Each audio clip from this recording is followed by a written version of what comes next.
All right, and we are live. Good morning, everyone, and welcome to the inaugural StanBio Connect 2025. I'm your host, Derek Novick. I'm joined with Vinay. Right.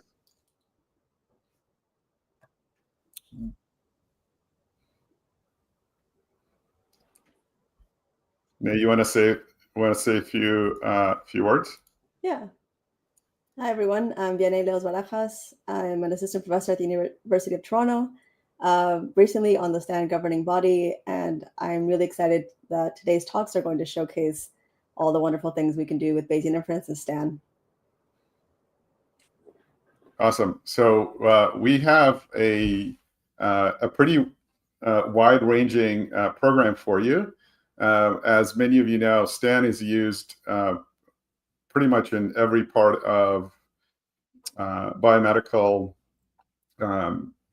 industry and biomedical research, but it occupies an interesting place in that whole workflow. So, to my knowledge, it's not used very much in drug discovery, where we have very large data sets, but it started to be used quite a bit in preclinical research. It's being used in early stage clinical research, and we have some talks that will focus on pharmacometrics and some of the models that are used there. And it's also used quite a bit outside of the drug development after the therapies have been approved. And so we have some talks on doing some observational causal inference research from real-world evidence. We have some talks on epidemiology, evidence synthesis, and non-parametric methods, and so on. So I'm pretty happy how the program has come together. And so without further ado, I'm going to introduce our first speaker. So I'm going to bring Andrew on stage now. Hello, Andrew. Welcome to StanBio. Hi, how are you? Good. So the topic of your presentation is taking models seriously. So I will now pass it on to you, and we'll remove ourselves from the stream. Take it away. Yeah, so I was a physicist before I did statistics, and in physics, the models that you learn in physics are mechanistic. I mean, they're literally mechanistic, or they're generative. They describe some process. So like the Newton's laws or Einstein's laws or the laws of electromagnetism represent, well, they're supposed to represent some truth about the world, but even like models that are less fundamental in physics still tend to be mechanistic. For example, the heat equation, if you build a finite element model years ago, I built a finite element model to estimate the flow of the flow of heat through a silicon wafer, and you program up the heat equation, and it's sort of mechanistic, like where it's hotter here, the heat goes to the next cell, and so forth. We do sometimes in physics do what are called phenomenological models. So, for example, you get some signal on the multi-channel analyzer, and you fit a quadratic curve to it to find the peak. That sometimes gets done. It's a kind of lesser thing. In statistics, I think we typically start with phenomenological models. So models that are somehow based on the data without there being an underlying story behind them. So, linear regression, things like that, logistic regression, those are curve fits. Indeed, when we teach regression, we often have to explain to students that they're not mechanistic models. Or generative models. So we have to explain that with observational data, you cannot interpret the linear regression coefficient B, the slope, as the change in Y corresponding to a change in X, because nothing is changing. You have to say, comparing two people who are similar who have the same value in every other predictor but this one, and they differ in this predictor by 1 unit. This is the expected difference in the outcome. It's really explicitly phenomenological and descriptive. And even when we do causal inference, it tends to be, in statistics, it tends to be phenomenological rather than mechanistic, in the sense that we're saying this treatment has some effect and we don't have a story for why that should be. Now, you can move between these, and I think in general, the mechanistic model is the higher stage of development. It's where we want to be. One example I can give you is from a talk I attended a few years ago at a physics conference, and they were modeling fission, the nuclear fission. And so they have a model for something like the uranium nucleus, which has I guess U-235 has 92 protons and whatever 235 minus 92 neutrons. And the usual model is that the model that I had learned as a student was that it has a half-life, which means every once in a while, there's a probability that it splits, and then that happens. In this talk, I saw that what the physicists do now, they actually don't treat the half-life as a fundamental parameter. They consider it as a derived parameter. So they have a model in which there are these 235 little protons and neutrons moving around, and they're brought together by this, I guess, the strong nuclear force, and they're held together. They move around randomly. They're kind of swirling around in a quantum-y way. Every once in a while, you get like kind of a separation where just the right number of protons are on one side and just the right number of protons are on the opposite side, and the neutrons are where they are. I don't remember the details, but just enough so that it can actually split. And to get there, a long series of events have to happen. So the reason why the half-life is so large in some sense is because to get the fission, you need to have a whole bunch of little things happen. And so they had a model for that. They're like doing Bayesian computation. And it was interesting, right? Because then you're not, the half-life itself is a derived quantity. It depends on these parameters that they're estimating, which model the underlying process.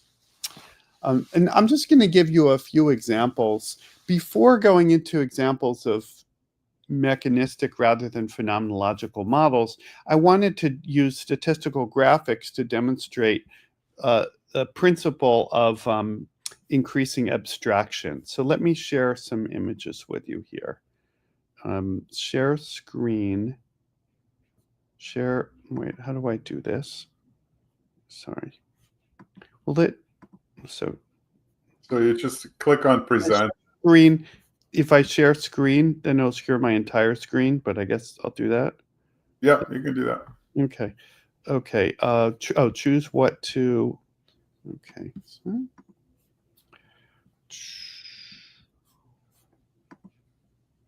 Oh, sorry here.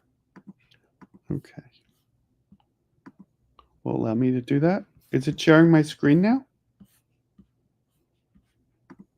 I don't see. Well, I don't need to if it doesn't. Let's try it. Okay, it's not. So I won't share my screen. You don't need to see this. My bad for not being organized ahead of time to do that. That's okay. It usually works if you do this present share screen, but you would think, but it doesn't seem to. Yeah. Okay. Okay. So let's forget about that. Move to my next example. we were estimating this was many years ago, we were estimating the seats votes curve in congressional elections. Now, the idea of this is very newsworthy now, because as you are aware, those of you who are following the news, a lot is happening with the government, and it has to do with, a lot of it has to do with the Republicans having a very slim majority in the House of Representatives. And we might be interested in, there's an election coming up next year, the end of next year, a midterm election, how large a swing in the vote might be required to affect a certain swing in the number of seats in the House of Representatives. This was something that has been studied for about 125 years. First, it was studied in Britain with the Parliament, the House of Commons, and then with the House of Representatives and state houses in the United States. The big picture is that this, what's called the swing ratio, which is the change in seats divided by the change in votes, has decreased over the past 125 years. So it used to be that a very small swing in votes would correspond to a large swing in the number of seats. The swing ratio was around 3. Then it gradually reduced to around 2. Maybe now it's around 1. Now, a swing ratio, this was sometimes considered by political scientists to be a bad thing, that the swing ratio went down, because when the swing ratio is 3, it means a small change in opinion can change the government, which means the people in charge of the government have to kind of be afraid of public opinion a little bit. They have to be worried. If the swing ratio is low enough, then Congress, the control of Congress isn't really in question so much. And indeed, this was a topic studied in the 1970s and they started studying it in the 1970s, which was an interesting period in American politics, because America was becoming more conservative. Richard Nixon had won the election for president in 1972. His successor, Gerald Ford, almost won in 1976. But meanwhile, Congress was dominated by the Democrats. And there was this feeling that the Democrats in Congress could not be dislodged. No matter what would happen, they would stay in office because the swing ratio was so low. And indeed, in our modern era of political polarization, this is even more the case, that very few people change how they're going to vote. So you get these very small swings, which correspond in the vote, which, because the swing ratio is so small, correspond to very small swings in the number of seats. That's a phenomenological model. It's not a mechanistic model. And I'm going to go mechanistic on it in 2 steps. So the first step, this is something recognized many, many years ago, I think by Edgeworth, the statistician Edgeworth, back around 1900, that you can model the swing ratio not as just a number, like a slope. Let me just step back and say, one way to measure the swing ratio is to take a series of elections. And for each election, you have the percentage of seats that the Democrats won, and you have the percentage of votes that they won. And then if you plot those on a scatter plot and fit a regression line, that gives you an estimate of the swing ratio. So that's completely phenomenological, straight up descriptive. Now, the next step is to say what's happening in an election. Well, a swing corresponds to a district that crosses the 50% barrier, right? The Democrats received over 50%, the next election, the Republicans received over 50%. So you can map the swing ratio to the distribution of partisan vote shares. If I were to make a histogram of all 435 congressional districts, and I were to plot the Democratic share of the vote in each district, and then I were to shift that histogram by, say, 2 percentage points, then all of the districts that were between 48 and 50% will shift by 2, and they would correspond to a swing. So in that sense, the swing ratio is literally the cumulative distribution function of that histogram, or not the swing. The swing ratio is the derivative of that cumulative distribution function. And it just corresponds to the number of districts that are close to the boundary. Well, that would be correct if elections were deterministic, but of course there's uncertainty. So we fit a statistical model.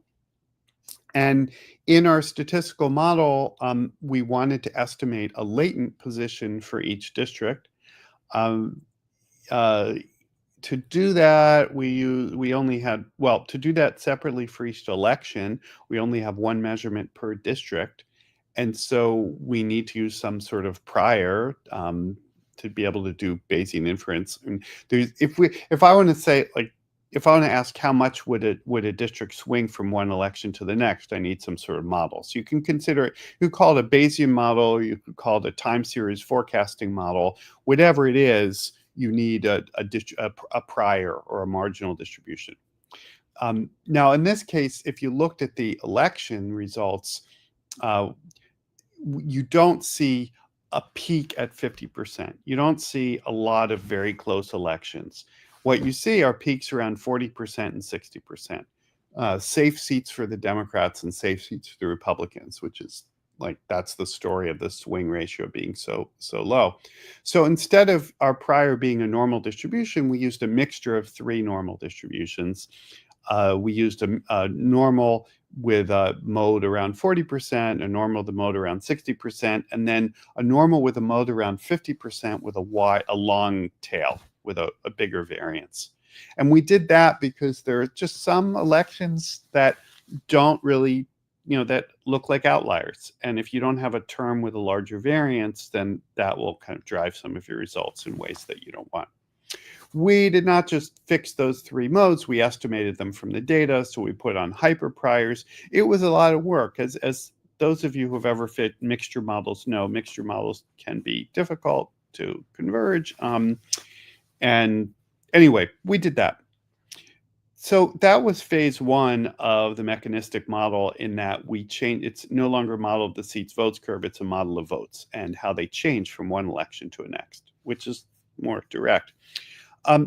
The next thing we did, which made it kind of one more explanatory or mechanistic step, was that we took that, we realized, okay, the mixture of three, you can identify those three modes with Democratic incumbents running for re-election, Republican incumbents running for re-election, and open seats. Those are and because the incumbency advantage was large, when Democrats are running for re-election, they tend to get more like 60% of the vote. When Republicans are running for re-election, it's more like 40%. Open seats can be anywhere, and they have a broader distribution. The variance for open seats is going to be higher than the variance for people running for re-election, because there's more uncertainty in who the candidate is and how people are going to vote. We had data on incumbency.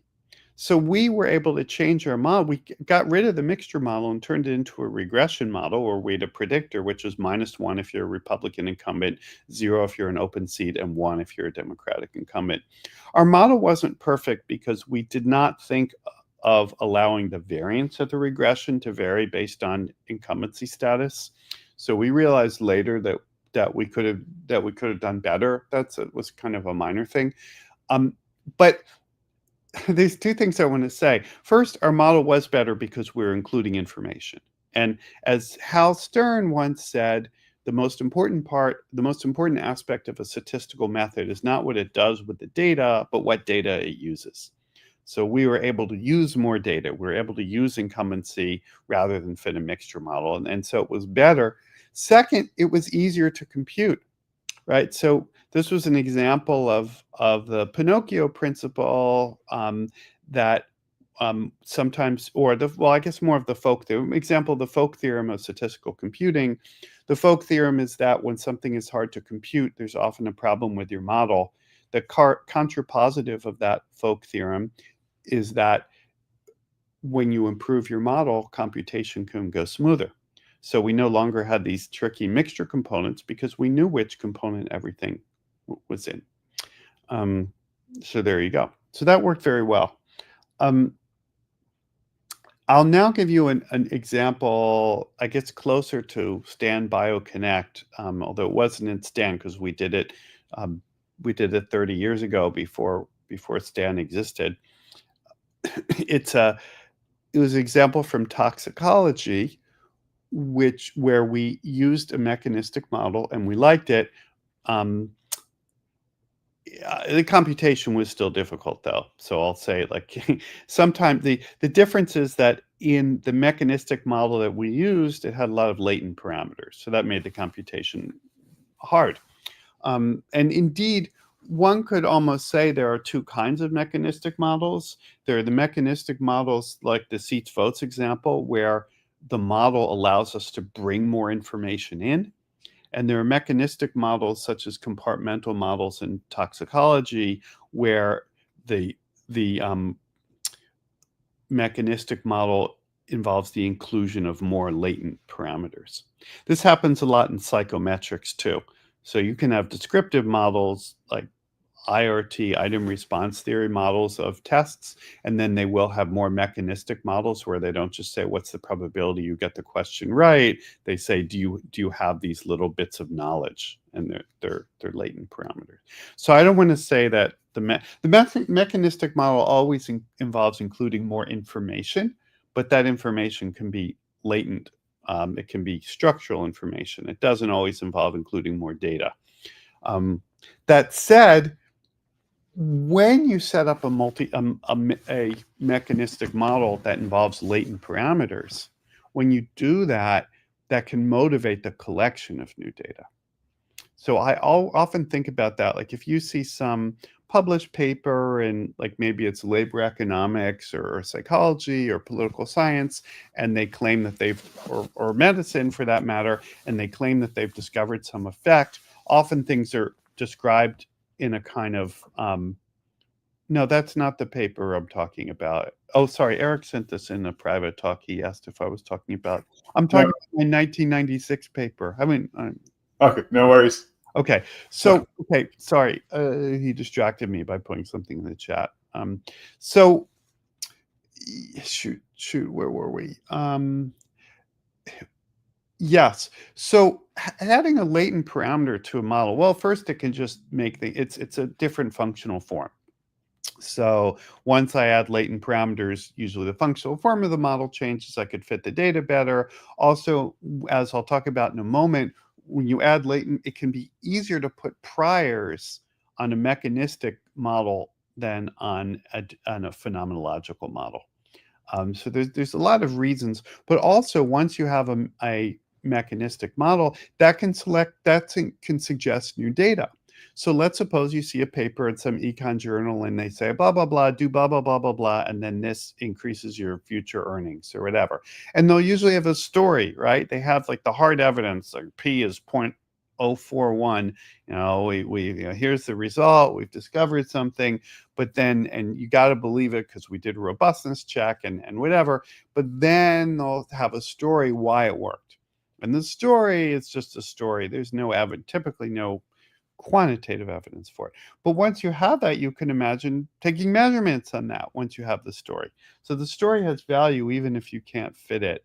And mechanistic models have value sometimes because they directly allow you to include more information, as in the seats votes example with incumbency, sometimes because they allow you to include more prior information, as in the toxicology example that I'll talk about in a moment, and then sometimes because they motivate future data collection. So the toxicology example we were interested in estimating the low dose, the consequences of low dose exposure to a certain toxin. And in some ways, this was a demonstration project. There are thousands of toxins that were exposed to at low dose. To study the effect of a toxin in an experimental, non-epidemiological way, you'll need to do high dose experiments because you would need hundreds of thousands of people to estimate low dose effects. So in this particular toxin, there was a high dose experiment. People were exposed to the toxin. They're put in a room full of the toxin. I mean, not so high. It's not like it was killing them, but a high dose for a few hours. And then they were let out of the room and their concentration of the toxin in their blood and their exhaled air was measured many times during the forthcoming week, during the week that followed the exposure. So this was cool because you could see the concentrations declining. So it's simultaneously a high dose experiment and a low dose. Well, not simultaneously. It starts out as a high dose experiment, but by the end of the week, it's a low dose experiment. You can see the curves. The curve does not look like a declining exponential. It looks like some sort of gluing together of several declining exponentials. So what happens is that in the first hour or so, the concentration of the toxin in your blood and your exhaled air goes down pretty fast. You breathe it out. Then over the next day, it declines, but at a slower rate.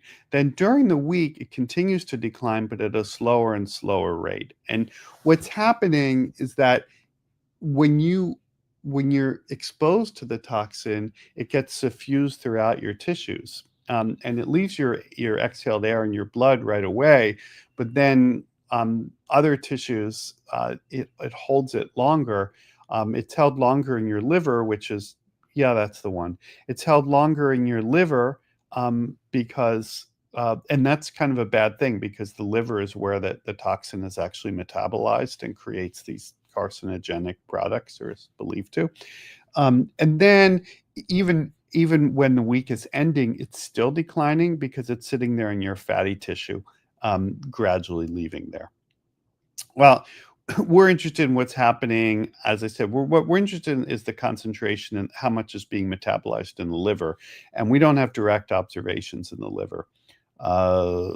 So we fit a 4-compartment model. So we modeled a person as having well-perfused tissues, poorly perfused tissues, fat, and liver.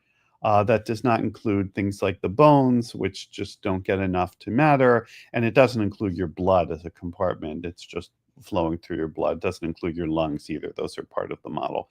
And then there's a part of the model that little differential equation that describes what's happening in the liver. So what I wanted to say about this model was that it had 7 different aspects to it, and all of them we needed all 7 to make it work.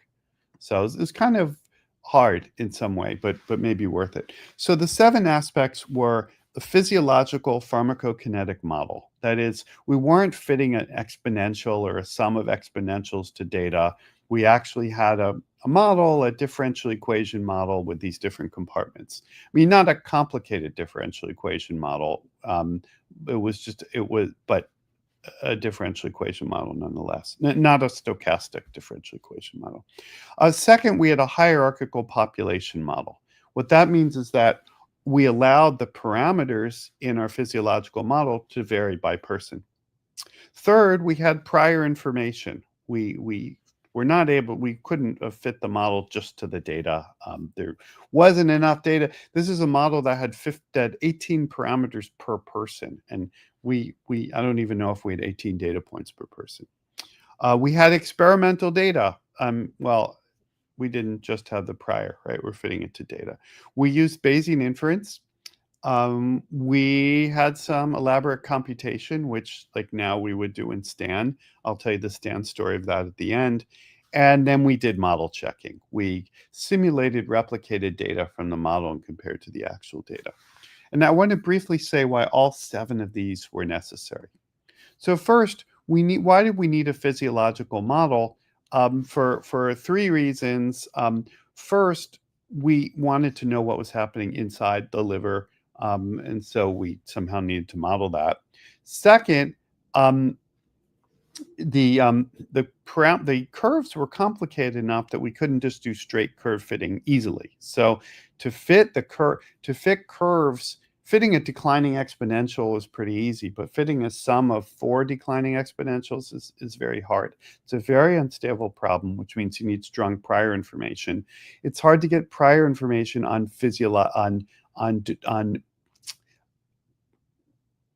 it's hard to get prior information on phenomenological parameters such as a slope.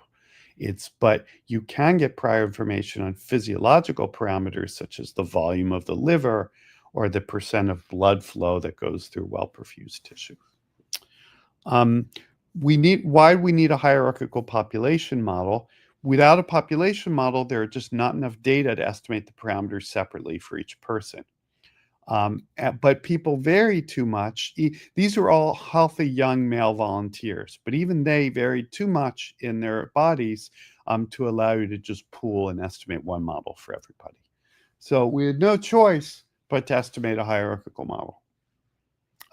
We needed prior information because we tried estimating without prior information using flat priors, and then you get unphysical estimates. Like you estimate that people have a liver that weighs 8 kilograms because that's just the best fit to the data. So that's what happens when you do maximum likelihood and your data are sparse.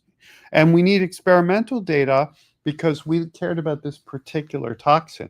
And although we have strong priors on things like the size of your liver, we don't have strong priors on the parameters having to do with the flow and metabolism of the toxin itself. So that we needed the data for that. Bayesian inference, we wanted to find parameters that are consistent with both prior information and data if such agreement is possible. We tried all sorts of things because we tried stuff like fitting the model, like taking samples from the prior and seeing if any of them fit the data well, and they didn't. Like we really needed to use some sort of iterative algorithm just to find places in this 18-dimensional space that were consistent with both the prior and the data. Just to like navigate the space was a challenge. So Bayesian inferences and Bayesian computation allow you to do that. And we needed, now we would, as I said, we would do it in Stan. I'll tell you about that in a moment. Finally, we needed model checking. We needed to check that the inferences for the parameters made sense. We needed to check that they're consistent with the priors, that the model fit the data, and we checked the predictions on new data. And when we checked the predictions on new data, they weren't perfect, but that made sense too. That it gave us some insight into failures of our model. We did this. We programmed this ourselves using, Metropolis algorithm back in 1993 or so. We did an adaptive Metropolis algorithm. We did lots of stuff. We fit the model and we didn't fit the data quite right. There are some weird posterior correlations. We expanded the model. We did a bunch of things. Recently, we decided we would throw it into Stan to see what happens. It took a while to throw it into Stan because one problem with publishing a paper in the mid-90s is that those papers don't have all the information. I was able to find the data and we had the priors, but a lot of the details of the model specification were described, but there was no code. I mean, there was code, but the code was in some obsolete language. So it took a bit of effort, but we put it into Stan, and then we were having problems with convergence and mixing, which was kind of funny because it worked with our simple Metropolis algorithm. And I think the problem is like using Stan, it's like shining a bright light. I mean, like you might look at some painting and it looks fine, but if you shine a bright light on it, you'll see all sorts of little flaws that you didn't notice. So Stan it's so precise in a sense with HMC. It allows you to move through Hamiltonian Monte Carlo. It allows you to move through the posterior distribution more effectively. So because of that, you can see problems that you wouldn't see in adaptive Metropolis. We ran the adaptive Metropolis and it worked fine. It mixed well. It just didn't explore certain bad parts of the space, which was like, that was kind of, that was interesting. So we're kind of in the midst of that. I think we need to put in stronger priors. I think that our earlier model was implicitly using stronger priors. And this is another thing that we sometimes say is that the computation defines your model. And if you use So if I do science, I have some big model, I can't fit it using HMC, I use ADVI or whatever, that's fine. You can think of that as an approximate computation, but you could also think of that as imposing a different model, that there's an implicit prior being used by a certain computational approach. And that's why we always need to check. I mean, we need to check our fits. And when we do that, we're checking the formal parts of the model and the informal parts as well. So let me say a few more things and then stop. So I've given you 2 examples. I had a list of like 18 examples I was going to go over, but it didn't. It's hard to do 18 examples in 45 minutes. So I gave you 2 examples where we were able to do better by using a mechanistic model. And both of these are examples. I mean, these are examples where people might have been happy with a phenomenological model. So with the seats votes curve, people were just doing regressions of seats and votes. I mean, not everybody, but people were doing that. We made it mechanistic in 2 ways. First, instead of just modeling the aggregate, which is 1 data point per national election, we actually we modeled every congressional district race in 1 election. So we used a lot more information. That allowed us to get an estimate of the seats votes curve for every election, whereas the previous phenomenological approach only allowed you to estimate an aggregate seats votes curve. So we could estimate a lot more. From 1 election, we could estimate an entire seats votes curve. Then we did 1 more level of mechanistic modeling that allowed us to include incumbency advantage. Now, you could imagine being more mechanistic. You could model how individual voters change their votes. I mean, people do that. Like, we're working on that. But that said, like, we did a lot.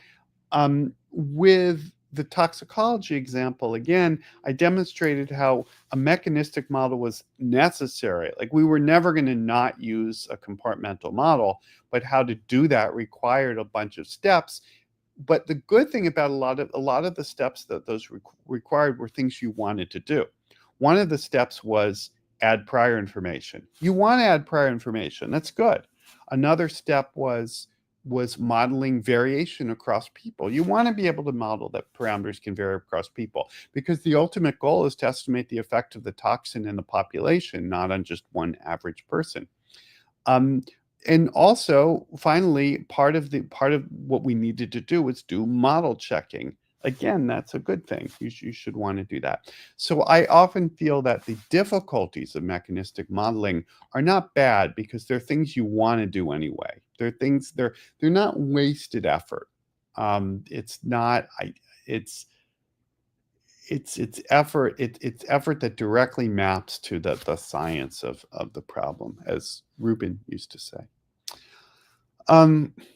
Okay, so now a couple of general statements about statistical modeling and how this fits in.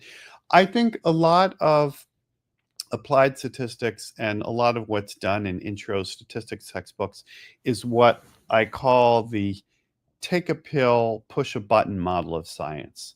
So there's this idea that the cleanest thing you can do, the so-called gold standard, is a randomized experiment where you prove for once and for all that a certain intervention works. You reject the null hypothesis of 0 effect, or you might do a Bayesian analysis, but it's considered to be completely kosher because of randomization or random sampling.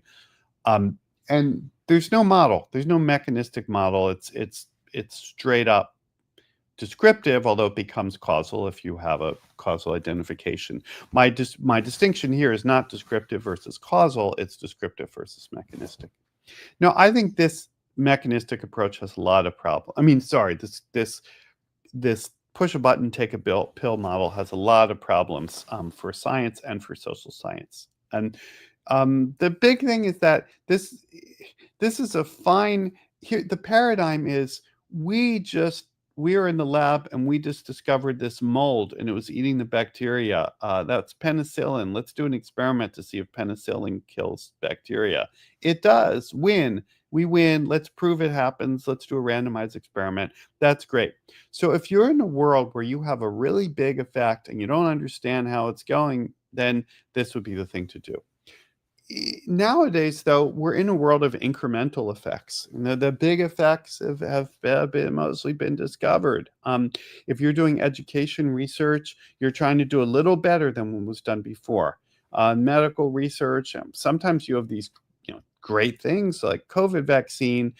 Usually, though, it's incremental. We're trying to do a little better in this medical procedure. We have an idea that should work. This drug will, might increase survival rate by 2%. Like, it's a wonderful drug, but most of the people it maybe won't affect. So things if you're studying people, data are noisy, and I think it's going to be better to do a mechanistic model.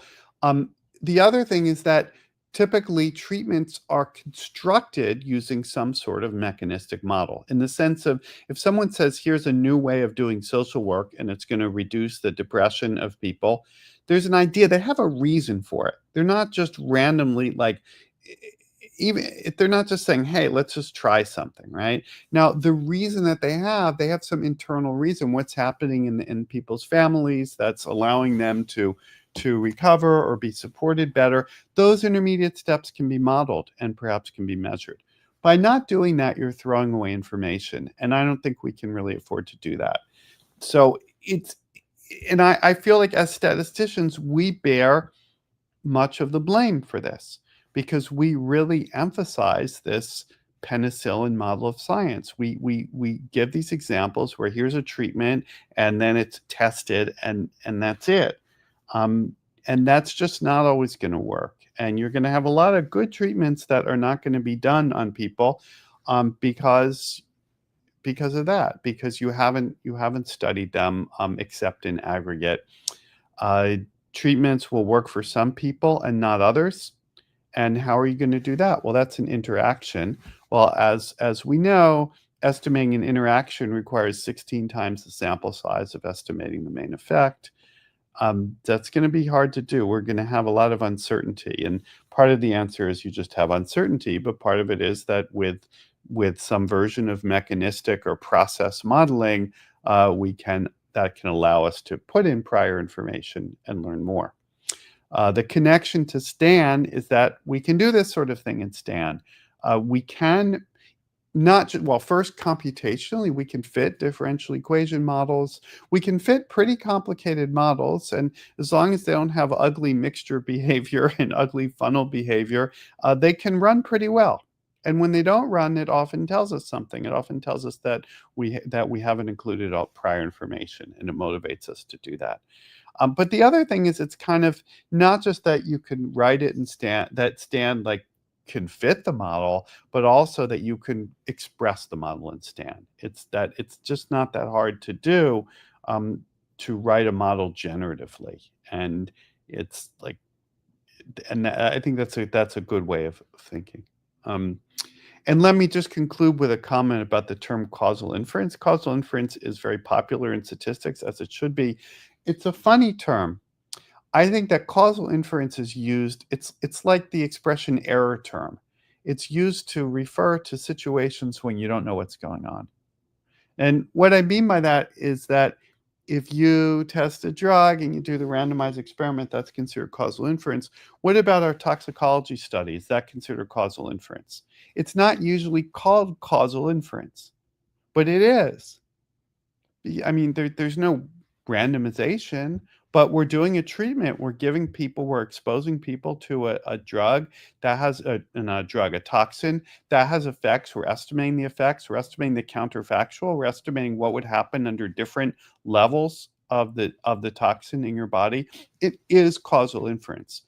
It doesn't feel like causal inference because, quote, causal inference is used to refer to situations where the process is unmodeled and it's a black box. There's nothing wrong with occasionally doing that. There's nothing wrong with the theory of that, but it's wrong to think that, to identify that with causal inference and forget that actually, like whenever, in some sense, almost whenever we do a process model, a generative model is causal in the sense that you're modeling what would happen if you have a treatment of some sort. You don't need randomization. You don't even need a control group. You just need a treatment. In this case, in some sense, each person is his own control because you're seeing things change during the week. Okay, that's what I got for you. So we have time for some comments, questions. Tell me where I'm wrong. Thanks. Great, thanks, Andrew. I love the last example about causal, because I think that's where a lot of often confusion lies in you know, to do causal inference, people forget that you don't actually have to, right, necessarily do randomization, or you in a sense it's kind of a crutch, right? Like you have to do statistical deconfounding because you don't actually know how the data was being generated. Well, yeah, I mean, many people have written about the idea that, you know, randomization and random sampling are very interesting because they're examples of throwing away information to gain, as Ruben put it, to gain robustness, right? It's like, strictly speaking, like if I want to learn about a population of people, or if I want to estimate the percentage of balls in the urn that are red rather than black, then taking a random sample makes sense. But strictly speaking, you're throwing information by doing that. Similarly with random treatment assignment, so it's like that can make sense within a limited context, but if you're throwing away a lot of information, right? So if you have if you have a whole weeks of data on people, if you have a sense of the mechanism of the process, then if you have those data, then you'd be throwing away a lot of information by not including the data. If you don't have that data, then including them as latent data can still allow you to have a better parameterization, allow you to use better prior information, more prior information, and so forth. So yeah, it is odd, like when it's considered a virtue. I mean, and I see terrible stuff all the time in social science, but also in medical research. People have the randomized experiment, or not even the randomized experiment. They might just have the observational study with the so-called identification strategy, and then they don't adjust for the pretreatment variable because they think they don't need to. The most extreme case, the worst case ever, was where it was a study comparing the lifespans of people who are elected, won or lost the elections for governor. They had a big data set of U.S. states, like hundreds of cases, and they wanted to see whether people who won the election, like if they lived longer than people didn't. So they restricted to a range of close elections, because if it's a landslide, maybe there's like weird stuff happening. And then they included the margin of victory as a predictor, just in case there's something going on there. As you would do with a so-called regression discontinuity analysis. They did not adjust for age at the time of the election. The outcome is number of years of life remaining. Now, I hate to tell you this, like I really do hate to tell you this, like as I get older, that the correlation between number of years of life, life remaining, and current age is roughly minus 0.1. And indeed, when you throw the coefficient, that predictor, into the model, it has a coefficient of minus 0.99, and it increases your R squared from like 8% to 80%. I don't remember exactly. Anyway, they didn't do it because I think they thought they need to, and they might have thought it was like cheating. Like, oh, well, we can't just start throwing predictors in the model, right? Like then we might be p-hacking or whatever. It was just right. Okay, so that's an extreme example of that being like almost an ideology of. Right. Oh, sorry, I'll stop yapping there. It's time for questions. I apologize. That's okay. There's a question that's, I think, related to something I wanted to ask you as well, from Marianne Close. She posted a question about sort of different levels of mechanisticness. I don't know how that's not a word I just invented. But so to give you an example, generativity, right? If you want. What's that? You could say generativity. Generativity, yeah. And sometimes people use the term process model. Okay, fair. Yeah. So, your sort of classic example that you used initially with compartmental style models, these kinds of models are quite common in pharmacometrics. We use compartmental models there, and we typically, start with like one compartment, two compartments, so on. Epidemiologists use these models sometimes as well. But I guess you would call that mechanistic. If I talk to a biologist, we talk to biologists sometimes, and they look at us and say, that's not mechanistic. They're, sure, you have a very sort of high level gross representation of the system. But if you really wanted mechanistic, then we have to go down to sort of cellular level signaling and so on. And so there's sort of always, right, a trade-off between, like, first of all, the measurements that you're making, and then the actual generative process into a level at which you can approximate it. And then people throw out terms, well, this is semi-mechanistic, this is I don't know if you have any thoughts on this general sort of, like, as you go down the rabbit hole of mechanisticity. I'm going to use that word again. Yeah, well, as the saying goes, all science is either physics or stamp collecting. Yeah. And so yeah, I think you could do more. That's why I like that first example, because we did 2 steps of that ladder, and that and you could do more. So yeah, agreed. It's not like it's one or the other. It's just like that we're moving in that direction. I wanted to, for a while, to ask you, so I'm going to take this opportunity, and hopefully this will jog your memory. I'm going to bring up a paper of yours from Yeah, we're working on that now, actually. We're doing research. Cool. I wanted to ask you, well, if the NIH will release the funds, okay. It's not a joke. They No, it's not a joke. I'm sorry. Yeah. I just to intro this subject. So we deal with assays also all the time, and assay noise is actually a really big problem in drug development, and we try to correct it with some modeling and so on, but we feel like the people who actually make assays and who try to make actually measure things could do a lot better. We see so many trials that are run where lots of money is being spent, but also, people's lives, people put a lot of very sick people, and then they measure something and you look at it and it's basically too noisy to make anything out of it. So I wonder if you can comment on this assay problem that I know you worked on a while ago, and I'm happy you're still working on it. Yeah, so it's not a mechanistic model at all, for sure. That's a phenomenological model, and there's this 4-parameter logistic curve that's used to the outcome. I mean, here the assays.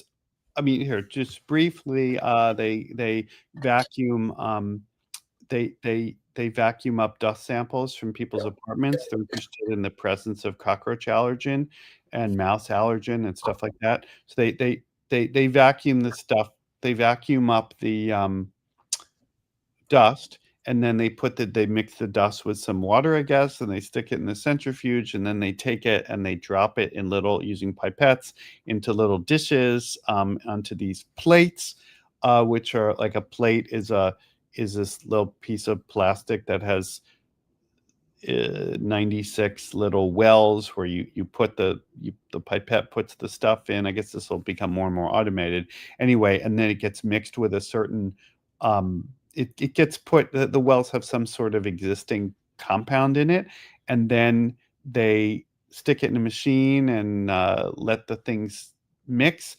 And if there's enough of the compound of the toxin in there, or the allergen or whatever, it changes color.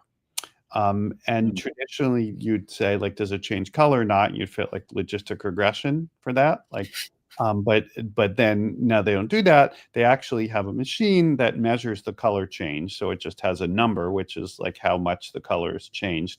And so it's actually a continuous curve. So it's still a logistic model on the log scale. I tell you where the 4-parameter logistic model come from. I think Fisher used it in 2011. I mean, 2011. in 1911. So I don't think there's any there's no theory for it as far as I know. It fits reasonably well. And when it doesn't, people use a 5-parameter model. There probably is some sort of back formation of a theory for why it should work, but like it's that itself. Anyway, the challenges come because you can get data that are above or below detection limit. Yeah. And above detection limit means it changed the color by so much, you don't know how much it's overkill. Below detection, it didn't change the color enough to be detected beyond the noise. In our 2004 paper, we found that if you analyze, traditionally people would take each data point, the color change, and try to map it to an underlying concentration. And we found if you model a lot of data at once, there's actually information, and things that appear to be below detection limit aren't below detection limit. It's a very basic statistical idea, right? Like each data point is overwhelmed by noise, but if you model the data points, then you get something. But there are still design issues because you can waste a lot of measurements above or below detection. So you'd want an adaptive design. On the other hand, it's a pain in the ass to do that. Like you have all these pipettes and stuff, so it's not clear how the best way of doing it is. So anyway, little story. After that project, we got funding. We worked on trying to improve that approach, and we went to the raw data from the machine, and the machine doesn't just tell you a color change. It's sitting in the machine for 15 minutes. Every second it's taking a picture and looking at the color, and there's this time series, and then inside the machine there's some sort of computer program that says, well, let's look at the maximum time as it changes and take the 5 largest ones and average those changes and throw out outliers. Had this very elaborate thing. So we thought, well, at least we can model that process, like what that color change process. But it was just like a nightmare. It was like what's the term? You get in deeper and deeper, and you're doing more and more modeling, and it's kind of frustrating because as a statistician, we're very familiar with the idea of modeling the data. But remember I said in the pharmacology and the toxicology and the election examples, the more modeling we did, the happier I was because we're actually modeling the process. In this case, the more modeling we're doing, we're just modeling the measurement process. We're modeling the process of how the machine does this. Like, we should be able to do better than the machine, but we weren't enjoying it. Like to spend months trying to model the time series of these numbers that come out of the machine or the assay thing. It would just seem so it was demoralizing, and we didn't. So that's an example of how it's hard to do sometimes. Got you. Okay. I'll just make a small comment as a jog my something came to mind when you said this below limit of quantification stuff.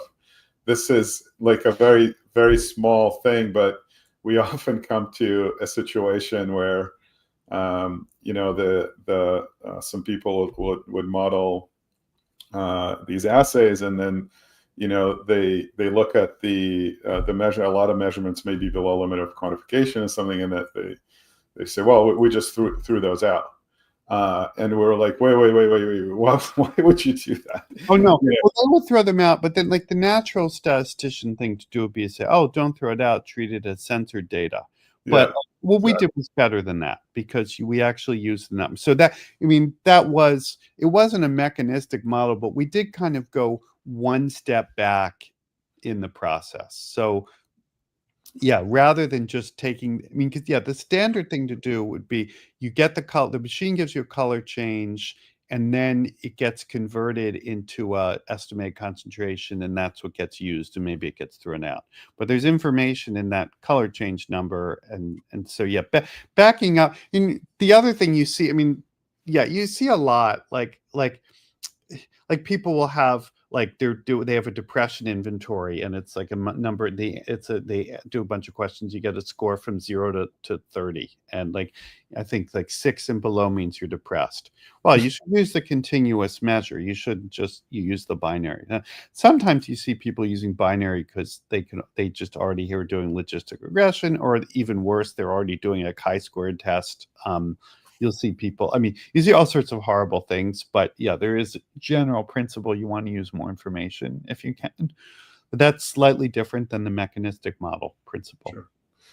Yeah, the nice thing in Stan, it's fairly easy to handle these kinds of cases, and in some of the sort of standard software that people use, maybe not so easy. So I guess that's one win for Stan.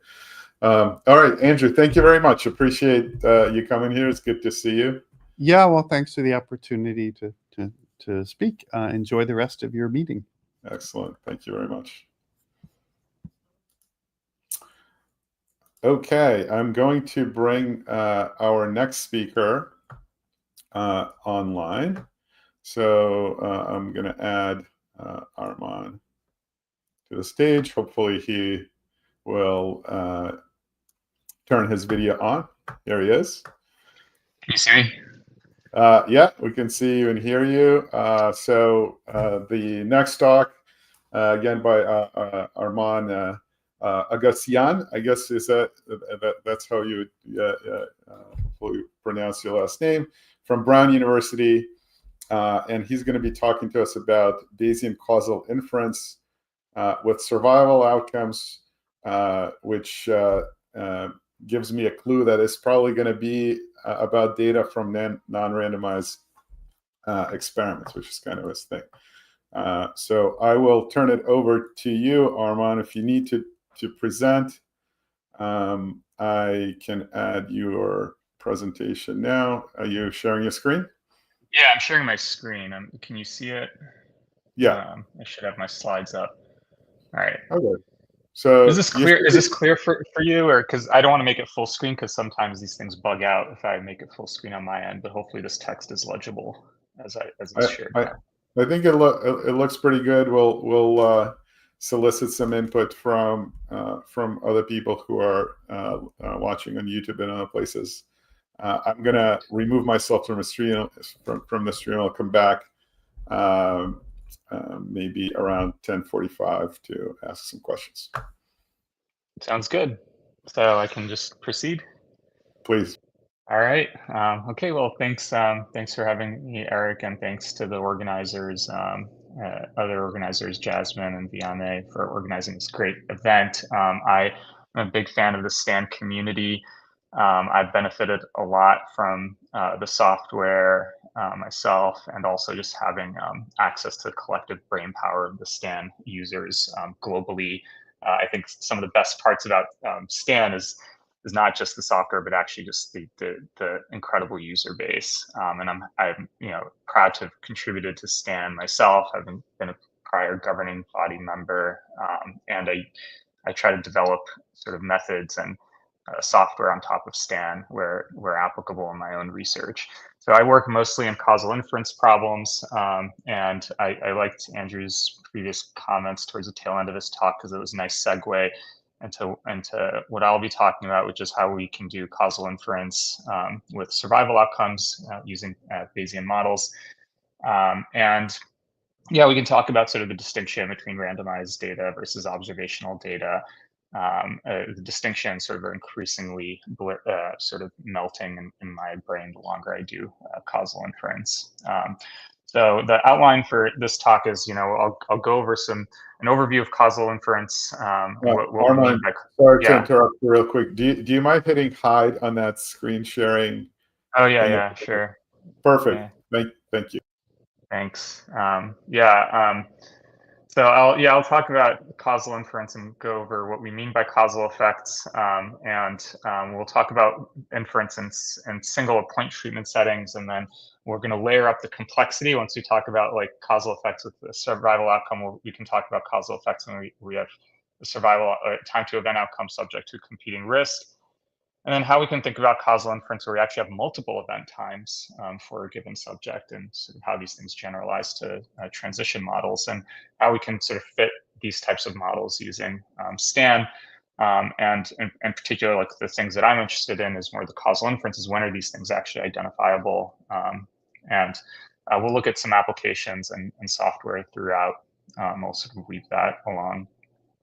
So I think This audience doesn't need much convincing about the merits of the Bayesian approach, so I'll just start off with the causal inference and sort of motivate why we need formal causal methods. So oftentimes in biomedical research, we're interested in doing comparative effectiveness research. And in the simplest case, we're trying to compare two treatment decisions that I'm going to denote with this binary indicator A. So you have treatment option 0 or treatment option 1. I might just refer to option 0 as simply untreated, but it could be an active treatment as well. And we're trying to compare these treatments on the basis of some event time outcome more generally, or if we're dealing with death, this thing has a survival time interpretation. So I'm going to denote this time variable by t. And when randomized control trials are infeasible, I mean, RCTs are really the gold standard of causal inference, but unfortunately, they're often infeasible. We have ethical constraints, budget constraints, and sort of feasibility constraints. Just maybe we can't run trials for that long, right? And also, a big pro of observational sort of studies versus randomized studies is that randomized studies sort of are well designed and structured, but they have strict eligibility criteria. So it's not clear how the results of an RCT might generalize to a broader population once you impose all these eligibility criteria for enrollment, versus doing these comparative effectiveness research studies with observational data. We have sort of a larger set of patients, so we have more information. But now we have to do some additional work to correct for the lack of randomization, right? And so this is why we need formal causal inference methods, is to correct for lack of randomization in observational studies. And I should say that randomization at baseline, even in RCTs, doesn't necessarily guarantee causal inference depending on what quantities you're after, because there are all sorts of treatments that are made sort of post hoc, and in sequential trials, things get very complicated as well. All right, so let's talk about confounding, which is common in observational studies. So you might want to think, you have the observational data at hand, and you want to do, estimate the effective treatment on some survival outcomes. So you might think of saying, all right, well, I'll pick some time point t, little t. Maybe this thing's like, let's say 3 years. And I'll look at, among the patients who got treatment 1, what proportion of them survived past 3 years, right? So that's like 3-year survival. And I'll look at, among those who had treatment 0, what proportion of them survived greater than 3 years, and I'll look at the difference, right? The issue with this kind of an estimand, so I have the subscript association here, which is saying that this is an associational estimand. So we're just comparing survival rates among patients who happen to get treated with option 1 and those who happen to get treated with option 0. But in observational studies, the patients selected into one of these treatment groups, let's say treatment group A equals 1, may not be a representative subset of the target population. We call this selection bias accordingly. So suppose there's some like background factor L that influences both selection into treatment and the outcome, then we would call this thing a confounder, right? So for an example, if L represents some measured feature like cardiac function with higher values being better, it could be that subjects with better cardiac function are more likely to get selected into treatment group 1, and patients with better cardiac function might have longer survival. And so if you see this associational estimand being positive, you might think that treatment 1 is better.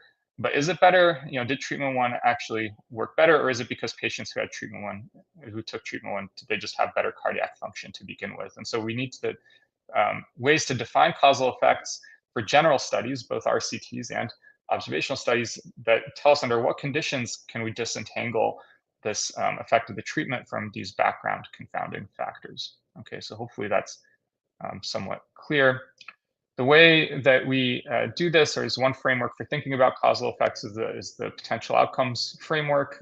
This was introduced by Jerzy Neiman in the 1920s, and then perfected over the following century with seminal work by Donald Rubin and Jamie Robbins and many other people.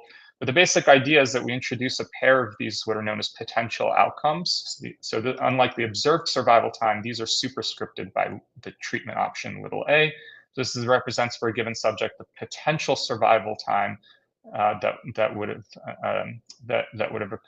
have happened if a subject had received treatment value little a. Okay, and so when we're talking about causal effects, formally, what we mean is what we mean by causal effects are these are comparisons of potential outcomes in a common population, right? Unlike the associational estimand in this previous slide, this is a comparison of observed outcomes. Okay, here we're comparing potential outcomes under different hypothetical treatments. All right, so this psi of t here, this is the proportion of the population that would have survived at least t years had everyone in the population received treatment 1 versus treatment 0. Okay, so as a function of t, each term of this estimand psi represents kind of a causal survival curve point-wise. So the issue, some sort of call this the fundamental problem of causal inference, is we never observed data as a data set in which everyone was treated with option 1, and then another data set from a hypothetical universe where everyone was treated with option 0. All we have is data on subjects who happen to be treated with option 1 and those who happen to be treated with option 0, and these subsets might be non-representative, as we discussed in the previous slide. So ignoring censoring for the moment, which is common in survival time outcomes, all we observe is this, what I'm calling the complete data, or D superscript C, which consists of a treatment indicator, a vector of covariates potentially that we think are affecting both selection into treatment and survival, and then a survival time for n subjects under study. Okay, so this fundamental problem of causal inference, the fact that we can't observe parallel universes, requires assumptions, untestable assumptions, to establish what we term causal identification. So causal identification is essentially a mapping for the density distribution, for the density function of the potential survival time, or if it's functional, such as survival rates, to the distribution of the data we actually may observe, which is this D superscript C. Okay, so identification is this mapping between these two distributions is only possible under these untestable assumptions. I like this quote by Donald Rubin. It says, nothing is wrong with making assumptions. Causal inference is impossible without making them. And that's exactly what links statistics to science. And it's really just the validity of those assumptions, not the fact that we're making them, that is important. I think a lot before formal causal inference, people were making these assumptions implicitly by picking their favorite models, and then maybe under some conditions, the parameters in their favorite models happen to have causal interpretations, and under other conditions they did not.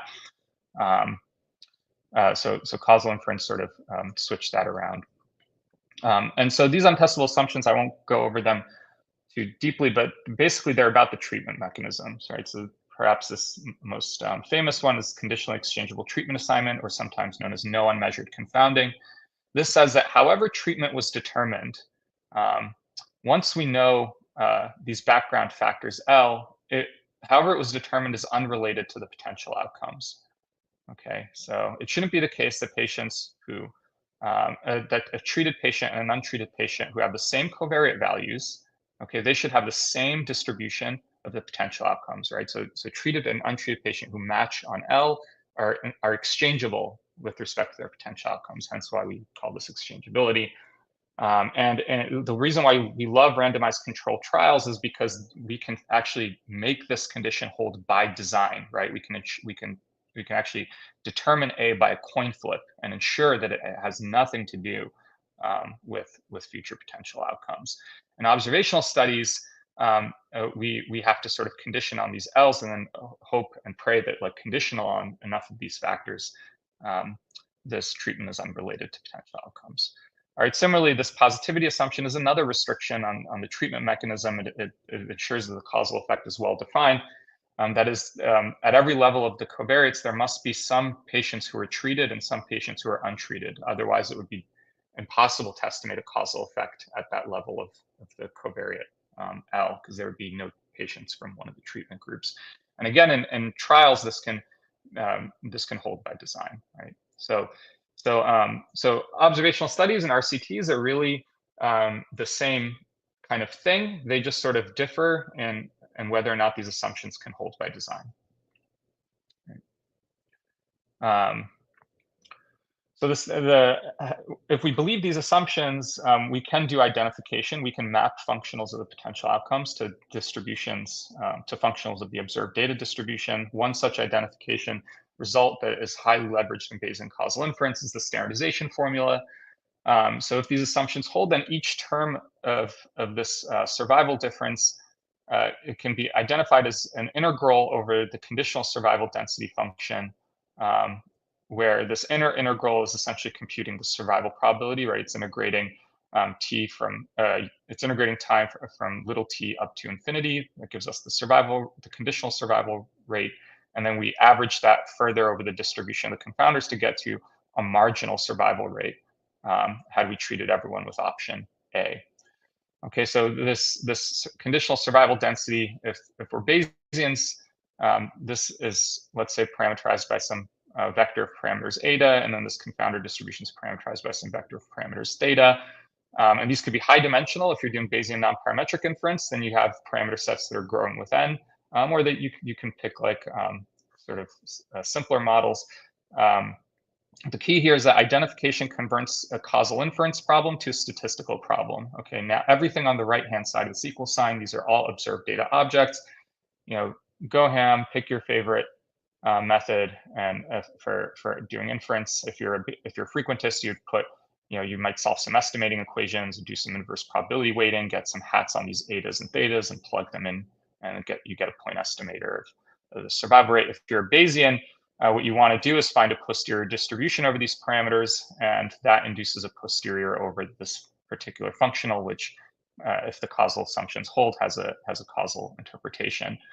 Okay, and this identification result is non-parametric in that it does not depend on what particular model you choose for survival time, what particular model you choose for the covariate distribution. Okay, and this is the beautiful thing about causal inference is it shouldn't matter what your favorite model is. Causality is something that is true in nature. It has nothing to do with whether you like OLS or whether you like something else or whether you're Bayesian, all right? And so causal inference sort of separates the things you need for identification from modeling assumptions, okay? So whatever your model is, you can stick it in here and it's targeting the same causal quantity. So, and this is nice because, pre-formal causal inference, people would actually do it in the reverse. They would start with their favorite model and then try to see like, when does this thing have some causal effect? But I think the proper order is define what you're interested in, understand when it's identifiable from observed data, then worry about the modeling. Because if you don't get this causal stuff right, you can use the most fancy pants like Bayesian non-parametric stuff in the world, but everything downstream of that will be wrong if you don't get your identification assumptions and strategies right. Okay. So if you want a review of Bayesian causal inference and for non-survival outcomes, we have this paper, and it provides sort of an introduction and point treatment and time-varying treatment settings with Bayesian parametric and non-parametric methods. And we have a companion GitHub repository that includes every implementation in the paper in Stan, so you can go and actually run the Stan code and sort of learn Bayesian causal inference. So Stan is definitely like the engine behind a lot of this work as I do it. All right, let's talk about censoring. So I described inference in an ideal case where we observe survival time for all these subjects, and realistic settings with survival outcomes, we don't observe the underlying survival time. Patients often drop out of the study during the follow-up period of interest. And so we know that their survival time is greater than the time they dropped out of the study, but we don't know exactly what it is, all right? So it induces a kind of missingness or coarsens the survival time. So we don't actually have, I talked here in this previous slide about the posterior distribution, condition on the DC, and then find a distribution over the unknown parameter vector. Well, we don't have DC, okay? We don't have this data set where we have survival time for all the subjects. Instead, we have what I'm calling DO here is the observed data, which is the treatment indicator covariate vector, and then an event time outcome that could either be the survival time or the censoring time, whichever one comes first, and this delta is an indicator of that. All right, so here in this diagram, time is on the x-axis, and we have subject IDs along the y-axis, and So subject 1, 3, and 6 die at these times indicated by the X's, but then patients 2, 4, and 5 are censored. Okay, so we know this patient here, their death time is something greater than this open circle, but we don't know exactly what. All right, so the survival time for the censored subjects are the missing data, or what I'm calling D superscript M here. Okay, so censoring, because it's a missing data problem, it now requires additional assumptions on top of the assumptions we needed for causal identification, right? The causal assumptions on the treatment mechanism mapped from the distribution of the potential outcomes to the complete data you ideally would observe.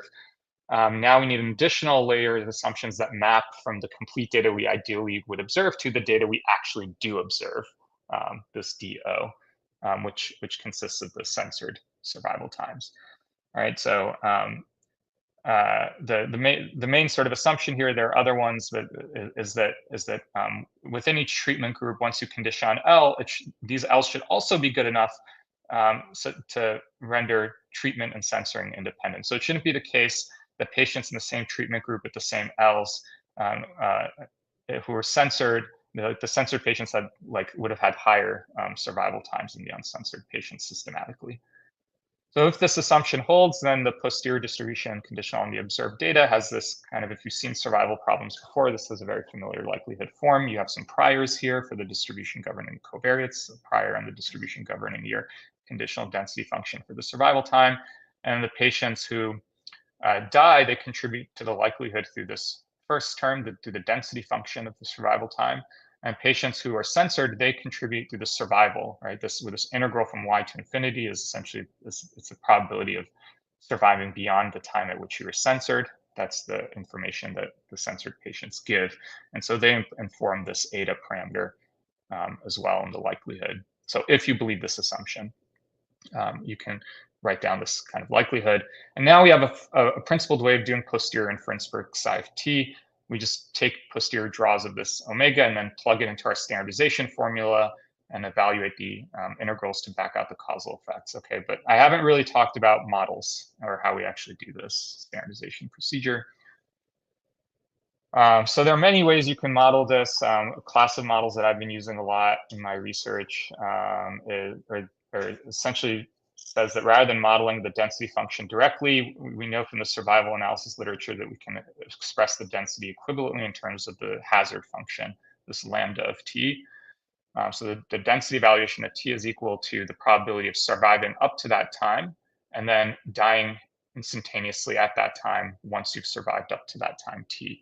Okay, and that's what this lambda is. The lambda is the instantaneous probability of failure at time t, given that you survived up until that time. So if you have a model for the hazard lambda, that induces a model for the density function, right? Because the density function is just a mapping from the hazard. So one thing you could do is specify these proportional covariate effect models. So we can say that the hazard it consists of some baseline sort of rate of death, and then the covariates have a multiplicative effect that shift this baseline hazard function up and down multiplicatively. You could do other more flexible covariate effects here. I'm just doing this for simplicity to illustrate kind of the general Bayesian approach here for causal inference. You just include your treatment indicators and your covariates. You could stratify this completely and estimate separate baseline hazards for each treatment group. But I'm just giving sort of the simplest presentation here. So here now, like the eta consists of the parameters, both these covariate effects, but also the parameters that may be governing this baseline hazard distribution or baseline hazard function. So flexible specifications of this baseline hazard can be implemented in STAN. You could do like piecewise exponential models with some smoothing priors to reduce dependence on cut points. We've used these gamma process priors that put a sort of a prior directly on the function space, which is interesting. And yeah, you can implement most of these things in STAN, and I'll show you some software that we have that will do the causal inference for you on top of those types of hazard models. So that's the survival model. We can do sort of flexible modeling for the covariate effects too, using this type of Bayesian bootstrap idea. Essentially, it's a multinomial model for the covariate vector, and says there are as many categories as there are unique confounder vectors observed in the data set. So if you have n unique vectors for each of your samples, then I think the probability of observing covariate vector L is theta I if that L matches the ith observed value. So it's kind of like the Bayesian analog of an empirical distribution, right? The empirical distribution sets all these unknown weights theta I to 1 over n. A Bayesian says, well, these theta i's live in a simplex. They are non-negative and have to add to 1 for this to be a valid probability mass function. And so we'll put a flat Dirichlet prior on this vector of thetas and get a conjugate posterior out. That's essentially the Bayesian bootstrap. So this is very flexible. It avoids sort of strong modeling assumptions about the covariate distribution. And so remember, like we care about causal effects. These parameters, eta, theta, they're just nuisance. They're nuisance parameters. We don't care about them. All we want to know is this causal effect, which is some functional. And the nice thing about Bayesian inference is you get inference about transformations for free if you have posterior draws of these nuisance parameters. So suppose we have capital M posterior draws of these things, perhaps output by Stan. And we can obtain a posterior draw of the causal effect as follows. For each treatment level A, we'll simulate some, let's say B equals, let's say 10,000 sort of survival times for each subject. Here is like TI1, TI2, all the way to TIB for subject I under treatment value little a. And then we'll average, and we'll see like what proportion of those survival times exceed the specified time point of interest little t. All right, and that gives me the conditional survival rate given L sub I under both treatments, A equals 1 and A equals 0. And then now I average the difference in those conditional survival rates across the Bayesian bootstrap draw to arrive at a marginal difference in survival rates. Okay, so this first summation here is like approximating this inner integral over the survival density, and then the outer summation is, the second summation is approximating the second outer integral over the marginal distribution of the covariates. And doing this for all the posterior draws gives me capital M draws from the posterior distribution of the causal effect. And you can sort of summarize that however you want, find credible intervals, do posterior point estimation, all the usual stuff. And so we have this package, Causal Beta. This is essentially, it's a wrapper for Stan. It's Bayesian event time analysis, which we've been using in a lot of our applications. This is made by Han Ji, who's a PhD student at Brown. And he did a lot of like nice hard work to get intuitive user interfaces that are similar to the survival package in R. Includes causal diagnostic checking for positivity. And he has a manuscript that's published or in press at Observational Studies that goes through a detailed demo with publicly available software, and put a lot of effort into help files, and he just did an incredible job. So, developing software is something that I feel strongly about when it comes to causal inference. It's really the main sort of hurdle in translating these methods into practice. And so yeah, Han did a great job with this. Just to give you a sense of how easy this is, you fit these hazard models. You can specify formula using the serve function. If you've worked with survival data before, this might be familiar to you. Stick into this Bayes has function. Tell it which variable covariate is the treatment indicator. That's important for the causal inference aspect. A few different prior choices here. Once you get the posterior draws of these nuisance parameters, you plug these draws into a second function called Bayes gcomp. Gcomputation is just a generalization of standardization. I won't talk about it too much. But this does the post-processing, computes those integrals, and backs out the causal effects of interest for the treatment groups that you specified. And here's B is like the number of Monte Carlo iterations you want to evaluate those integrals. What Han did a really nice job with is actually creating custom methods for generic R functions, such as summary and plot. So you don't have to learn additional sort of functions. You can just use these generic R functions right after calling our causal inference functions. You can get these adjusted survival curves and risk differences, etc. Okay, so let's notch up the complexity a bit and talk about how we would do this, how we do causal survival analysis when we have competing events. So the last case was, I don't want to say easy, but like it was relatively easy in the sense that we just had a single event time and it was a terminal event, and we could sort of talk about causal effects and do inference in a fairly straightforward way. How do things change when you're not interested in a terminal outcome? So in a lot of applications, and it's, we're generalizing from survival analysis to general event time analysis, where now we might be interested in a non-terminal event that is subject to a terminal event such as death. Okay, and so defining and identifying causal effects in these settings is very subtle. There's this excellent paper by Jessica Young and others in Statistics and Medicine that goes through the formal causal inference of like how to think about potential outcomes when you have competing events. How to sort of think about the fact that, oh, you might see that a treatment has a low rate of let's say toxicity events, which is what the non-terminal event you're interested in, but it could be that that's because the treatment is like killing everyone before they even have a toxicity event, right? So you need to be able to sort of define causal effects in a way that sort of respect that complexity. I won't get into this too much. I mostly just want to show you the causal stuff is involved in these settings are sort of generalizations of the identification strategies that I showed you earlier, but I want to sort of emphasize here that the Bayesian modeling is very similar.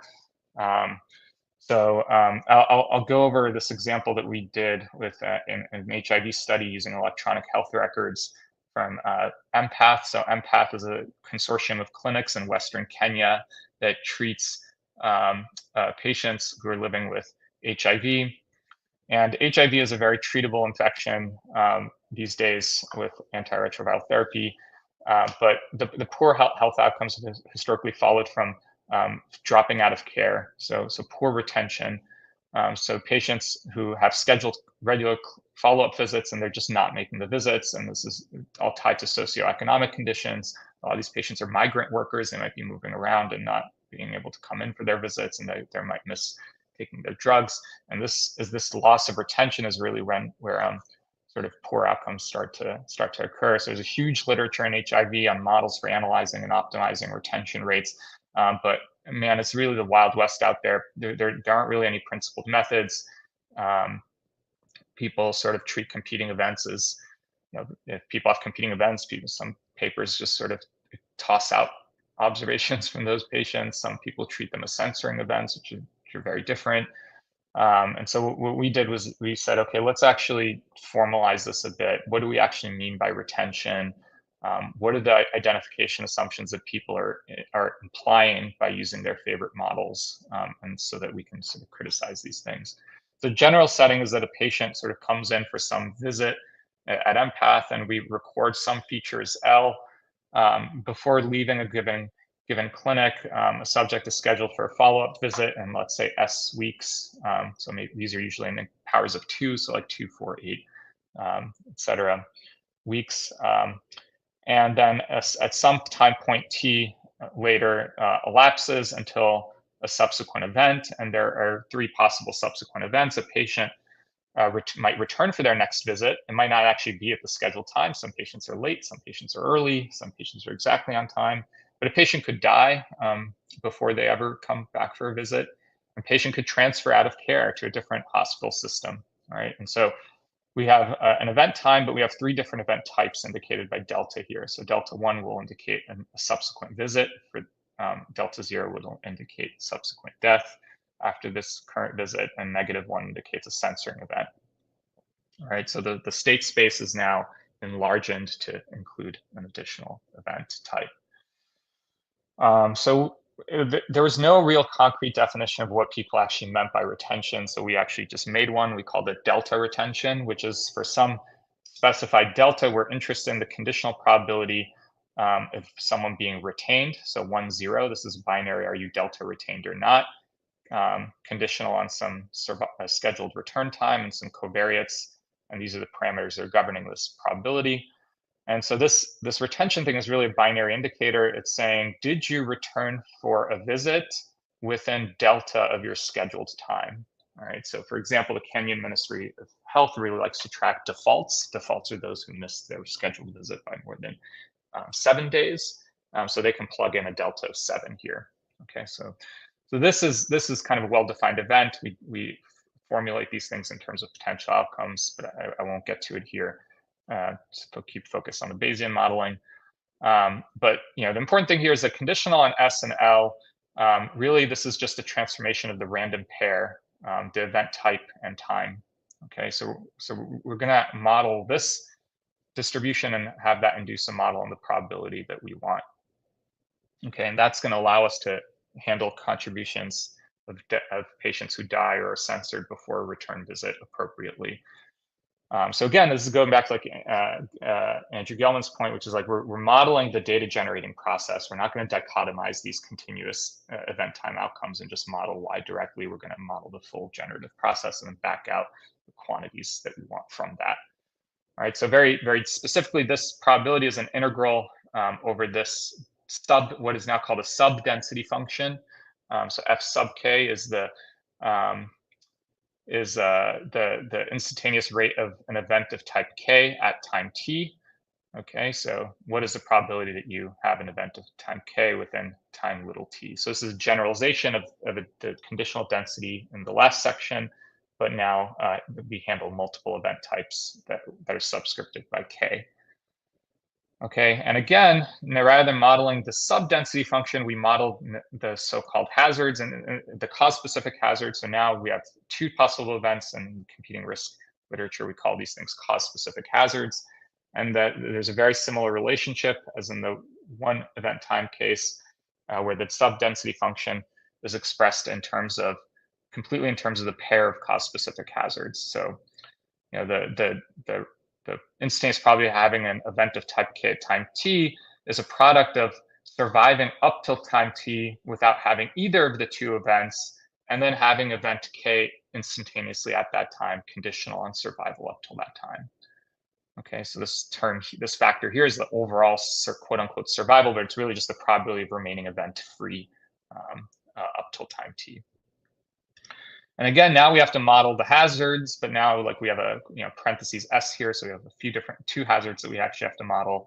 But it's really the same modeling problem, right? So you can use the same type of models using this causal beta function and just model these cost-specific hazards and then plug them in. That induces a model for the sub-density function, and then we can compute integrals to get back to the retention outcomes that we care about. And just to give you an idea of how flexible these models can be, and this is all implemented in Stan, and we're working now to actually get these models running in real time at the point of care at the empath clinics to actually compute at the point of care like retention probabilities and have that drive sort of clinical decision making. So this is Bayesian modeling at scale. It's a really interesting sort of problem. It's been fun to work on. And you can see how good the Bayesian models can be in this setting. So each panel here is the hazard, the cause-specific hazard of a return visit among those who are scheduled to come back in 2 weeks. In the middle, among those who are scheduled to come back in 4 weeks, and among those who are scheduled to come back in 8 weeks. And this vertical line is the scheduled return time. And you see how pathological these hazards are. First of all, there's clumping. You see the spike here in the hazard right at the scheduled return time. It's because most people are actually kind of on time for their visit. But then we're able to catch this long tail of patients who are delayed for their visit. Okay, so we're flexible enough to capture this clumping and the tails, but at the same time, we have smoothness. So in red here, these red points are the empirical hazards. And you see as the at-risk set gets lower and lower, like if I zoom into this middle one, you can see the, oops, no, that did not work. Wow, I thought PDFs are supposed to be stable. Let's see. Okay. I assume people can't see this either. The universe is messing with you, Armand. Yeah, that's fine. Wouldn't be the first time. Okay, let's see. Okay, that did it. So I just opened the file up again. Yeah, so here you can see the empirical hazard is so erratic. Like as the at-risk set gets lower and lower, these hazards are exactly zero, or when an event happens, the hazard jumps up here. Right? Nobody believes that the hazards are actually like this. It's just small sample variability, right? But the Bayes estimator stays smooth where the sample sizes get small, but it's flexible to capture complexities early on. we've really had a lot of success in doing causal modeling with these types of hazard functions. All right, now I'm gonna discuss, maybe go take it up one more notch on the ladder of complexity and think about, sort of give you a bird's eye view of how we can think about causal effects. And we have a sequence of treatment decisions and how we can compute causal effects on survival outcomes in these settings. And I'll reference some work that we have in this area. So in many settings, I would argue in most chronic disease settings, chronic diseases are not treated with a single, treatment. They're not like, oh, here's a drug, okay, take it and then never come back. There's actually a series of treatment decisions. Therapies are tailored over time in response to the evolving condition of the patient. And so here, we're really interested in causal effects of a sequence of treatment decisions rather than a single decision. We want to be able to say, what would survival rates have been had I followed one sequence of decisions rather than another? This is a very interesting causal inference problem just outside of Bayesian inference. It's just a really interesting topic. The assumptions that you need, the type of trials that would emulate, that would get at something like this, it's just a really interesting topic that excites me. And an example where I've had to sort of deal with these analyses is in chemotherapy treatments and pediatric acute myeloid leukemia. Patients with acute myeloid leukemia to go through a sequence of chemotherapy courses, and a particularly effective but cardiotoxic chemotherapy agent is known as anthracycline chemotherapy, or ACTs. It's really tough being a clinician and trying to balance the decision of whether or not to give someone anthracyclines or not, because it's so cardiotoxic. If you treat too aggressively with it, you might induce heart failure. If you don't treat aggressively enough, patients might die due to the cancer. So it's a tough balance. And so we've been doing some causal analyses to inform these complex trade-offs. And the data set that we worked with, this is from actually a trial, the AML 1031 trial, in which patients moved through a series of 4 chemotherapy courses, but the anthracycline decision was not randomized. It was part of a modifiable backbone therapy. And so we still needed formal causal inference methods to adjust for the confounding in the anthracycline decision. And there are a lot of complexities here, like patients might die before ever completing the 4-course chemo regimen. It's actually unethical to keep patients in the trial if the therapy is not working. So patients might be withdrawn from the study before completion. And so this induces a type of right censoring that is actually informative, right? Because it's really, it's a subgroup of patients who are really not responding to therapy. They're being censored out. And so the identification and definition of causal effects in these settings are non-trivial extensions of the point treatment setting that I did go over. And you can see the paper here where we spell that out in painful detail, but in detail that I think is important. So this is the general layout of the AML 1031 trial. So for example, subject 1 is enrolled in the trial. They start their first chemotherapy course at time Y1.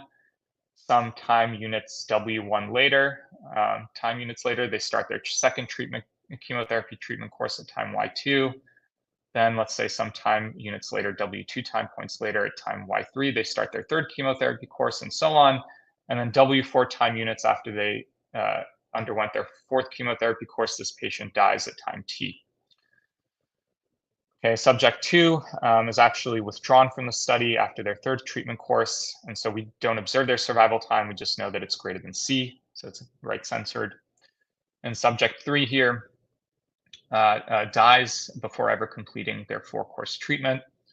And you'll notice that even though there are up to 4 courses possible per patient, not everyone goes through all 4 courses.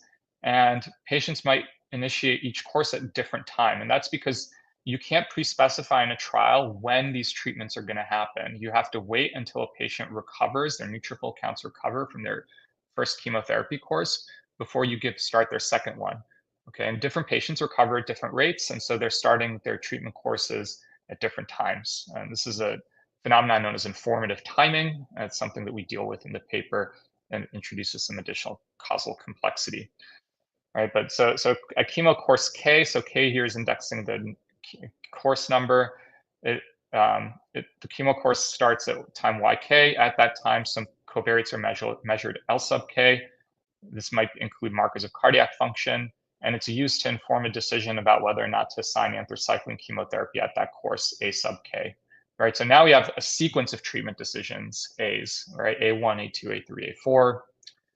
And we want to make some causal comparisons about what would have happened if I made one sequence of anthracycline decisions versus another. What would the effect have been on overall survival?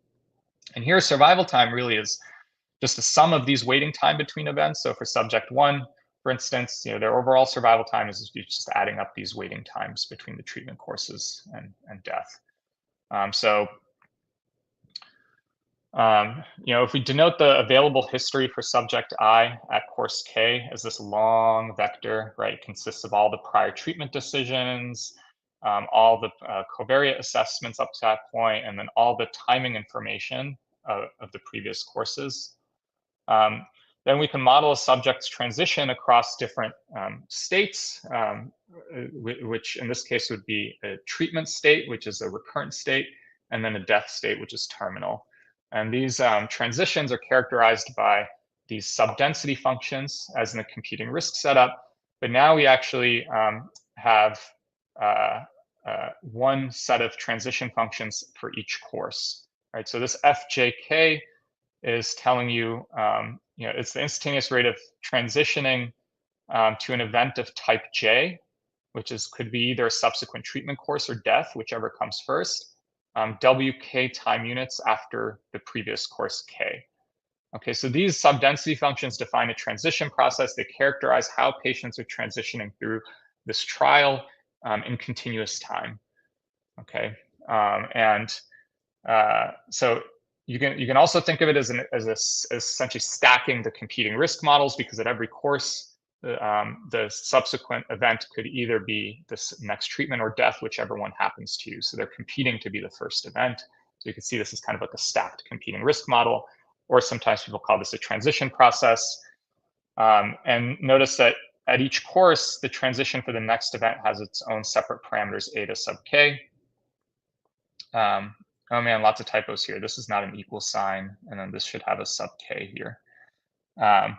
But if the parameters governing all these transition models are the same across treatment courses, we call this a homogeneous transition process. Otherwise, if they're separate parameters, we call this a non-homogeneous process. And if each of these transition rates depends on the history only through the previous values, but not the entire history, then we call this a Markov transition process. Otherwise, we would say it's a non-Markovian transition process. So in the paper, we looked at a class of non-homogeneous Markov transition processes through this trial. And it amounted to modeling these subdensity functions, but just as in the last two examples, rather than modeling the densities directly, we actually look at the cause-specific hazards of transitioning to the next event of type J after course K. So now we have 4 pairs of cause-specific hazards, 1 pair for each of the 4 treatment courses. But the modeling is all the same. Now you use like this causal beta thing to model all these transition rates as well. And the standardization procedure essentially, I won't get into details, but you have a full data generating model for the continuous time transition. So the idea is, let's simulate the transition process under different hypothetical treatment sequences, and let's look like what proportion of the simulated patients survived past a given time point t, and what proportion under one treatment strategy versus another. And that, if you do that, you get these survival curves. So here's a survival curve under one treatment strategy, here's one under another, and then here's point-wise differences at different months.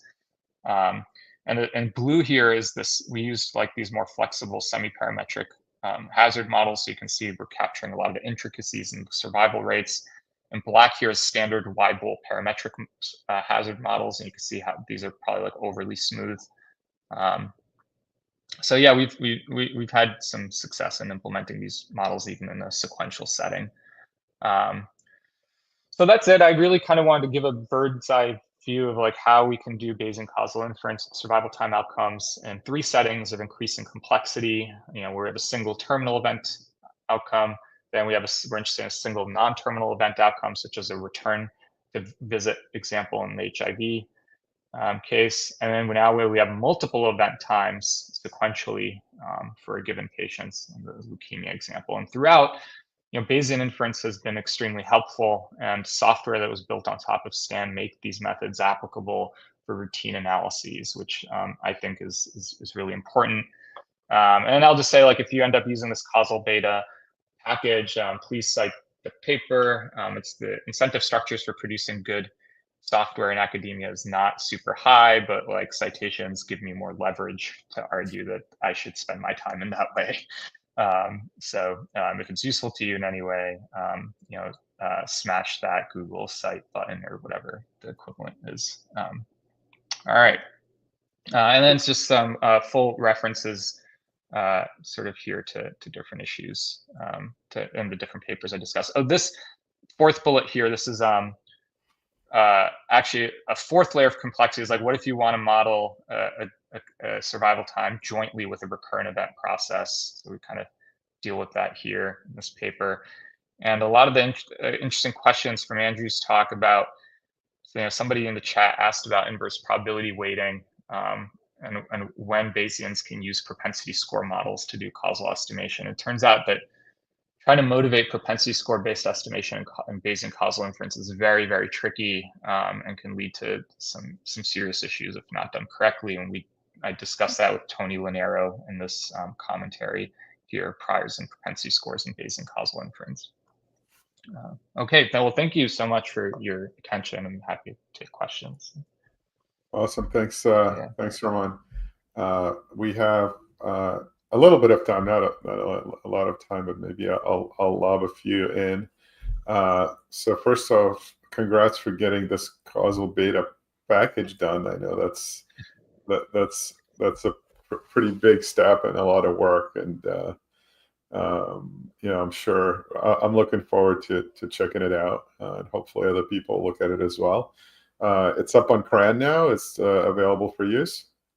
It's on GitHub, so we use like the dev, you know, the remotes package to just install it straight on GitHub, and the paper's on archive that sort of demos you. But yeah, we're trying to get it. The tricky thing is like we built it on top of command stan R, and CRAN has been giving us some issues because that package itself is not on CRAN. So I need to find a way to sort of push that to CRAN regardless, but yeah, so TBD on that. But it's accessible. You can just install it straight from GitHub. Yeah, that's great. One thing I didn't notice, maybe I missed it, is can you specify hierarchical effects there, or not, or what's your general take on this? Yeah, like hierarchical and like in terms of like patients being in different centers, and you want to sort of partially pool effects across different clusters. Something like that. Something. Yeah. You can do it. I've always had trouble with, like, from a causal inference point of view, that it gets a little tricky. I mean, essentially there you're trying to estimate conditional average treatment effects or conditional survival rates within each of these strata, and then you can think about priors that sort of partially pool these causal effects together. I discussed some of those approaches in this paper, where you would do partial pooling for causal effects and non-survival outcomes. But yeah, you could do that stuff here. It's not immediately implementable in the causal beta function now, but it's something we imagine building on top of. Yeah. Cool. So my colleague Yuho's bringing up a question which is sort of related to a talk that he's going to do later on, where we look at these multi-state hazard models. Just terminologically, it sounds like the sequential models that you're describing are kind of that flavor. Would you say, or is there a difference? Yeah, I mean, my understanding is you can view it as like a competing, you know, after given a current state, the next state, the time at which you enter the next state is like a competing risk problem, right? Where you have many possible states that are competing to occur first. And so yeah, you could characterize the transition model in terms of these transition rates, and then sometimes people call this a multi-state model. There are nice papers by Cook and Lawless that really sort of spell out the relationship between computing risks, transition models, and state space models. They're all pretty much mathematically equivalent in my view. Yeah. Another thing that it reminded me, because you were talking about this problem of administering these course of chemotherapy, right, that induce cardiac toxicity, and so you're essentially like straddling this risk window, right, where you're trying to induce some efficacy on preventing some metastatic process, and simultaneously increasing the risk of cardiotoxic events. And that's such a common thing in treatments, right? Like we work in these in a different setting, but in a cardiovascular settings where when you administer different doses, let's say of an anticoagulant medication, right, you're trying to prevent someone from who has certain types of arrhythmias from forming clots and having stroke events. But then if you administer too much, then you're inducing these uncontrollable bleeding events, which can also be fatal, right? And lots of like things like that happen all the time. And there, I think it's also an interesting bit is like the average treatment effect or whatever that like a regulator uses to say, is this like safe, effective drug, versus an individual treatment effect, right, for each person, conditional on that person's covariance. Those are different things, right? So I don't know if you have any other comments on that, but it's one of these problems that like I feel like is there in lots of settings, and yet we don't see sort of very principled treatment of that issue. Yeah, I mean, I think that's totally right. I mean, the anticoagulant example is something that resonates with me and the problems that I kind of see a lot. I think the most common approach with things like this, whenever we're interested in optimizing on the basis of multiple outcomes, what I see if I flip through Lancet or any jam is like a lot of composite outcomes. All right, so they just like smash these things into a single composite 1, 0. Do they have all these, or do they have one of them, or do they have two? And the causal, like what, and again, this is my causal thinking is like I always start with the causal stuff first, and then do the method. So when I see these things, I start with the method first, and I ask myself, what causal assumptions is that act that you're doing implicitly making, and is that valid? And I don't think it is. But from Bayesians, it's easy because we can define utility functions, right? That explicitly say like, how are you ranking these different combinations of outcomes? And then you can just compute expected posterior utility. That's kind of what we do in this paper with cardiotoxicity. We have an example where rather than just doing overall survival, we have a utility function that penalizes for cardiotoxic events. So treatment strategy, two treatment strategies have the same 3-year survival rate, but one has a lower cardiotoxicity rate. That one will have a higher utility. And then we compare treatments on the basis of this utility function. Again, super straightforward from a Bayesian point of view. It's harder when you're doing it from a frequentist point of view, because you have to now do all these ad hoc sort of weird composite things. So I think that's where Bayesian inference really shines.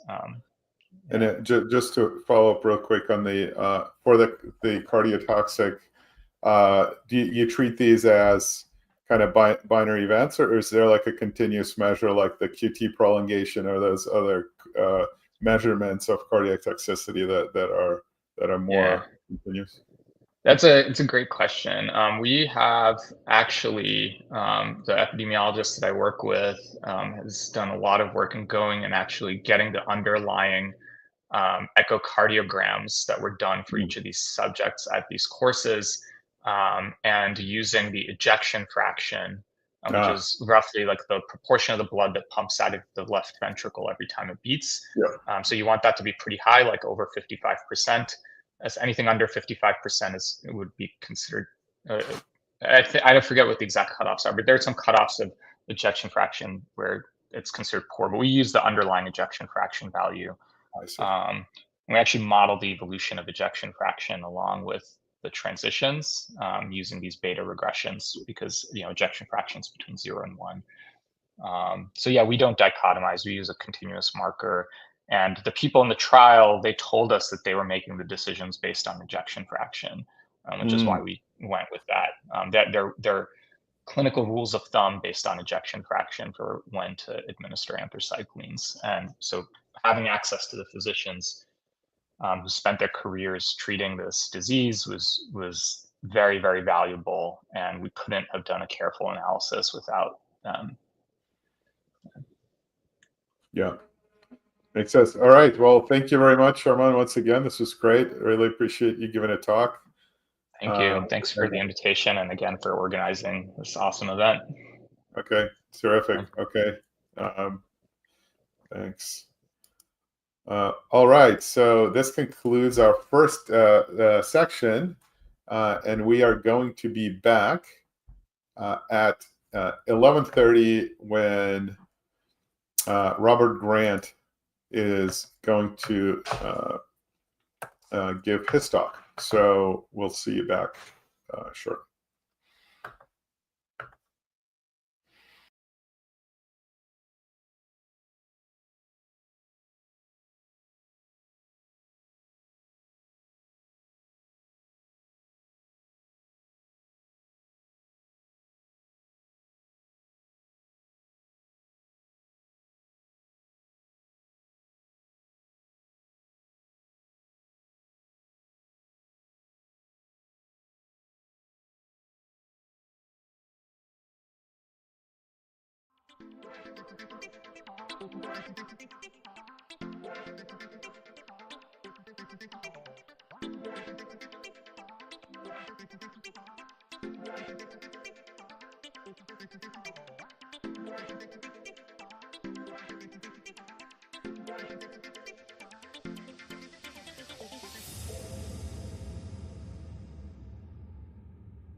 All right, and we are back.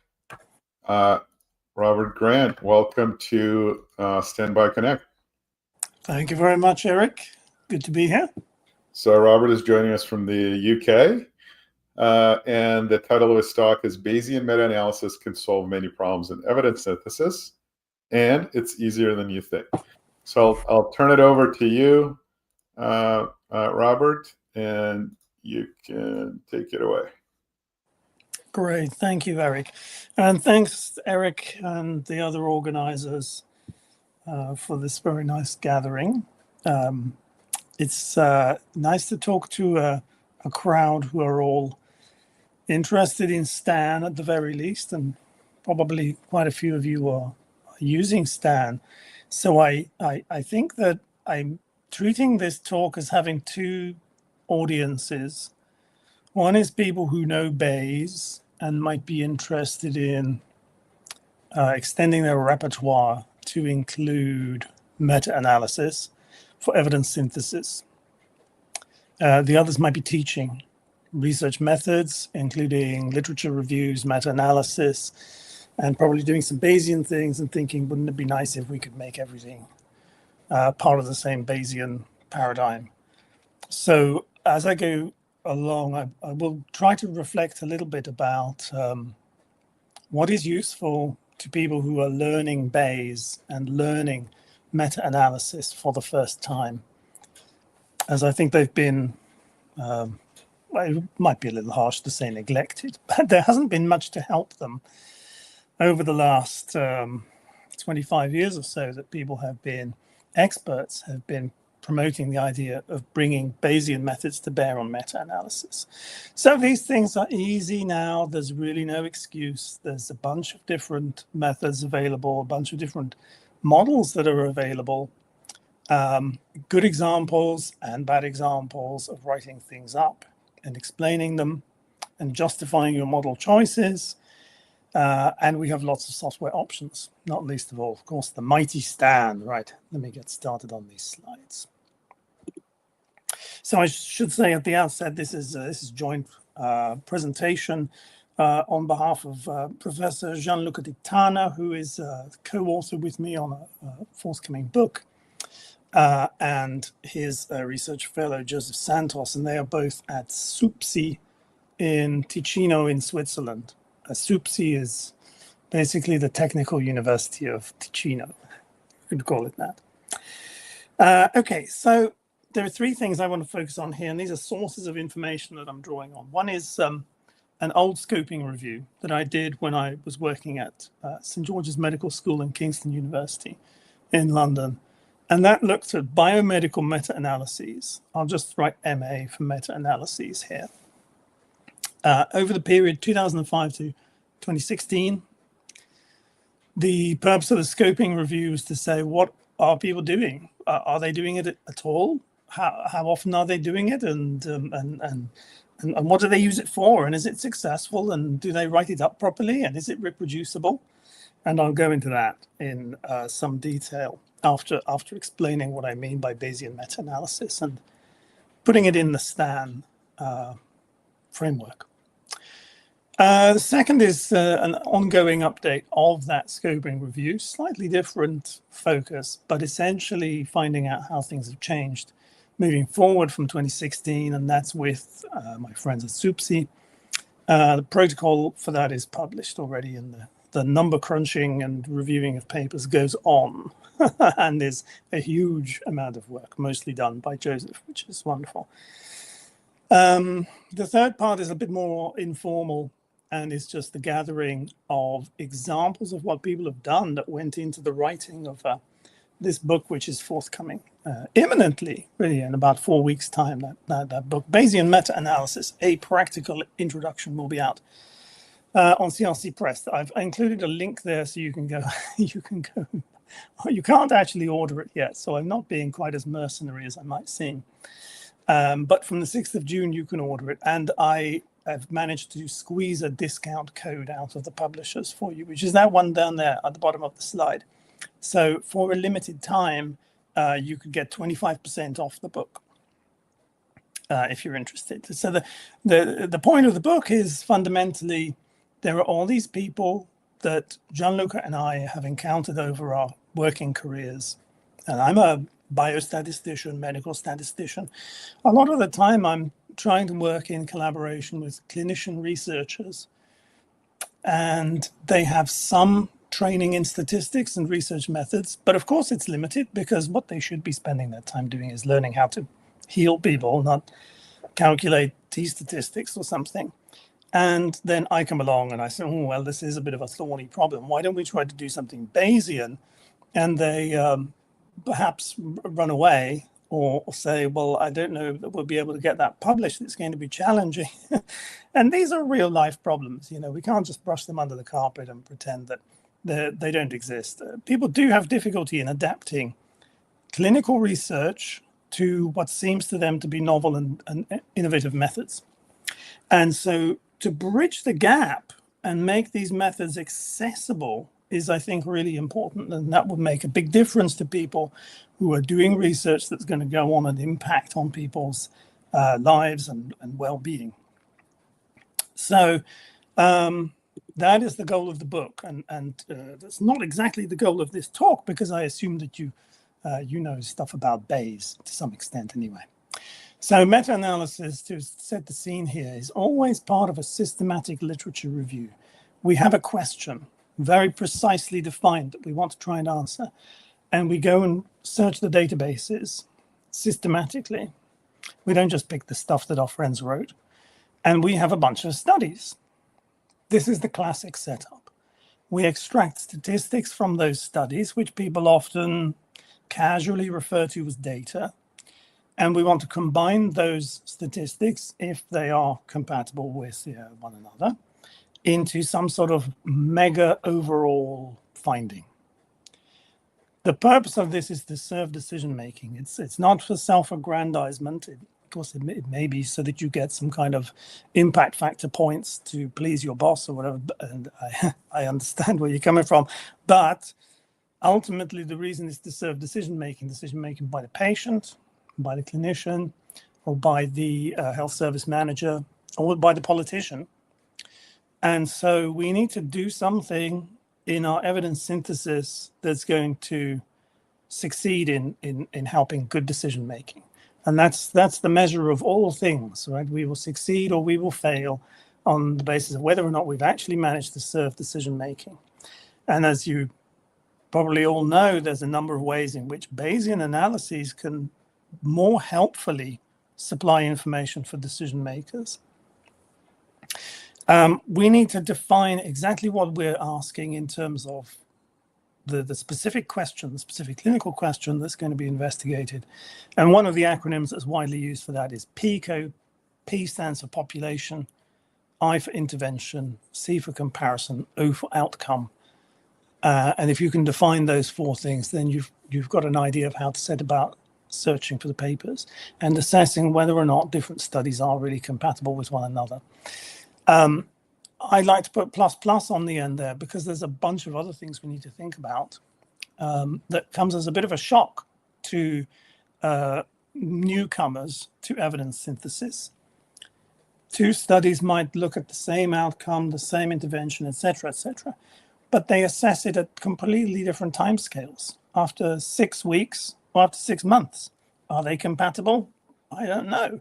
And so there are a lot of subjective questions like that will determine whether or not you put these papers together and their statistics together into one summary or not, or somewhere in between where you say, but I think this one's going to have a somewhat of a bias, and maybe we can use a prior and we can do something Bayesian that's going to incorporate more information. More information, of course, I'm being a bit vague. Right? It could be empirical, it could be expert opinion. There's a number of different ways we can deal with that. And some of that goes back to reflect on what Andrew mentioned at the beginning, about using the priors to really constrain the parts of your model that are informed by theory so that the other parts might be identifiable. Typically, we're using study statistics, and this is really what I'm going to talk about during this talk, but I'm happy to take questions at the end on this increasingly important variant where we have some individual participant data, IPD. And what happens there is that people who conducted the study are happy to share with you an actual flat file of some form containing all the participant data. Now, if you had that from all the studies, then you'd have a multi-level model of all the participants clustered by study. And you might have some sort of study level characteristic, which would help to explain some of the differences if it's an effect modifying variable. So you can see how this is leaning towards something of a big regression model, which is a point I want to expand on. Where our studies come from, it feels like the sausage factory that we scrape up everything we find, we put it in, we crank the handle, something comes out the end, don't ask too many questions about what went in.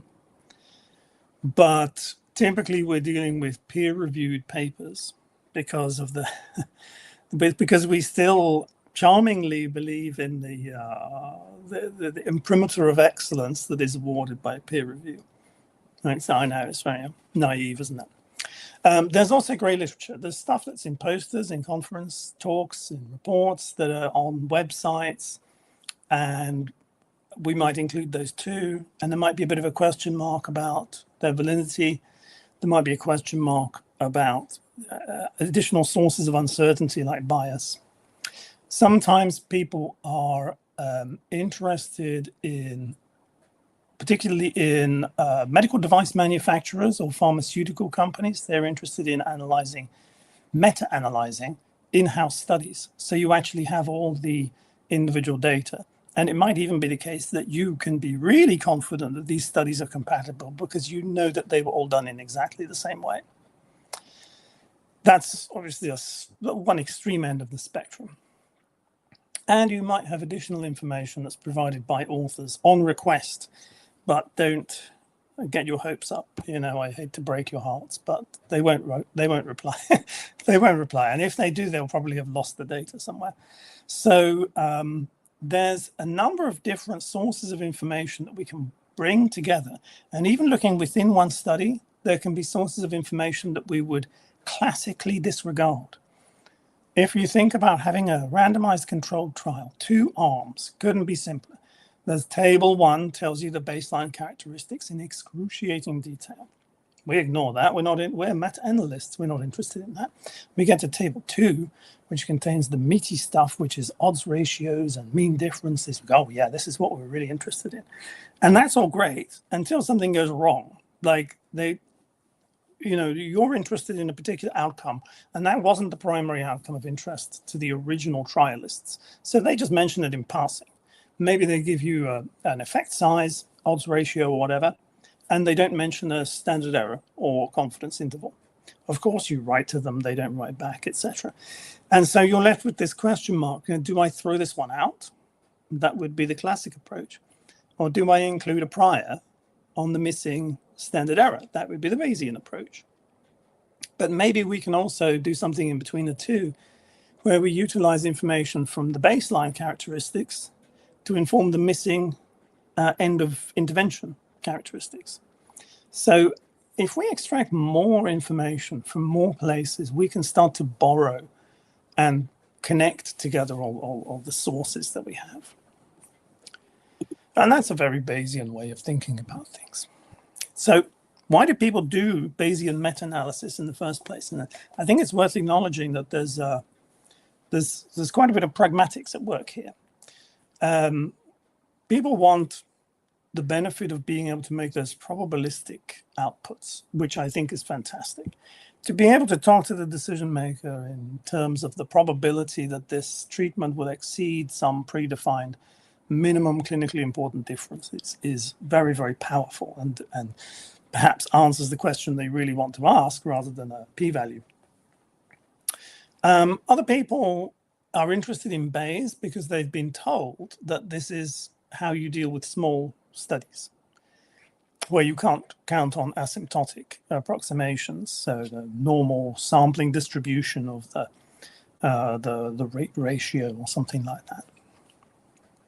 They might occasionally have informative priors, which in two broad categories are going to be a reflection of an old review that was previously done 10 years ago, and they put a lot of effort into it and they looked at lots of studies, and we just want to update that with the new studies. We don't want all the hassle of going back and looking at that old stuff. We're going to take their output, their bottom line, treatment effect estimate, and standard error, and we're going to use that as a prior. So we have an empirical prior, and obviously sometimes it's a lot more complicated than it sounds. And sometimes people have expert opinion priors, but it's quite rare, of course. As you all know, it's something that people talk about but don't really do. But expert opinion priors, to my mind, are quite sellable to clinician researchers because they represent a form of sensitivity analysis. It's like next level sensitivity analysis. Instead of just sticking in best case, worst case, let's have a whole continuum of values, and we will allow some of them to be more probable than others. And that's a prior distribution. Now, the real clincher for using Bayes, I think, is when you have these uncertainties which represent biases or missing information, or uncertainty, interval censoring in a sense, in the information that you've been able to extract from the papers, because those are not amenable to the frequentist idea of the sampling distribution. And so you'd have to go Bayesian and apply a prior distribution to them.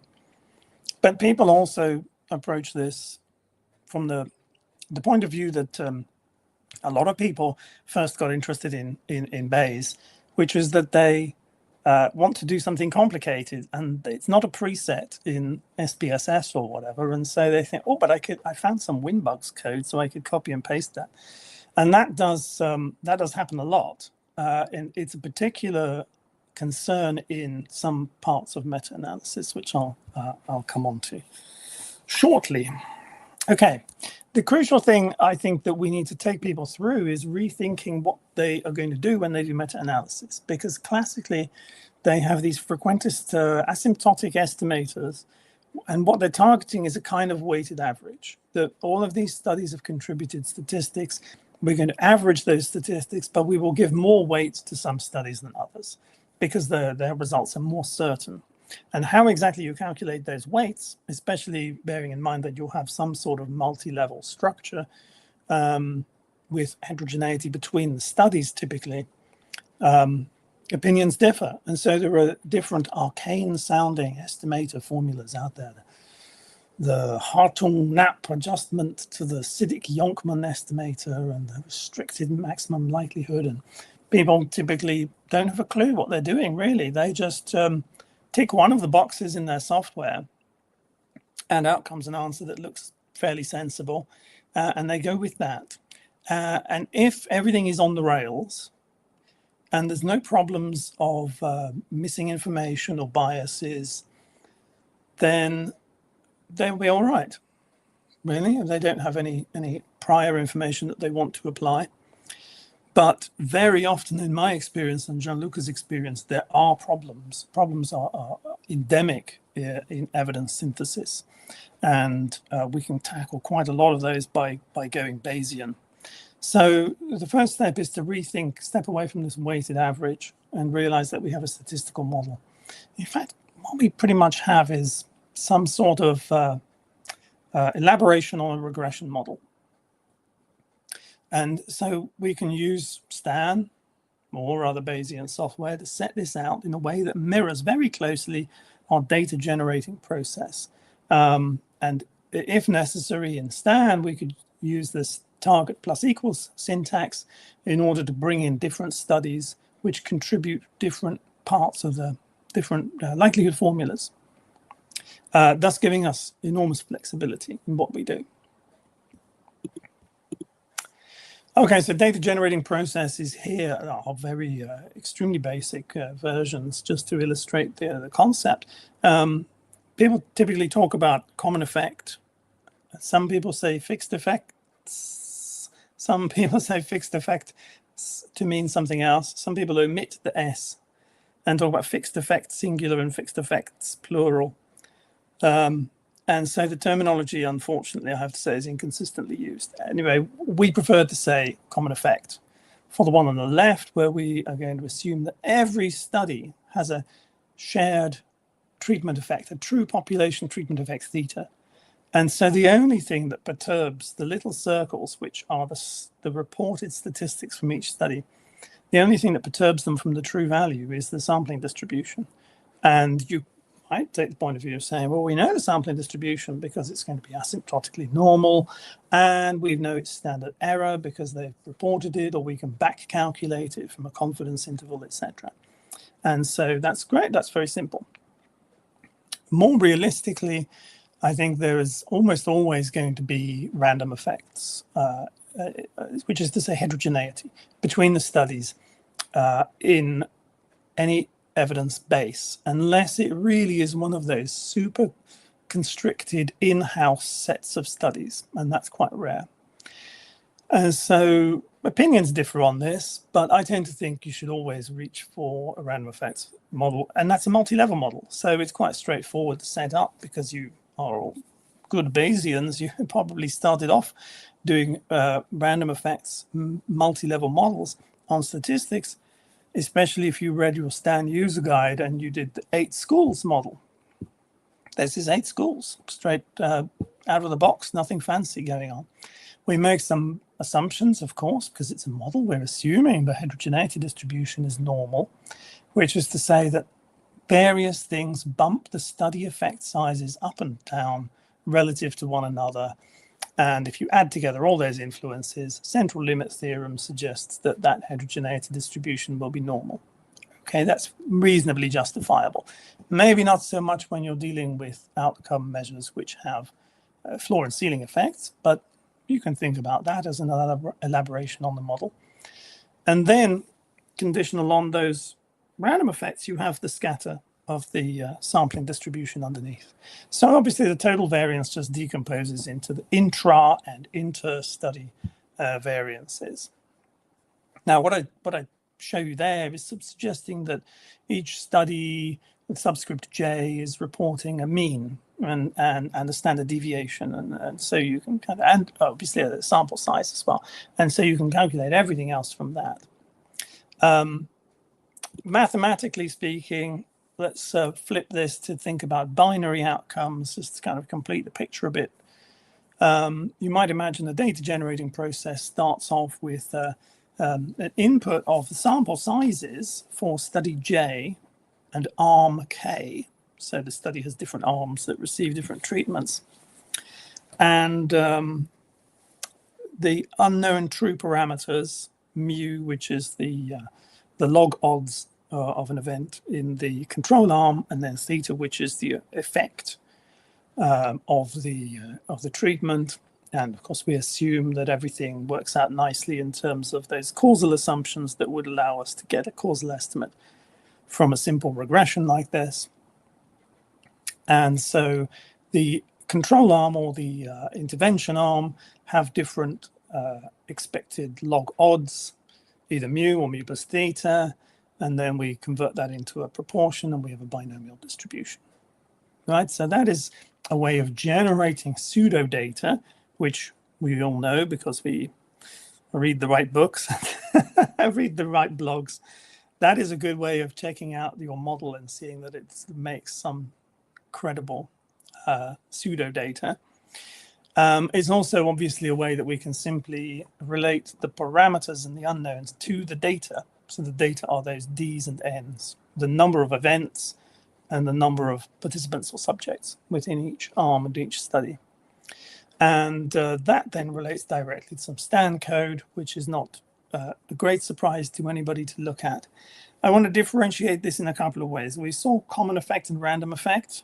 The other question is whether we write it out arm by arm within each study, or we look at the contrast between the arms. So do we extract the number of events in each arm, or do we just get the odds ratio or any other summary statistics that you like from each study?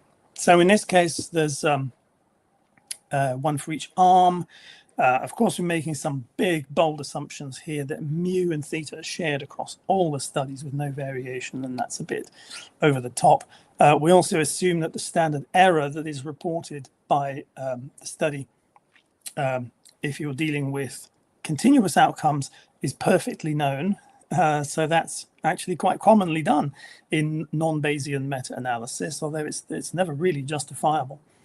And in the final line of code there, you have a little regression formula, mu plus theta times treat. And treat is a binary variable, whether it's the treatment arm or not. So you can see how you could just take that little extremely basic regression formula and start expanding it. So, well, now I'm going to have a random effect as well between the studies. And I've got this study characteristic, maybe the dose of treatment or the duration of treatment. And I want to use that as a predictor as well. And so you can start extending that a lot. Now, we don't show the priors here for a pragmatic reason, that if you print priors, then people will abuse them. They will copy and paste them and use them in stupid ways. And this has happened, as I'll explain in a moment. So that's why I don't show priors, because I know that these slides will end up online, which is great. But I don't want people to just mindlessly copy and paste.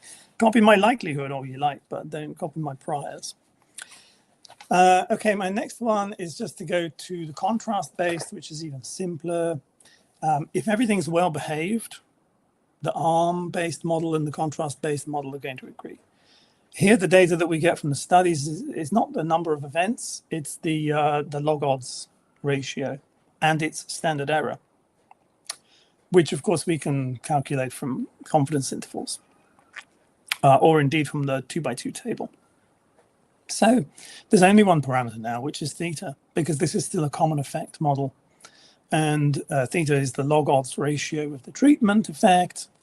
And each study is simply drawn around theta by its own standard error. So this is maybe a little bit too simple for most purposes, to be honest. But it's the common effect variant. If we go to random effects, it's just a straightforward multi-level model, which you probably know and love. We include heterogeneity. So now we have a heterogeneity standard deviation called tau, traditionally. And each study gets a random effect called U, which is either positive or negative and bumps the treatment effect up or down, according to random stuff, which is things we don't know or need to know within each study. We still assume the standard error is perfectly known, which could easily be expanded on by switching the normal distribution and the likelihood at the bottom, switch that into a t distribution if you like, or do some inference on the standard errors themselves in the case of continuous outcomes. With aggregate data, it's worth pointing out here, we're going to have small n, a small number of studies, m, perhaps I should say m, to match the notation in the book, and small p, the number of parameters. And so these are not big data challenging problems. If you go to individual participant data, it could get more challenging. But you can still have some of the classic multi-level problems that you will encounter in STAN. You can still have divergences when the sampler tries out extremely small values of tau very close to zero. So you have this sort of funnel effect that Andrew Gelman talked about earlier. And that can be avoided in the usual way. So these are things that we need to teach learners when you're using Stan, and I think Stan is well suited. Cue the next slide. You have to understand what it's doing a little bit more hands-on than people tended to traditionally using bugs, where you just set it up and set it running. And as was my experience when I started out using Bayes, using bugs, you'd have all sorts of obscure error messages and you wouldn't have a clue what was going wrong. You change the initial values slightly and it would work. And you'd think, why did it work? That worries me a little bit. But, oh, well, never mind, we'll publish it anyway. So with Stan, we're vastly more advanced in terms of the diagnostics. And I think that's a big part of the learning process to take people through. And it takes more time in any curriculum to do that. Okay. I get good feedback from learners when I show them different syntaxes and different software and then say, I recommend you learn with Stan. Even if you're not going to use Stan, I recommend you learn because it's so explicit and because it's declarative, because you can see exactly what every variable is that's floating around in the system. And the computer is not making a guess as to whether this is data or parameter or anything like that. So people will differ for sure, and no doubt that's what I get is a bit of a biased sample. But teaching people Bayes with Stan does seem to go down quite well, because then it takes some of the mystery and the magic out of it, and they can see exactly what's going on. Many of the software options out there will not allow you to do stuff that's off-piste. So you can pick from a menu of priors and likelihoods. Those that do allow you to, typically, it becomes either much, much harder in terms of the syntax, as in Stata, or it just gets a bit weird, like you have to trick it, as in bugs or jags, to do something bespoke. Whereas in Stan, you just switch to target plus equals. You might even teach them to use target plus equals from the very outset. And then doing something bespoke, like a selection model for publication bias, is not a huge shift. They need to understand the model, but then the coding doesn't particularly get in their way to hold them back. And so I think that's a real plus. And that's all the other options fail on one or more of these. So Stan comes through, I think, as the winner for evidence synthesis, despite its reputation, because people out there think it's new, it's scary, it's advanced. I'm going to stick with something more user-friendly. Having said that, some people really do only use off-the-shelf models. And they could use simpler software. But often what happens is they think they need standard models. And then a year or two down the line, they have to relearn everything because they've grown up. And now they realize there are problems in their evidence base and they want to model them. So I don't want people to have to learn the same thing in two different software packages. Okay. Right, so hopefully that's framed the whole thing in terms of Stan and Bayes. Now I want to just reflect on the lessons learned from these 3 reviews. And that should bring us up to 1/4 the hour and leave some time for questions. So the first thing is the scoping review that I did. And this was just, it had been bugging me for a long time that people are not doing Bayesian meta-analysis, and it would make life so much nicer for them. And so I squeezed a little bit of time here and there, and I was no funding for this. And I did this initial scoping review. So the whole point is that you can ask the classic bibliographic databases, give me all your meta-analyses. Give me tell me how many there are. And they tag meta-analysis, they tag research study designs. You can identify straight away if something is a randomized controlled trial or case control study or whatever. And meta-analysis is one of those tags. But within the meta-analyses, you can't identify what method they used. That stuff isn't tagged. There you have to do some sort of free text search. So we can count the meta-analyses, and there are tens of thousands. And then we can download all the abstracts and we can just search for keywords that are going to indicate that it is likely to be Bayesian. So it says Bayes or Bayesian. It says credible interval. It says CRI with exactly that capitalization, and that is very likely to indicate that it's Bayesian. We might miss some. So I additionally did a sample of those that were flagged as not Bayesian, and checked what percentage of them turned out to be secretly Bayesian, shy Bayesians, and that gives us a figure for the proportion of Bayesian meta-analyses done in each of those years. So it runs from 2005 to 2015. Then I submitted it, and some reviewer said, "Oh, you should update it because it's nice to be up to date."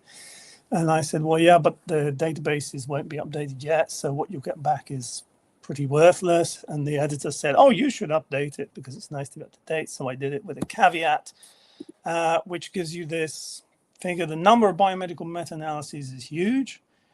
Getting up to, so obviously ignore 2016, right? That's a lot of nonsense. Getting up to 9,000 or so per year. If you think about all the combinations of PICO, there's a huge, colossal number of potential questions that could be asked. So I don't think it's unreasonable. I don't think it's indicative of a paper mill, just salami slicing and all that sort of stuff. But a lot of early career medics do come under some pressure to publish something, and they all say, why not do a literature review, because then you don't have to bother with the ethics application and all that stuff, or the nasty messy patients.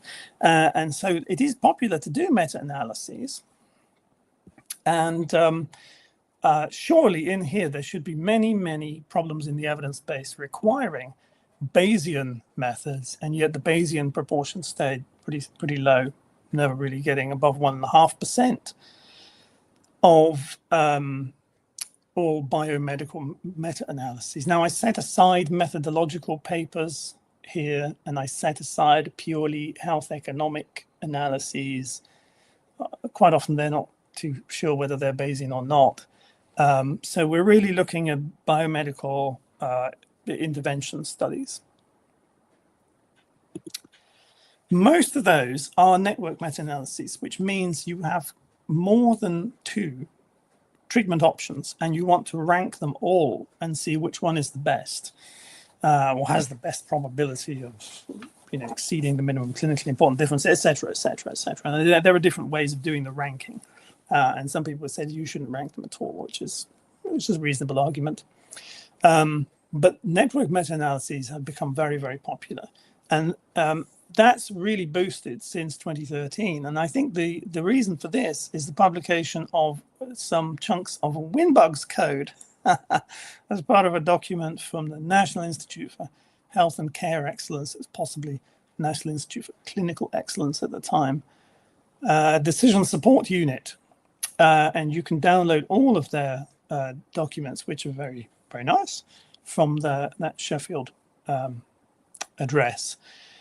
That's great. That's an inspiration for Gianluca and I, because when they published that, people started using it. They would confidently start doing Bayesian network meta-analysis, and that, which is fantastic. And then the same group, or some of the same people, have subsequently brought out a book on network meta-analysis, published by Wiley. Oh, let me hold that up again. There you go.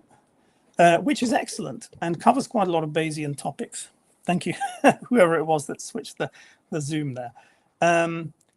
And people are taking the code and using it, which is fantastic. So we thought, let's do the same thing, but with a wider range of topics, and make an introduction that is very practical and very easygoing.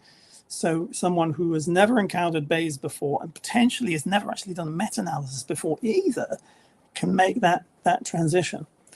There is a cut and paste problem, though. And as I mentioned before about the priors, people copy and they paste that code, and it has some like a default prior, it's in bugs, so because it has a precision of 0.00001 or whatever, and they run with it, and that might not be so uninformative as they think it is, depending on their outcome. And I've seen examples of where it looks like it screwed up their analysis, but they probably never realized So that's a big concern. And so we need to not just present people mechanistically and say, oh, you've got this problem, here's the code, off you go. We need to get them into the frame of mind of being critical model builders. And all of that, of course, takes time. If you're thinking of this in the context of a research methods and statistics course for psychologists or med school students, this is very hard to squeeze in to the curriculum without dropping something else out, which is potentially really, really crucial. So it is a challenge. It's a very real challenge. Okay, some more results. The number of network meta-analyses really accounts for the great majority of the Bayesian meta-analysis that we've seen. So that's great. Network meta-analysis taking off. People are doing it Bayesian. They're probably not thinking about that too much, but we can improve on that. What else do we find? The software they use is mostly bugs, 74%. Ooh, remember, though, this is 2005 to 2015. The next thing they use after that is JAGS, which is another Gibbs sampler program, little standalone executable with an R package and a Python interface and so forth. So that's pretty easy to use. Stan appeared in only one paper in that review, but Stan only came out in 2012. And, you know, it takes a long time to go through from analysis through to publication, getting on the database. So it's not something we should feel too ashamed of. We did get outnumbered by some hoary old woolly mammoths like Lotus 1, 2, 3. I mean, it's kind of impossible to understand how people. You seriously telling me you did MCMC in Excel? But this is apparently the case. So I'm not saying it's impossible, but I am saying it's error prone, should we say, error prone to try and do that. But reproducibility is a real problem here. So if you're publishing something that's going to impact on healthcare, you need to publish the code. There is no reason not to publish the code. 18% are publishing code, 41% are publishing data, whether that means study statistics or whatever. Most name the software, but a bit less than half name the version of the software, which means that it really is quite hard to reproduce exactly what happened. Needless to say, only like one person, Chris Fonsbeck. No one else would tell you their random number generator seeds. Fonsbeck's analysis of uterine fibroids, and he's a PyMC developer, but we like him anyway, is the outstanding exemplar of publication in this, because he basically just made a GitHub repo and put all the analysis, all the justification of all the model choices on there. Just, it's so easy to do nowadays. There's no reason not to do it. People don't justify their priors. That's depressing stuff. You know the story. Okay, research for the book. We just start snowballing. All the people who are active in the field and the methodology papers and the examples of using Bayesian meta-analysis for different interested things. I've talked already about the motivation for writing the book. And there is going to be this website, bayesianma.net. Remember, we publish in 4 weeks' time, so then we'll have a lovely website as well. And all our code will go onto the website. We thought about different software options, and people said, reviewers early on in the proposal and the first few chapters of the book said, you're wasting your time. Just choose one and go with it. But I think this is really important because people who are encountering Bayes for the first time don't know yet what they want to use, and they could, use what their professor uses, which is how most of us got started. But I think it's useful for them to make a personal choice about where they feel comfortable on that spectrum from easy to learn but restricted to hard to learn but flexible. All of these mentioned for the basic models anyway in the book, and all the code will go on the website. And we found lots of different applications that people were using Bayes for. Some of these, of course, you can do in non-Bayesian fashion. But if you have combinations of things, chances are your model's going to get quite complicated. You might start to struggle with identifiability. You're chopping the data up smaller and smaller, and you need to bring in informative priors in order to make it identifiable. So that's almost inevitable as your model's getting more and more complicated to deal with everything, that you're going to move towards Bayes, I think. Many of those reasons, many of those applications of Bayesian meta-analysis go back to 2000. Papers by Alex Sutton and David Spiegelhalter saying you should use Bayesian models for meta-analysis. Look, here's how you do it. It's fairly straightforward. Look at all these different things you can do. And yet, 25 years later, here we are. There's no excuse now. I think the software is good. The software is safe. It will tell you when things are going wrong. There's lots of examples you can build on. So I would definitely encourage any of you who are interested to think about it, and any of you who are interested in teaching people, teaching researchers in how to do this, to consider introducing Bayes. New scoping review, I can give you tentative sneak previews. We'll run up to 2024 when the search ends, but then perhaps we'll update it later. Maybe not in quite such a cack-handed way as I did. We look at more databases, but we exclude network meta-analyses this time, because network meta-analyses are pretty much on the rails. People are using it. It's clear-cut what they're doing. They don't always report it very well. It's not very reproducible, but it's pretty clear-cut what's going on. What we want to know now is, what about these other applications? Why aren't people using Bayesian meta-analysis for unreported stats, or for where you have to extract information from a figure, a pixelated figure in a paper, and you're not quite sure exactly where the number is? Maybe you should put a prior on that, So there's about double the annual rate of Bayesian meta-analyses that we saw in the old review. So that sounds good. Probably they're still mostly NMAs, vastly outnumbering those. So that sounds like it's a big increase. Extraction is painstaking. It's complete for about a quarter of the papers, and of course that includes this funny COVID period when lots of people decided they were going to be meta-analysts. Tentatively, the publication quality isn't particularly changed. Some things are improved a bit, but I think we have a long way to go in setting standards for doing Bayesian meta-analysis, making it reproducible, because we're talking about healthcare applications. It should be to serve the public good. We're not comparing the blue button and the red button on the target website here.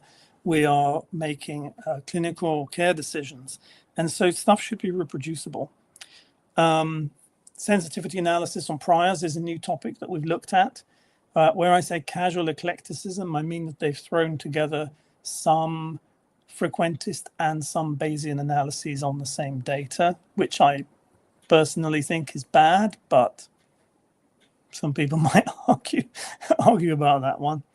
And heterogeneity parameters, which I didn't look at previously. To what extent are they described? Are they reported at all? Is that tau described at all?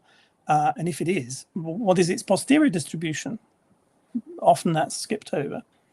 So hopefully we can just keep the pressure up and increase the quality. Bugs is down in popularity, as you might imagine. WinBugs has been frozen since goodness knows when, sometime in the 2010s. JAGS and STAN or BRMS, various, cottage industry R packages are up in popularity. But we can do more to sell STAN, and I think we really can push STAN for more beginners, because I think it actually is really helpful for beginners to get started in this. Okay, this brings me to my acknowledgements to say thank you, Gianluca, my co-author, also our wonderful editor at CRC Press, Rob Calver. David Spiegelhalter said nice things about us at one point. And various colleagues have made this work possible. It's always quite hard to do this stuff on your own. If you want to contact me, there's my email address. You can email me afterwards. Okay, let me stop there and see what questions people have. Robert, thank you for that. That was great. Maybe let me ask you, having done lots of meta-analyses yourself have now written a book about you. About it? What would you say are the top sort of mistakes or gotchas that people often make as they try to approach this subject? Well, I'm going to pick something that cuts across the Bayesian question, because I think there is a lot of information out there on doing meta-analyses and systematic reviews, which leads you into a kind of binary thinking. This paper either goes in or is out, and I need to decide the study is good enough, is compatible enough to be in, or I throw it out. And actually, I don't think the world is quite as clear-cut as that, and that's where the prior comes into play to provide a middle ground of modeling the bias or just allowing additional uncertainty based on our opinion. So I think it's that binary thinking. There is, by the way, a nice little book by Michael Borenstein called Common Mistakes in Meta-Analysis. And as you know, Eric, it was a whole chapter of our book devoted to the horrors of trying to extract information from those studies. So, the point is, it's hard to do this. It's much harder than it seems at first. Be bold, be innovative, and be transparent. That's our top advice. And so we're seeing some movement, right, in both the sort of there's a lot of movement in just the total amount of meta-analyses performed, but also there's some movement in the Bayesian world. And so what's your, if I can ask you to kind of project a little bit, where do you think is that going? Like, do you think we're going to see higher quality? More tools doesn't always mean better quality, right? But yeah, sometimes I don't know what's your hope for in the next few years.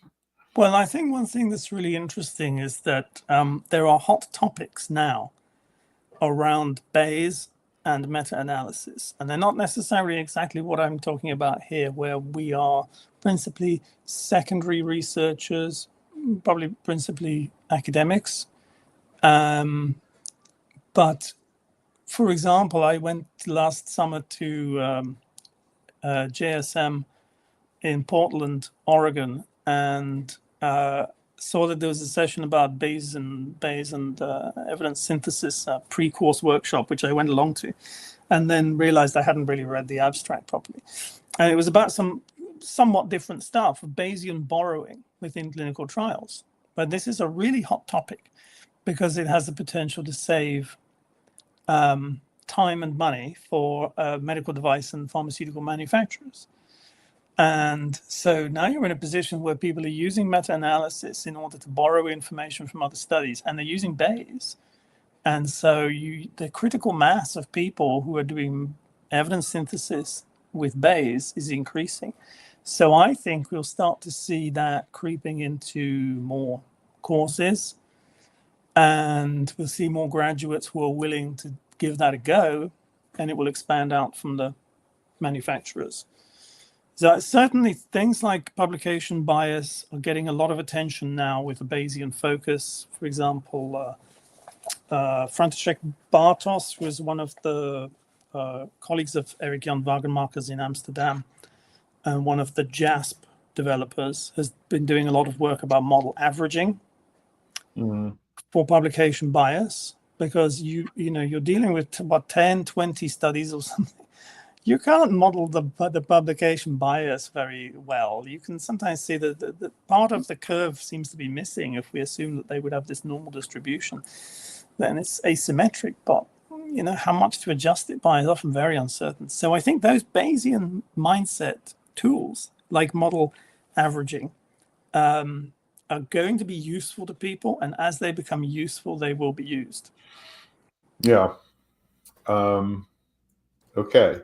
So I want to bring up, there's a question coming in from, I'll put it up on the screen, from Asil Merlaud.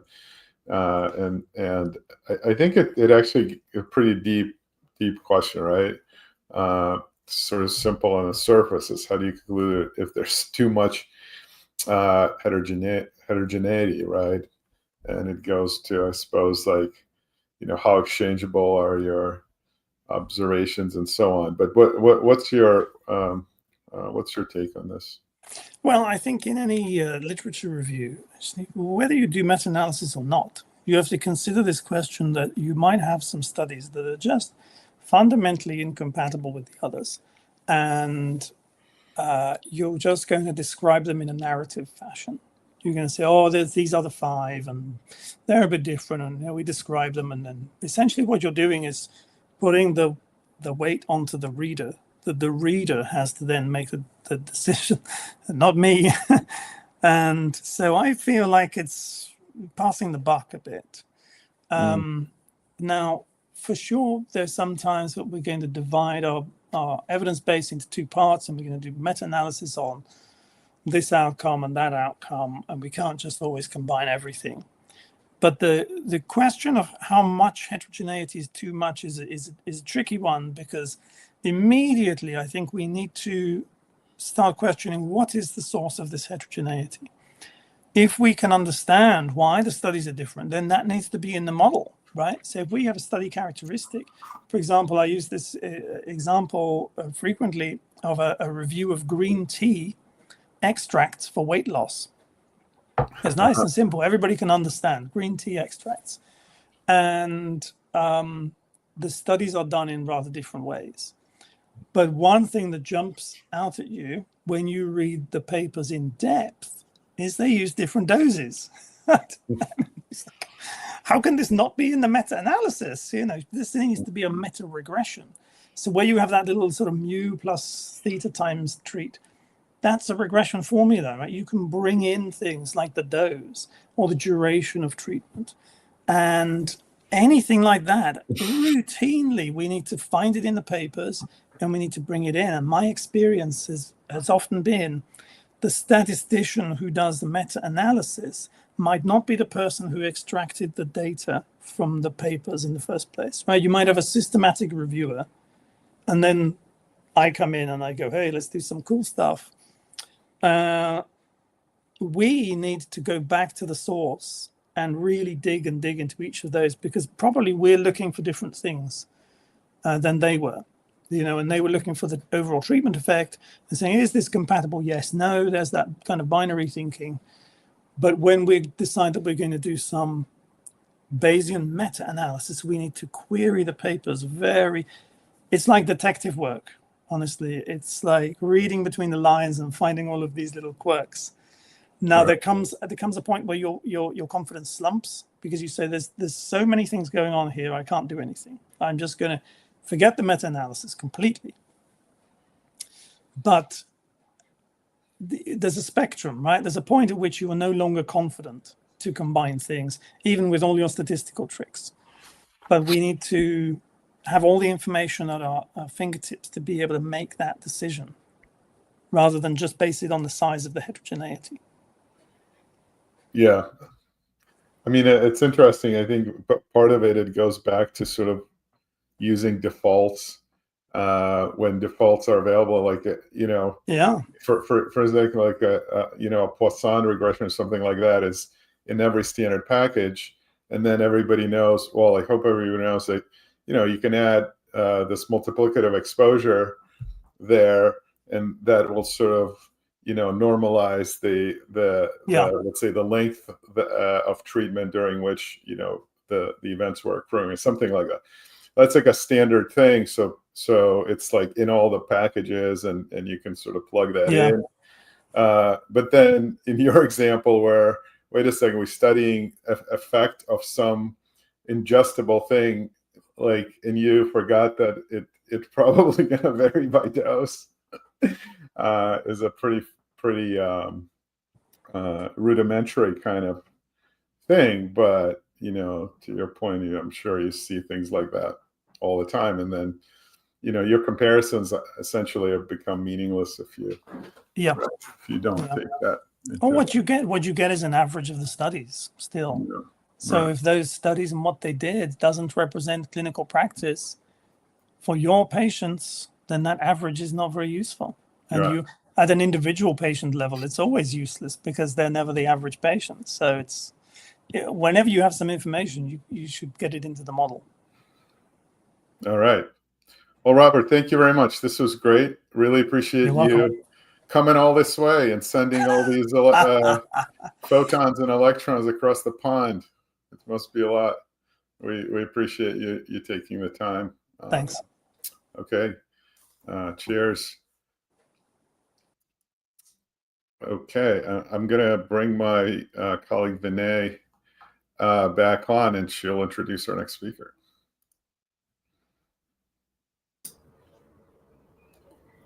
Hello.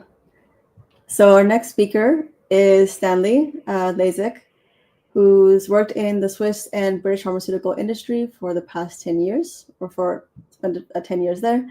He now started Prior's AI Incorporated, which is a company focusing on probabilistic predictive modeling, i.e. Bayesian machine learning for clients in the pharmaceutical, life science, and healthcare industries. Has a PhD in neuroscience and a master's in computational biology from King's College, and is someone else who is living in Canada. I'm also in Toronto. He's author of the book Experimental Design for Laboratory Biologists, Maximizing Information and Improving Reproducibility.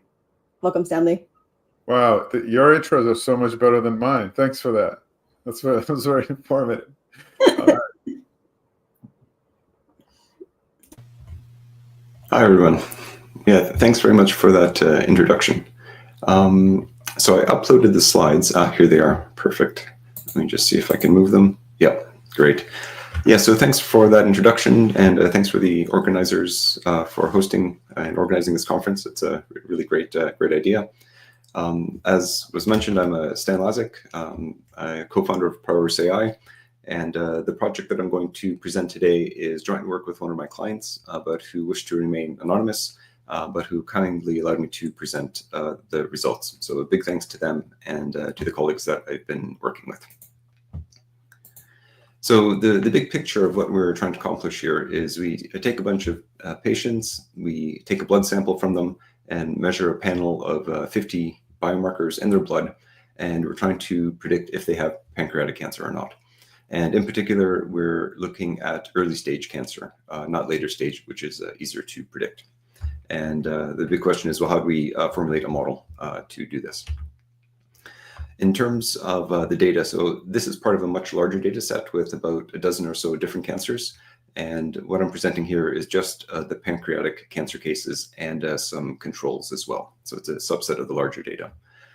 We have some inclusion and exclusion criteria. So of that total data set, we remove later stage cancer patients. So we have some stage 3 and 4 cancers, and we're not interested in them. We have some healthy controls that are very young, like 21 or so, who don't really get pancreatic cancer, and they're not our target population for this model. And a few other things as well. So if we lacked information on cancer stage, for example, then they were excluded. And then within that included data set, we have a train test split, although I should mention that it's not a clean train test split as you would normally have.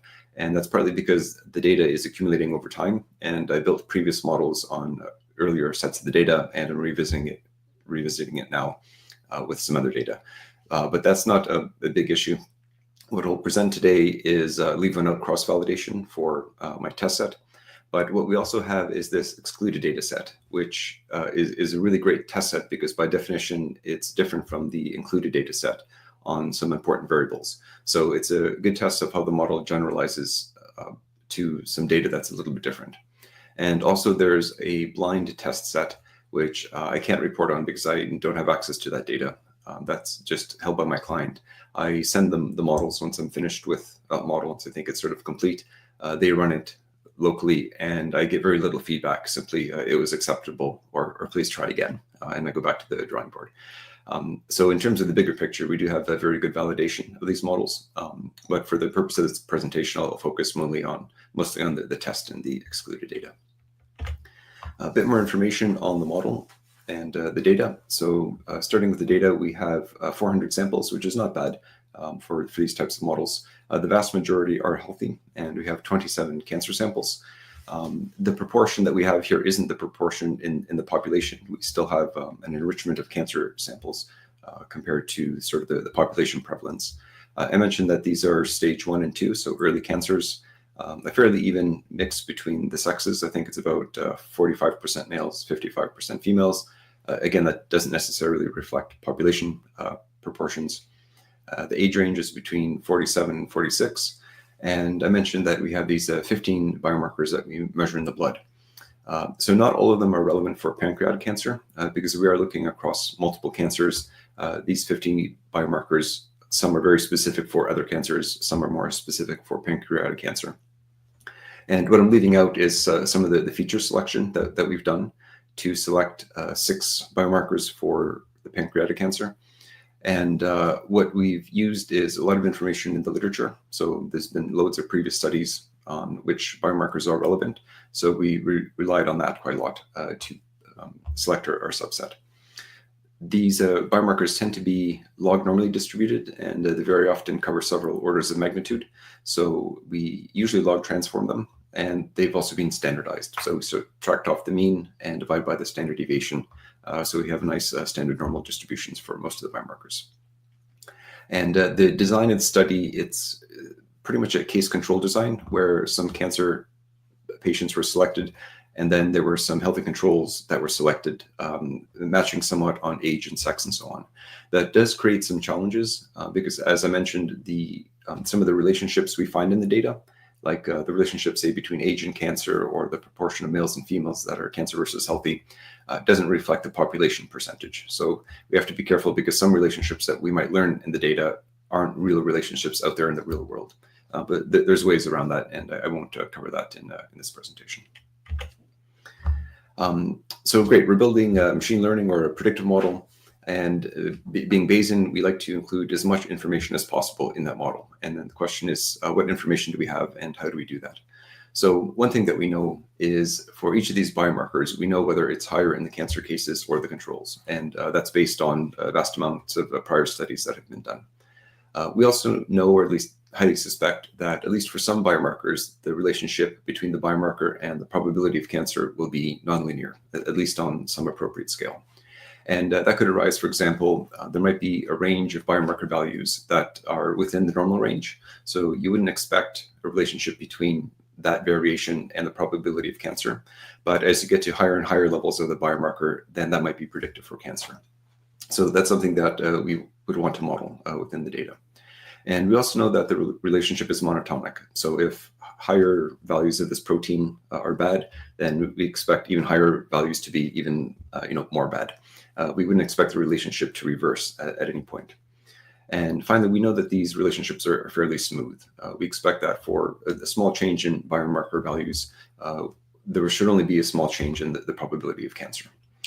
Now, the question is, how do other models perform? If we take a standard random forest model, probably one of the most common machine learning models, we get something like the graph on the right. So here I'm plotting the biomarker value, the standardized value on the x-axis, and the log odds of cancer on the y-axis, so sort of the linear predictor, although maybe that doesn't make sense for a random forest model. But higher values on the y-axis are a higher probability of cancer, lower values are a lower probability of cancer. And I put some tick marks on the axes. The bottom blue marks are the healthy samples, and on the top axes, the red tick marks are the cancer cases. And for this particular biomarker, we know that higher values of this biomarker are associated with being healthy. So most biomarkers go in the opposite direction. So the random forest model does give us that, and that the predicted line here is higher on the left and lower on the right. And it certainly is nonlinear, but it really fails badly on the other two criteria. So it's certainly not smooth. We can see in this highlighted section that for a relatively small change in that biomarker value, we get a huge drop in the probability of cancer. And just biologically, we know that this doesn't make sense. And if you look at the data and the tick marks, you can see that this relationship is in an area of very sparse data. So it's very few data points that are drawing this. And we know that this is just not biologically plausible. So we would want a model that doesn't allow for this type of relationship. The other thing that it fails on is the monotonicity. So we know in general that lines should be going from left to right, high to low. And we see that there is a reversal of the relationship, which makes absolutely no biological sense. So this type of model, even though it is predictive, I mean, the metrics are good, as you'll see later, This isn't something that you could give to a clinician with a straight face and say, please use this on your patients to make a prediction. It's just sort of a dead in the water. So the question is, then what types of models can we use to incorporate all of these features that we want? So splines and generalized additive models are really good for this. So if you're not familiar with splines, they're a very general way to model non-linear relationships. And here I'm just giving a simple example, not real data, where we have some value on the x-axis and a continuous outcome on the y-axis, and we want some flexible function to fit to this data. So one strategy that we might take is just to divide our x region, or x variable, into different regions, and then fit a simple linear regression within each region, but with a constraint that these regression lines match up at these dotted lines. And these vertical dotted lines are referred to as knots in the literature. And just eyeballing it, yeah, it does a pretty good job. So we do model the data, but it's not very smooth. And that's one thing that we would like, partly because we think that's more biologically plausible, but also for mathematicians, they get a bit uneasy with pointy functions. So we can go one step further and say, instead of fitting just a straight line within each region, we can fit a cubic polynomial within each region. And that gives us the desired smoothness that we want. And now we've covered 2 of our 4 criteria that we wanted. We have a function that's both smooth and nonlinear. We can go one step further then and use a particular type of spline, which is called an I-spline. And this gives us the ability to decide whether this function will be monotonic increasing or monotonic decreasing. And in this case, we need to have that as prior knowledge, the direction of the effect, which we certainly do have for our actual example. And here you can see it's not a good fit to the data, but it does capture the overall pattern that the values are higher on the left and lower on the right. So by imposing this constraint, we get a function that looks like a sigmoid here. So the I-splines aren't restricted to be sigmoid functions. It was just the best fit to this particular data set. So overall, we now have the direction and the monotonicity that we want, and that's what we can use for our models. To help you understand what's happening underneath the hood, what these spline models actually do is they take our initial x variable, which is just a vector, and they expand it into a matrix with a bunch of other variables. So it's a basis expansion, and I think most of you will be familiar with a polynomial basis expansion, where you take your initial value of x, you create another column of x squared, another column of x cubed, and so on, and that gives you a lot of flexibility to model a nonlinear relationship. Another way to do that is with these spline expansions. And you can see by looking at this matrix here that there's a bit of a structure to it when you look at the 0 versus the non-zero values. And if we take each of these columns and plot it on the right, each column corresponds to one line. And you can see that each line is monotonic increasing.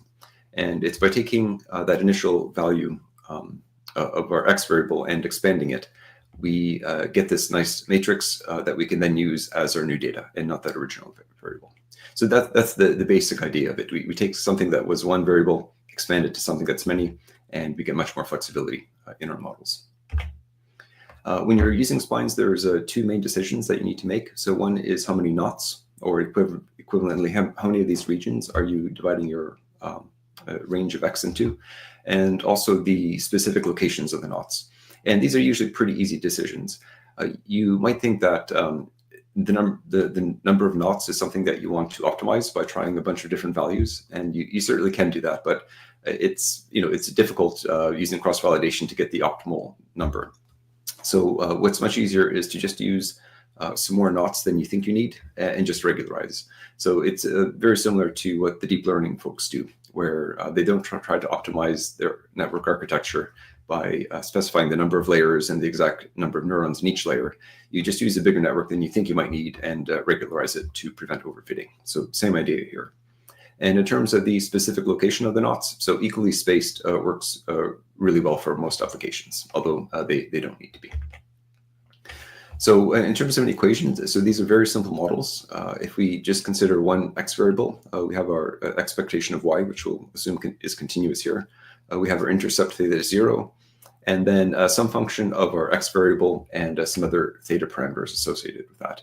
And that's simply that basis expansion. So I could replace here this f of x and theta with a matrix of X and a vector of theta parameters. So it is just a simple linear model.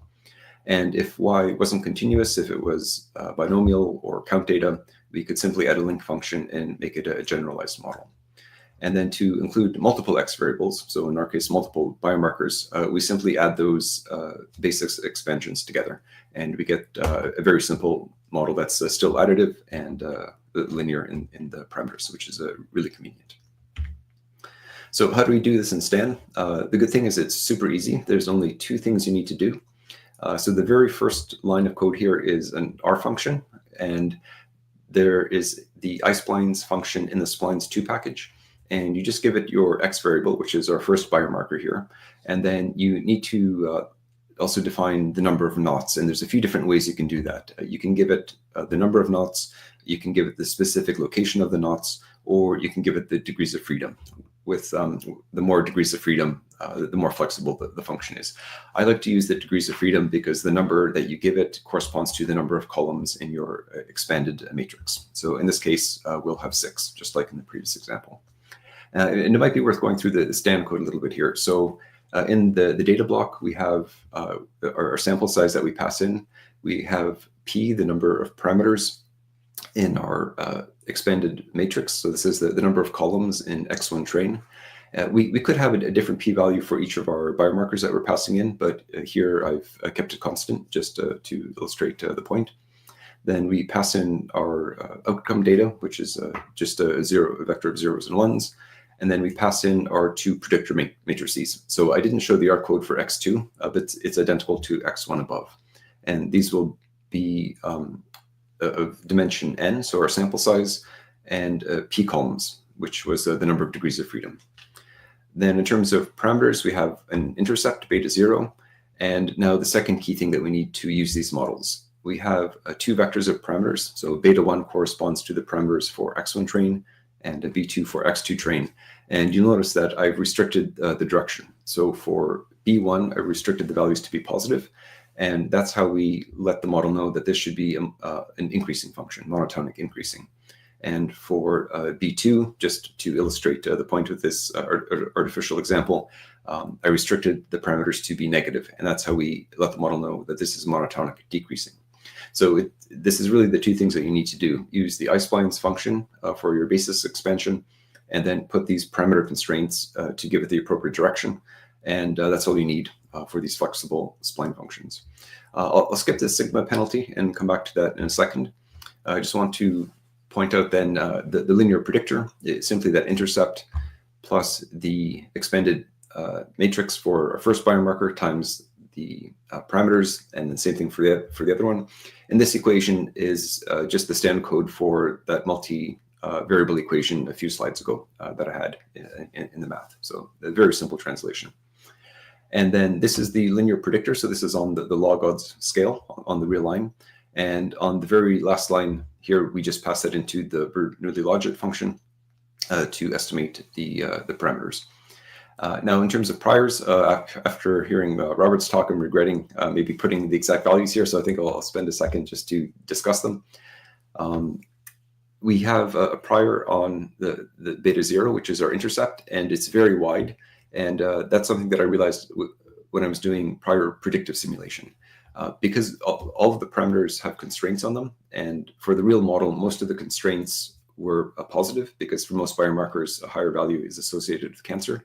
If you would simulate data from that, almost all of the simulated values were above 80% probability of cancer. So what you need to do is to have an intercept that's very small to sort of counterbalance that. So without this value of 50 for the standard deviation, you would be really constraining your model to always predict that your samples are likely cancerous. Then for the beta 1 or the B1 and 2 parameters, these again are normal with a mean of 0 and some value for the standard deviation, which I've put a sigma penalty. So you could think of hard coding this and putting some value, but this is how you control the regularization of the model. So to prevent overfitting and or underfitting. And if we were doing this within a frequentist framework, this would be a hyperparameter that we would need to tune, likely using some cross-validation. But because we're Bayesians and we don't know the value, we take the usual approach of put a prior on it and estimate it from the data. And life is really good and easy. So you can say, okay, I'll estimate a penalty for my 2 different biomarkers. And because these are variance parameters, they're positive. So I use an exponential distribution with a rate of 0.5. So that corresponds to a mean of 2, just the inverse of that. And so that is a slightly informative prior, and that we know because these values are standardized, we're not expecting very large values for these parameters. So based on that, oh, there's one more thing that we need is the generated quantities. So because this is a predictive model, we just pass in that linear predictor to the Bernoulli logit RNG, and that will give us a vector of 0s and 1s for each of our subjects. And we just calculate the average of that to get a predicted probability of cancer for that subject. So this model samples really well, get very few, if any, divergent transitions, and all of the sort of diagnostics are really nice. So that's good. I think in the interest of time, I'll skip the discussion of the parameters and just jump to the linear predictor. So what we get out of this is now a predicted value, and I'm using the log odd scale here because this is how we can assess if the relationship is linear. And for the biomarker 1, we have the biomarker level on the x-axis and that log odd scale on the y-axis. A perfectly linear predictor would be that red line, and the black line is the prediction from the model. And we can see that the black line pretty much follows that red line. So this is telling us that this biomarker does have a linear relationship with the log odds of cancer. So we might think of some model simplification and not using a basis expansion and just putting this one biomarker in as a linear term. But for biomarker 2, you can see that that black line deviates a bit more from linear. So this is telling us that we need a bit more flexibility and we need this basis expansion. And then the other biomarkers are somewhat in between. So in terms of our predictions then, this is what we get. So the y-axis is the predicted probability of cancer. X-axis is the true category. So 0s are the healthies, 1 are the cancer patients. And I'm comparing our Bayesian GAM model on the left to a standard logistic regression model, which is the GLM model on the right, which is just a very constrained version of the GAM. So one thing we might question is whether we need the flexibility of the GAM model or would a simple logistic regression model be sufficient? And then in the middle, I'm comparing also with the random forest model, because the GAM model doesn't have interactions. So we might think that maybe the GAM model isn't flexible enough, and then we would want a more flexible model for comparison. It's a bit difficult to understand what's going on in this graph. So here I plot all of the predictions against each other, and the red are the cancer, blue are the healthy. And you can see that in the top right corner, the GAM and the logistic regression model have a very similar prediction, which is not surprising because the GAM is sort of a special case, or the GLM is a special case of the GAM model. And the random forest gives us slightly different predictions. But the real thing we want to know is, whose Kung Fu is better in this case. So here I've listed a bunch of metrics. For each row, I've highlighted in orange the best metric. And you can see just a high-level view, the GAM model wins across the board, although often tied with some other models. So I put lots of metrics because everybody has their favorite, and hopefully I've put yours up here. But I tend to classify these into 4 different types that tell you different pieces of information. The first is discrimination, so how well you can separate the 2 classes, which usually AUC is the main metric, also known as the C index. There's a bunch of classification metrics, which are some of the most popular, but also the worst sort of type of metric. And the reason for that is you have to decide on a threshold. And if a predicted probability of a sample is above that threshold, you call it cancer. And if it's below, you call that sample healthy. The problem is that threshold has absolutely no clinical relevance. It's simply a convenient value that you use to calculate some numbers. So because it has no clinical relevance, I find these metrics not very useful at all. I'm sure you can use it to compare models, but in terms of what would happen in the clinic, they're not so useful. More relevant are the proper scoring rules, which actually measure how far your predicted value is from the actual value. And here, lower values are better. A Bayer score is another common one. And here, the GAM model wins for that. The final type of prediction are the calibration metrics. So this is allowing you to assess if you predict a person has an 80% chance of cancer, how do you know that it is actually 80% and not 70% or 60%? Usually, the calibration intercept and slope are used. So perfect calibration has an intercept of 0 and a slope of 1. And then a more recent metric is the expected calibration index, which is sort of a one-number summary of that. And I'll just draw your attention to the calibration slope for the random forest model with a 0.45, and that should be a slope of 1. So the random forest model really bombs on that metric. So that was for the leave a note data. We also had that excluded data set that you might remember. And I'll just jump to the metrics for that. Here, it's a bit less clear, which is the best, but if you look a bit closer, we see that the GAM model wins. So the random forest wins for discrimination, but just by one point in the second decimal place. If we take accuracy as the most common classification metric, the GAM model wins for that. The GAM model also wins for the log loss, and it also wins for the calibration. And once again, that random forest calibration slope is really bad with a value of 2. So that's almost like a deal breaker in a sense if you want good predictions. So those calibration metrics are calculated from these calibration plots. And briefly, if your model is perfectly calibrated, the black lines should be right on top of that red line. And we can see that the GAM model on the left tracks it pretty well. The random forest model has a bit of a sigmoid shape, as does the GLM model. So the GAM is the most calibrated. So overall, the GAM model is really good. But even if it wasn't that good, many clinicians would be happy trading off some of the metrics with, having a model that's actually biologically plausible. And so I'll just return to this slide here where the random forest model, remember, had these really weird features that weren't good.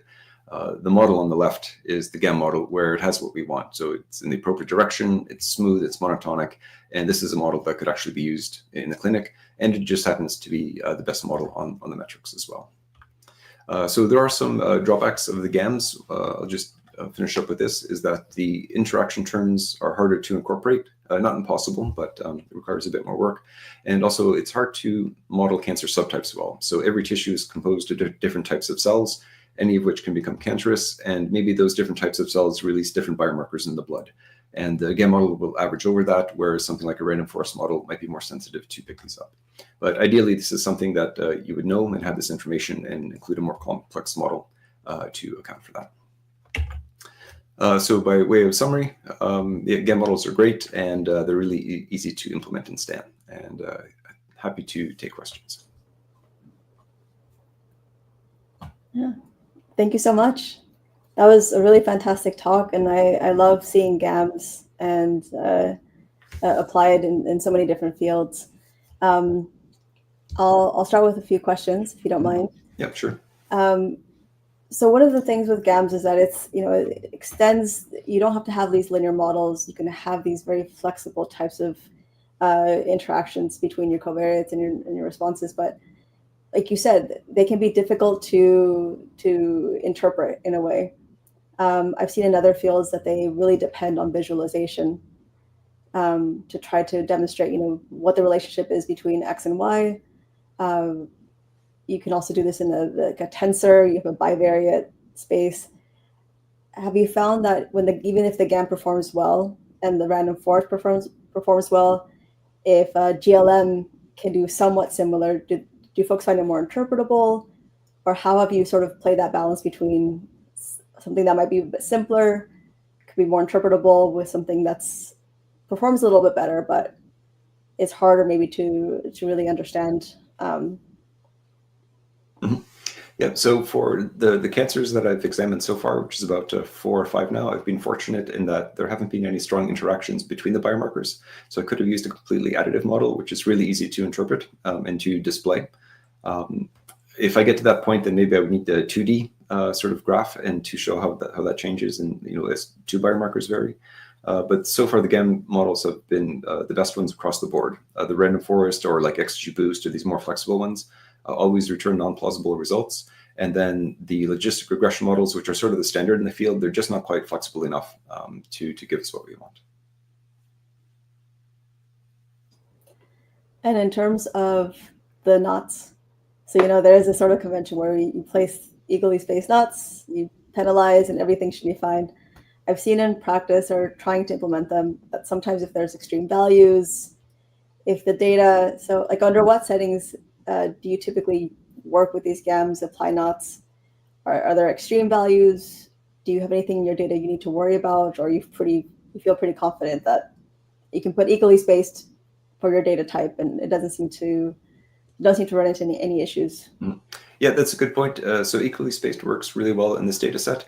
Usually we don't have too many extreme values, especially after a log transform. Sometimes what does happen is you'll get some low values kicked out on the low end, but because they're really super low then, like in terms of physiological relevance, they're not that relevant. So sometimes you might bump them up to be with the rest of the data. There is a problem with predicting if then you have a new data set, you need to sort of map those on and convert them into the GAMs. So what do you do if they lie outside of the range of the data? So that could be a problem. For us, we haven't had a problem with that, but that's also a problem with any machine learning model. If you have a new data set that's very different than the one you've seen, again, you can maybe bring that in such that it's the equivalent to the highest observed value that you did do. But your sort of whole machine learning workflow should flag those as being, hey, here's a prediction, but actually it was very different from the input and training data, and therefore interpret the prediction with a bit more caution. Okay, thank you so much. I love seeing splines. I love learning about this cancer research that you're doing. Thank you so much. There's one more question in the chat that if you'd like to address, feel free. And next up, next up, we have Mitzi Morris, who is a senior staff programmer for the Institute for Social and Economic Research and Policy at Columbia University in New York, New York. For those who don't know, I mean, Mitzi is a member of the core development team for STAN. She created the new website, so it looks so much nicer. She updated the user guide. She is such an integral part of the STAN community and developing C++ code for STAN. Wrote the Python interface for STAN as well. So a lot of the work maybe behind the scenes that you don't see is Mitzi chugging away and making STAN incredible. So I'm excited for your talk, and thank you so much for being here today. Okay, thank you. Great. So I am going to talk today about the model. I mean, so yes, thank you for that lovely introduction, Vianney. I do mostly spend my time doing software engineering things, but the reason that I can do software engineering things is that I do play around with STAN and some data and some models because you really need to understand where things are coming from. So this talk is going to be about the one model that I am actually reasonably fluent in, which is the Bassig-York-Molin model. It's one of the workhorses of spatial epidemiology and was therefore very in demand during COVID. The other workhorse of epidemiology are the component models, the SIR, SEIR, and FRIENDS. But if you just want to see what's going on in terms of the spread of your disease, you may well be using the BYM model or one of its variants. And then I'm going to get into the problems that you have when you have a set of geocoordinates for the regions that you have your data from, but you want to create these abstract maps to say which regions are adjacent to which others. And there is actually quite a lot of programming. And then in the first example, we're going to look at a slightly more sophisticated version of the BYM model, which accounts for real geography where you have a river running through it, you know, or an ocean. And you have disconnected regions or islands. And the second example is going to account for other kinds of adjacency, because during COVID, the spread of COVID was really done by people traveling from where they lived to where someone they wanted to visit lived. So the geographical contiguity was not the important thing. It was how quickly do you go from point 1 to point 2, and how often do you do so? So the spatial smoothing models, the whole Reason behind using these spatial smoothing models is that you're looking at your data on a region by region basis, and some of your regions have pretty noisy data, generally because they have a low population, and you're looking at counts of events. With public health data, there are almost always counts that have been aggregated to an area because of privacy concerns. And in about 1973, Julian Bassig came up with the conditional autoregressive model and the intrinsic conditional autoregressive model, the ICAR model. And the CAR model is essentially a Gaussian Markov random field, a cousin to GPs, where you have a parameter alpha, which shows you the amount of spatial dependence between two pairs of regions.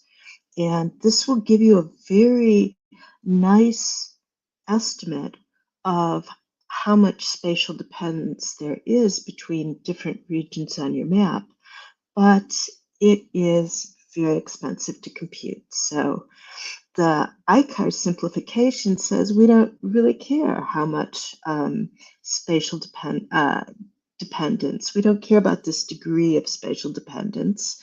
We're just going to say that if you're my neighbor, then I'm going to be dependent on you.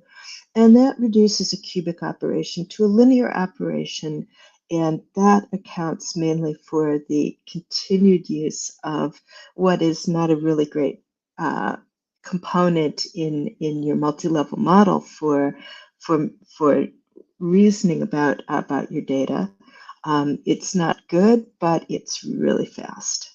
So without further ado, the ICAR model is just this pairwise distance where you have phi 1, which is region 1, and phi I is 1, and phi j is a neighboring region, and how far the distance between the two of them is going to tell you how much spatial dependence there is. And what's really going on here is that it's kind of a penalty term. So if there's a lot of difference between two regions, then the phi will really smooth it out for you.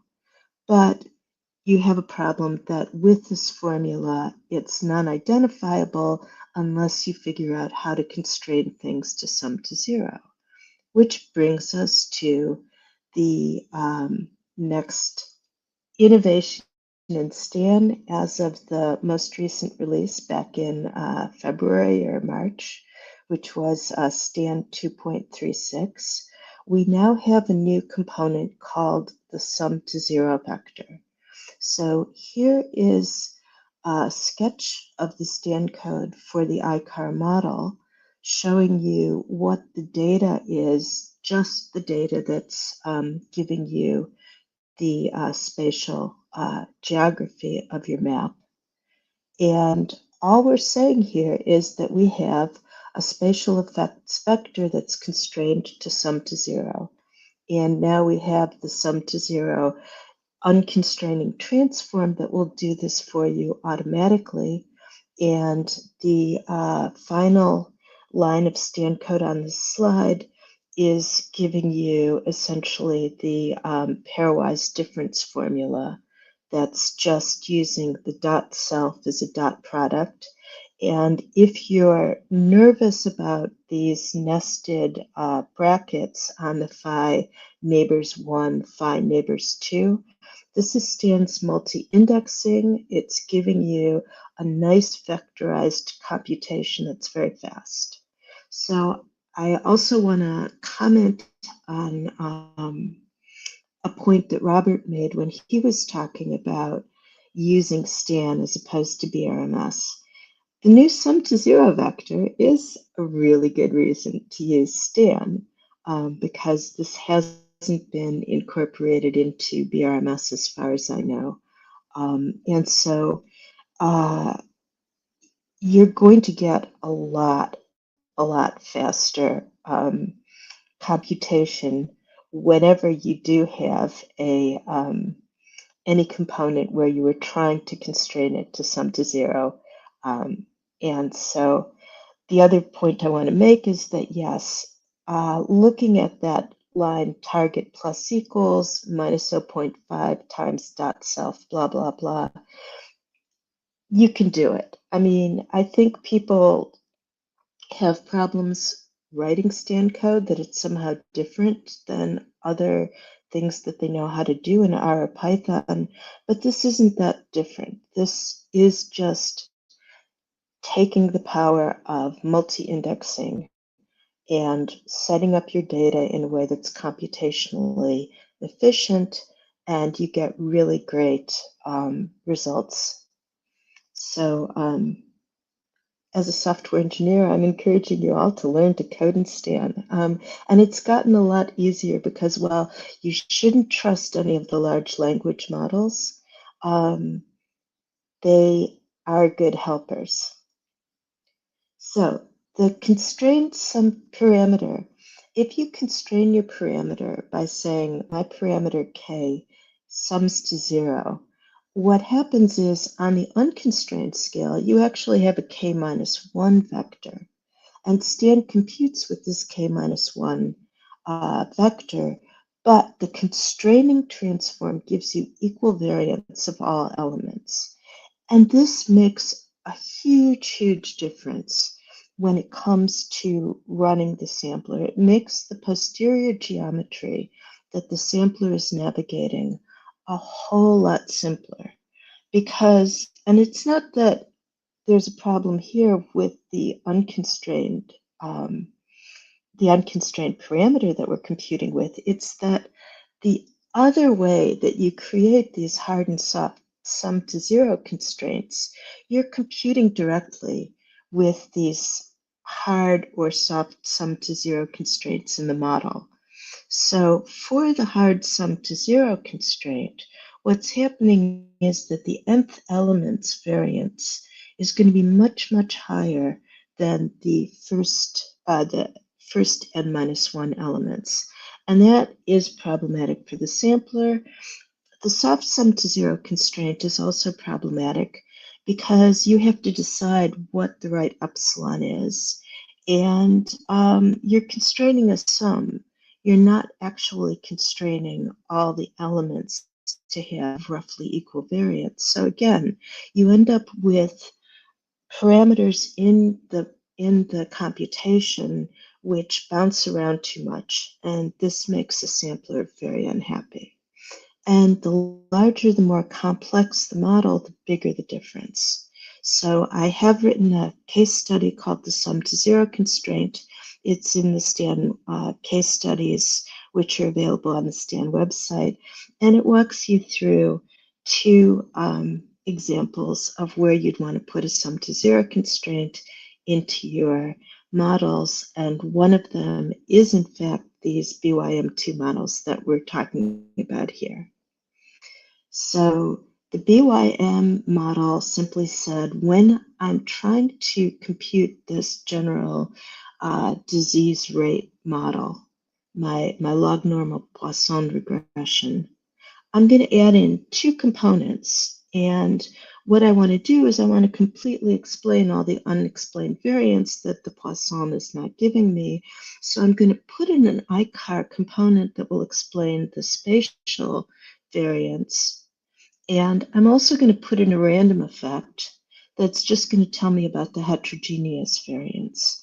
And so the original Bessick-York-Mollet model was you had your regression formula mu plus x time beta, and you added the phi, which is going to be your ICAR component, and a theta, which is the vector of ordinary random effects. Adding two random effects to a regression model which already has an intercept is hugely problematic. And so a whole slew of improvements to the Bessick-York-Mollet model were proposed. And the most recent one was the BYM2 model proposed by Riebler et al. In 2016, which said essentially, look, we're only going to get a certain amount of overall variance from our spatial and random effects. We're going to put a little parameter rho the little dial that tells you how much of this unexplained variance is spatial and how much of it is heterogeneous. We're going to use the ICAR component and the random effects component as before, but because the ICAR component is a multivariate normal, its variance component is the the covariance matrix. It's a matrix sigma, whereas the ordinary random effects is just a vector of standard normals. So you have these different scales of the effect. And to compensate for that, you add in a scaling factor, and the goal of the scaling factor is simply to make the amount of variance between your spatial effects and your ordinary random effects to make that be approximately 1, so that they're on the same scale, and that makes them more readily interpretable. And I could talk a long time about the BYM2 model, but let's just move on to making the map that's going to go into the BYM2 model.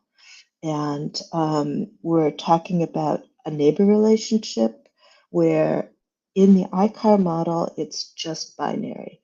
If you were using a proper CAR model, then this neighbor relationship would be some weight alpha, which would be derived from the distance. But in the ICAR model, it's 0 and 1, and through some clever math, this is what gives you the pairwise distance formula. When you are trying to analyze your data and you've got this data set collected and you know that you have all these regions, you're going to have to go out and find the map.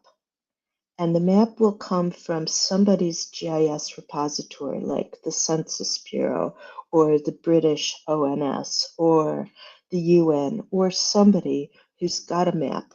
Who's got a map in this common format, the shapefile format, and then you're going to find your favorite geospatial package, either GeoPandas for Python or R, the SF, Simple Features, Spatial Analysis Simplified. And these packages provide you the tool that lets you go from looking at a map, which is a series of points, lines, bounding polygons, to a graph, an abstract neighbor relationship. The official map that you're going to work with is only a starting point. These graphs are very difficult to edit. I've written a case study showing you how to deal with GeoPandas and how to deal with SF, because if you're going to be analyzing your data, you need to know your data, you need to know your, and you need to write the map that makes sense for your data.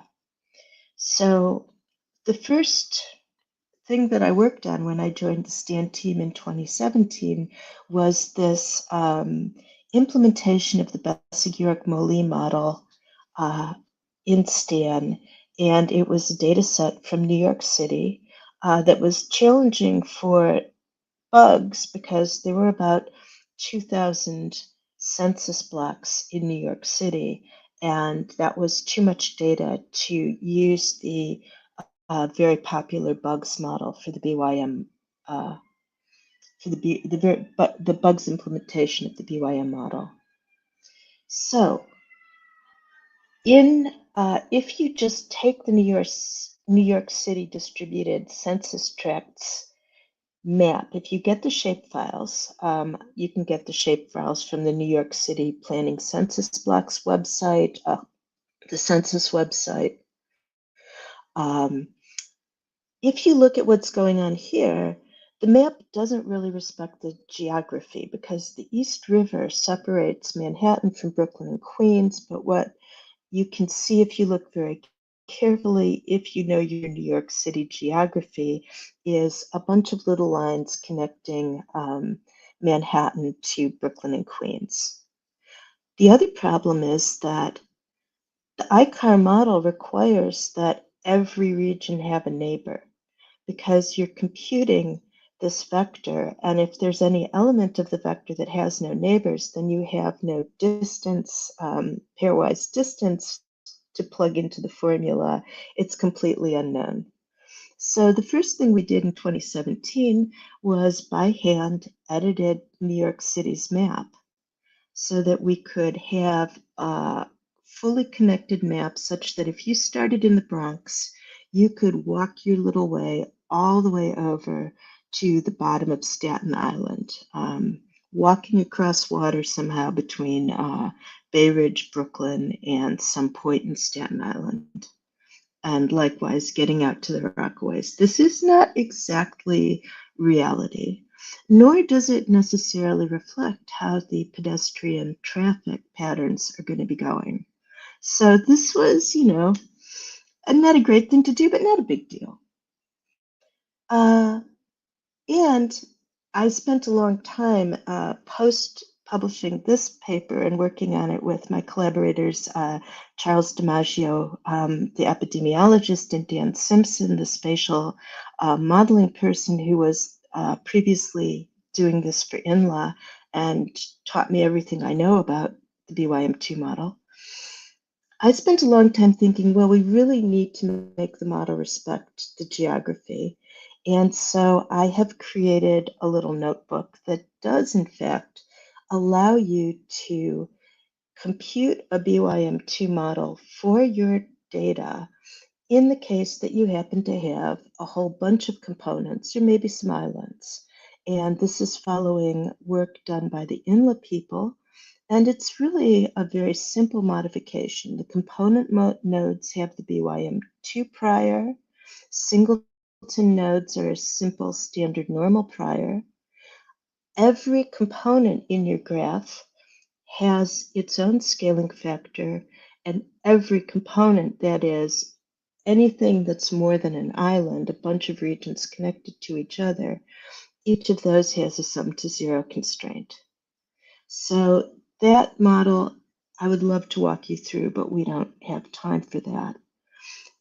That model gives you the same, on this New York City data, comparing what the estimates of the regression coefficients are. It doesn't really change very much.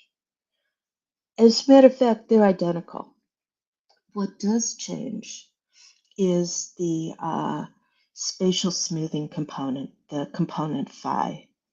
And this is showing you sort of exactly what you would expect, in that if you look at what is Manhattan, for those of you who don't know New York City, it's on the upper left part of the, I'm sorry, I don't have a pointer, I guess, to show you what I mean. But Manhattan has this long hole in the middle of it that's Central Park, and it's basically Manhattan. And I'm sorry, as a New Yorker, thinking that everybody knows what Manhattan looks like, but it's the connected region that's slightly lighter yellow-orange. And then at the bottom, you see two components, the Rockaways, and those are also have a greater spatial variance component phi. And everybody else is perhaps slightly depressed. So what you see going on is that while the overall, for a model this big, the overall change in the parameter estimates for the regression that you care about stay pretty much the same, but your spatial effects do look a lot different. And you're respecting the true geography here for this study for pedestrians, because we don't connect islands because the kids ain't walking across water. A much better and really beautiful paper was produced from by Tom Ward of the British Biosecurity Health Service. So they had access to all of the NHS, National Health Service data from Britain during COVID, and they were doing a lot of tracking of the spread of different COVID variants, the transmission of how much of the population, what proportion of the population in a region is infected with COVID variant Alpha versus Omicron versus Delta. You remember all of those fun waves of COVID. Each one of them was a new variant being tracked because about 10% of the positive COVID tests in Britain were sent for PCR genetic analysis to see which genetic variant of COVID people were actually infected with. And the Omicron variant, as you remember, was far more transmissible and quickly spread. So they had time series data, so they added a time series effect, and then instead of having rho be a proportion, just a simple beta between rho and 1 minus rho, you now had a Dirichlet between the components of your simplex that told you how much you had temporal variance versus spatial variance versus random variance. And what they did was they analyzed the British Telecom Services mobility networks to see where people were moving around. So people were going from London, they were going home to wherever they originally came from. And this was really obvious during one of the COVID outbreaks that coincided with the Christmas holidays. And it was called the Go Home and Give Granny COVID wave, because that's exactly what you saw happening in the data. And so the mobility networks are giving you a much different view of spatial adjacency. And this is perhaps for our modern world far more relevant. And this is also what a team at University College London, led by Seth Flaxman, were looking at this kind of a map worldwide, which airports, which global airports are hubs for the whole world, Heathrow and London being one of them.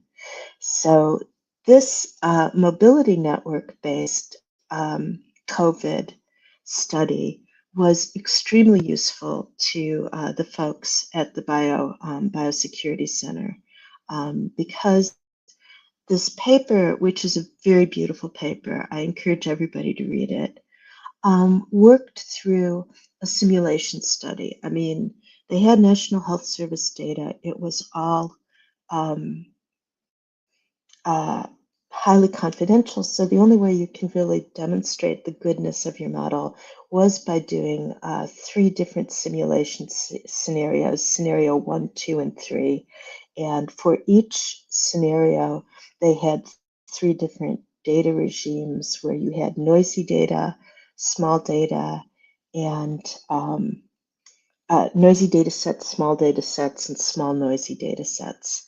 And what they showed was that, yes, you do really want to put the spatial smoothing plus random effects. You really do want to account for your extra variance if you're trying to figure out what's going on in the ground. So these are not perhaps not great predictive models, but they're excellent analytical models for telling you what's happening in your country now. And I could go into an awful lot more detail, but I believe my time is up. So I will just show you some tutorials and references. And thank you very much for having me. And any questions?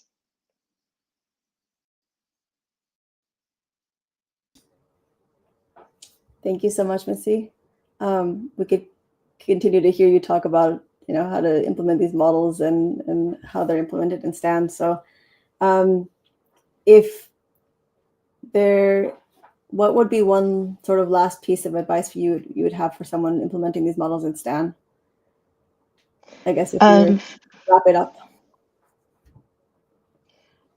Well, we talk about workflow.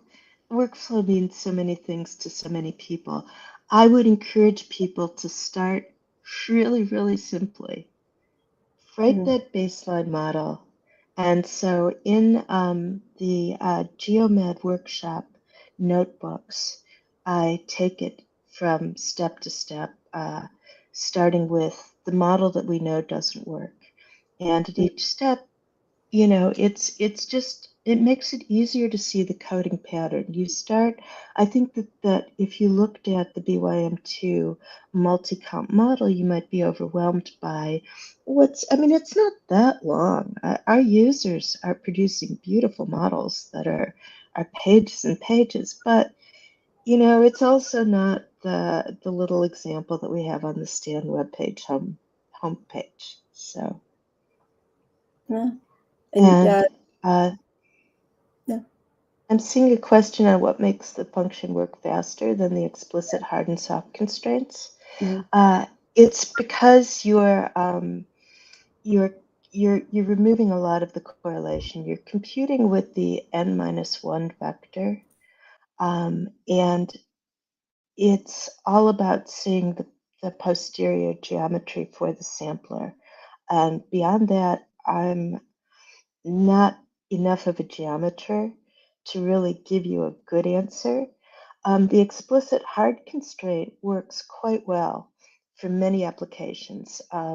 Many of the so-called objections to a hard sum to zero constraint or a soft sum to zero constraint goes away if you have enough data to really make the prior sort of not be that big a deal. For the hard sum to zero constraint, though, if you've got very little data, um, it falls over under in certain places because every time if you have a large vector of random effects, then you are always having to change two, and you have too many choices of which two to change. For the soft sum to zero, you're only putting a very weak constraint on the sum of all of that. So it's perhaps not enough to make things identifiable. So it's really about computation. It's not about the model at all. They're all saying the same thing. But you do have to respect that under the hood, what we're doing is a certain kind of computation, and you need to respect that. Thank you so much. I know so many people were excited for the sum to zero new function. So Well, Sean Pinkney, we want to thank Sean Pinkney. He's been wonderful to work with. oh, that's fantastic. Thank you so much again for your talk. Okay, great. And then next up, before one more break, we have Xin Chen, who is correct me if I'm wrong, a PhD student, biostatistics PhD student at University of North Carolina at Chapel Hill. Super excited for presentation because you're going to talk about a package that your group has developed. So take it away. Okay, thank you very much for the nice introduction. Let me share my slides. Okay. So my name is Xingxing, as you just mentioned. So I'm a PhD student in the BIOS department at University of North Carolina at Chapel Hill. Today, I'm going to share with a R package called HDBase that we developed for Bayesian analysis using historical data. This is joint work with Dr. Ethan Out, Dr. Lois Causal, and Dr. Joseph Ibrahim. Let's just begin with the motivation behind our project. So to start with, in many clinical trials, we have access to some historical data. Leveraging this information has become increasingly common.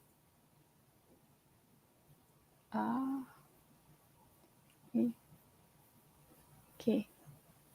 I saw something in the chat. Do I need to check for the video?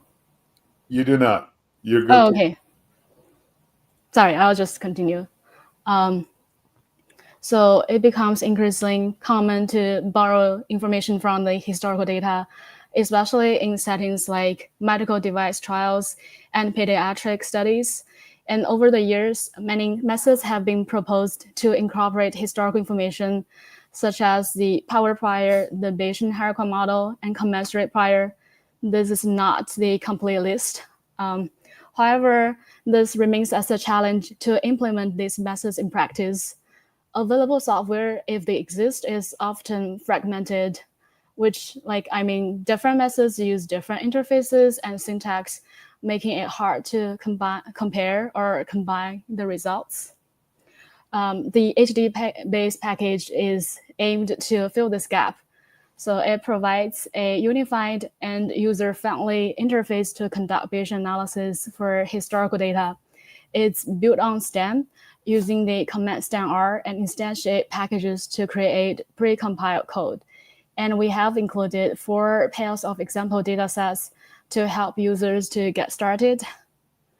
The package supports both generalized linear models and survival models, including the AFT, the accelerated failure time models, proportional hazards models with piecewise constant baseline hazards, which we refer to this as the piecewise exponential model, and mixture Q-rate models. The package is available on both CRAN and GitHub. So the current version on CRAN only supports GLMs, but we have the developed version available on GitHub, which supports both GLMs and survival models. And we plan to submit that version to CRAN soon. Now let's look at the borrowing methods supported in HDBase. So we have implemented a wide range of informative priors, including those I mentioned before, and also the robust meta-analytic predictive prior, the latent exchangeability prior, the leap, and also a few others. To give you a flavor of how these methods work, I'm going to give a few very short examples. So the first one is the power prior. For simplicity, we assume there's only one historical data set and that denote that data set by D0. And we use theta to denote the parameters corresponding to the current data model. So under the power prior framework, we discount the historical data likelihood using a pre-specified parameter A0, which is a scalar between 0 and 1, and combine it with an initial prior. Next, I'm going to introduce the Bayesian hierarchical model, the BHM. It's also referred to the meta-analytic predictive prior, the MAP prior. So by the formula here, the theta naught denotes parameters corresponding to the historical data model. So the BHM assumes that parameters for the current and historical data models are different, but are drawn from a shared distribution. And the hyperparameters of this shared distribution, the theta stars, are treated as random, which means we're going to list some priors on theta star as well. And now it's this robust meta-analytic prior, the robust map, which is closely connected to the prior induced by the BHM I introduced before. So the robust map prior is a 2-part mixture, where the first part is the prior induced by the BHM model, and the second part is a non-informative or weak prior. And gamma here is a pre-specified scalar that controls the influence of the historical data. So this setup provides more robustness compared to using the BHM alone. Okay, so here gives an example of the syntax of the HDBase. So all implemented priors in the package basically follow a similar and consistent syntax. For example, for the GLMs, you can call functions like GLM dot prior names, such as GLM.pp or GLM.bhm. The arguments include the formula family, which are the same as what you would provide for the GLM function from the stats package. And you also need to provide a list of data frames.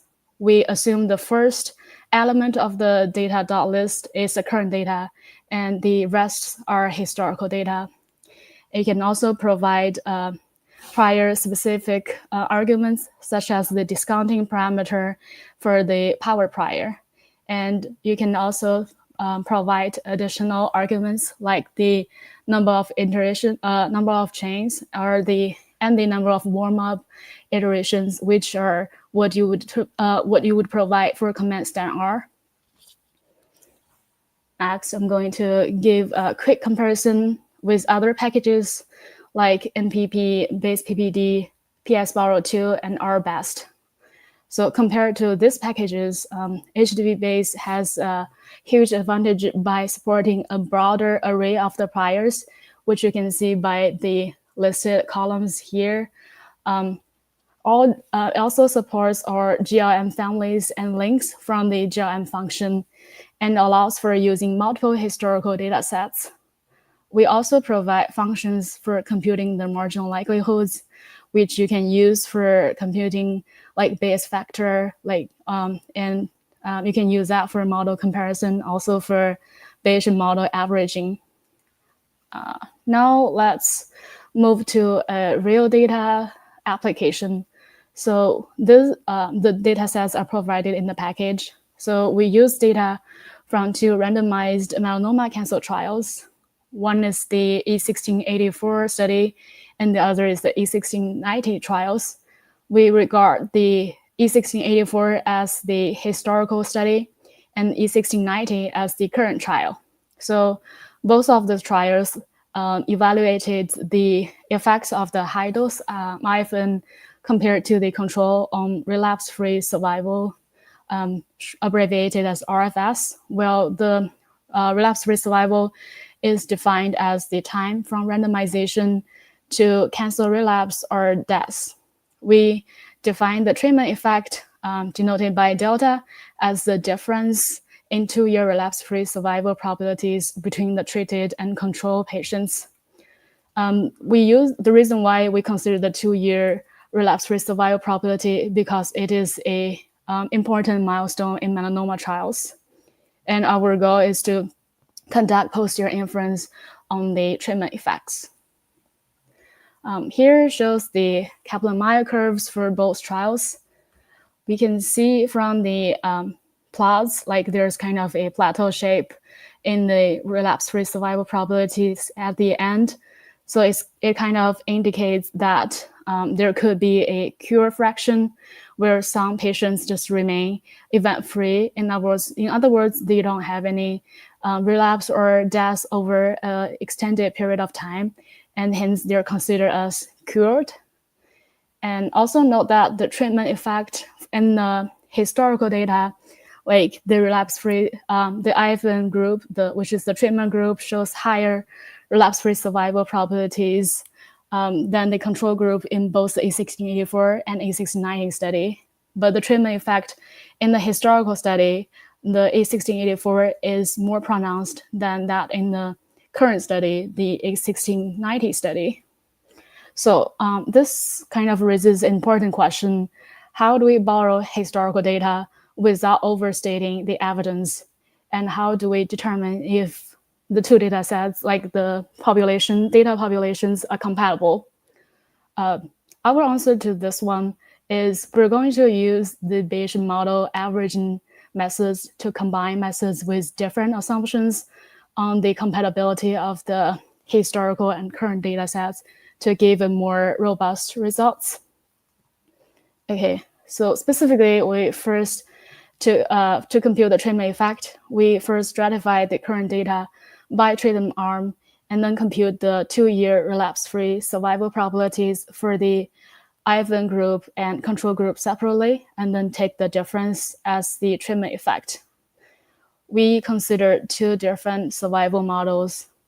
One is the proportional hazards model with piecewise constant baseline hazards.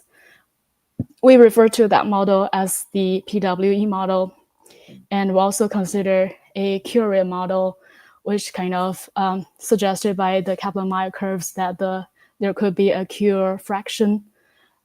So this cure PWE model adds a cure fraction to the standard PWE model, and here shows the population level survival function. So the SPWET here denotes the survival function for the non-cured population, and here it corresponds to the survival function under a PWE model. Next, we're going to see example of using the pwe.pp function in HDBase to get posterior samples. So the first several lines is just we're doing like partition of the time axis into j intervals with roughly equal number of events, which is a kind of standard way to do. And then we're using a pretty similar syntax as what we would use for GLMs, providing the formula, which is like a survival formula, and you provide a list of the current and historic data sets, the spacing, and some prior specific arguments. And to get, we obtain the posterior samples from a piecewise exponential model under the power prior. This function, the pw.pp function, returns a draws df object derived from the posterior package. This allows us to easily summarize posterior draws and check convergence using functions in the posterior package, like the summarize draws function. Next, we combine the posterior results from the PWE and Cure PWE models using the Bayesian model averaging, as I mentioned before. So instead of fixing the number of intervals, we also consider like averaging over models with the number of intervals j ranging from 2 to 9. And in addition to the outcome models, we also incorporated a range of informative priors to borrow information from historical data. This includes the BHM commensurate prior, LEAP power prior, and the normalized power prior, and the propensity score integrated power prior. To like briefly introduce the MPP is kind of a variation of the power prior, which treats the discounting parameter A0 as random. And the PSIPP is kind of a different variation of the power prior.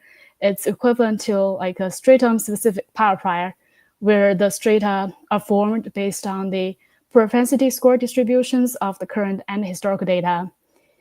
And you can treat them as fixed or random, but for our case, we treat the discounting parameter for each strata as a fixed value.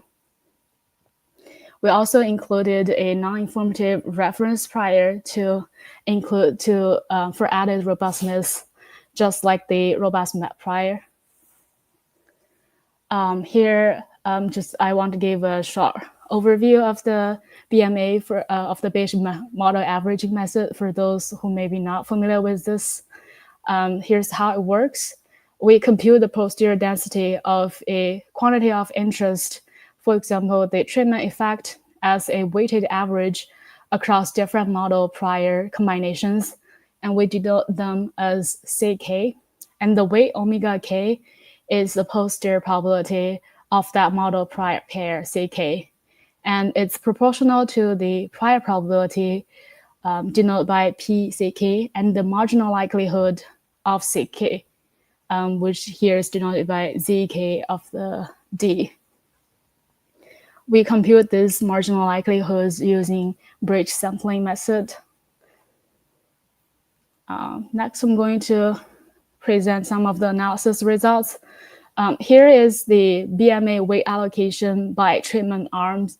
For each arm and prior, the vertical bar shows the BMA weight aggregated across all the PWE or Cure PWE models with different numbers of intervals. And here we can see that for both the IFN group and the control group, most BMA weights are placed on the Cure PWE models, and both of them assign the highest BMA weights to the Cure PW models under the PSIPP prior. This suggests like strong support for a Cure rate structure, which is consistent with previous analysis of these data sets. Next, I'm going to look at the posterior summaries from each individual model and prior combination, and also from the BMA methods. So here, this table shows the posterior summaries of the treatment effects, and for each row of the table, it shows the posterior summaries from the it shows the posterior summaries from the model prior pair, which has the highest BMA weight across all models with varying numbers of intervals. And the last row provides the results, the summaries from the BMA methods.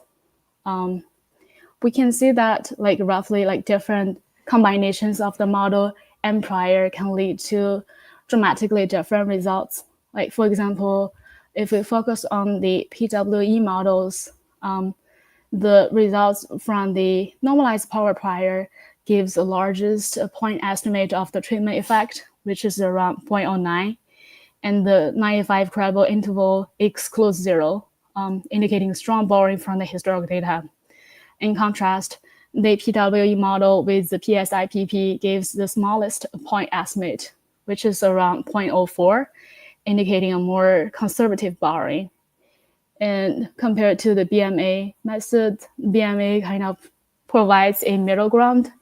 It provides a moderate estimate of the treatment effect around 0.07 with high posterior probability of benefit, which is high posterior probability of the treatment effect being positive, but its credible interval includes 0.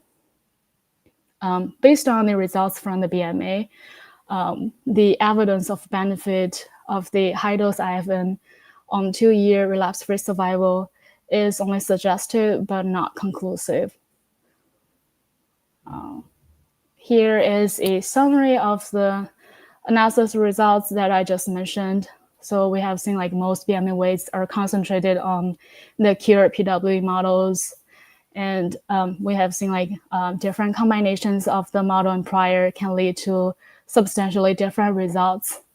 And from the BMA, we see that there is a moderate evidence that high-dose IFN improves 2-year relapse-free survival compared to the control. Okay, to wrap up, HDBase provide a unified interface for Bayesian analysis with historical data.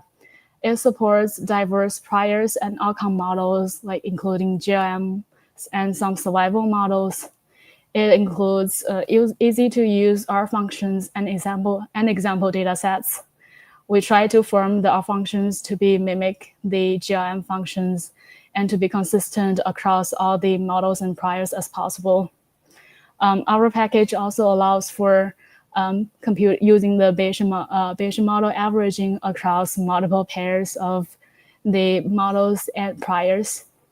And we hope this package can make it easier for researchers and practitioners to apply and compare different historical borrowing approaches.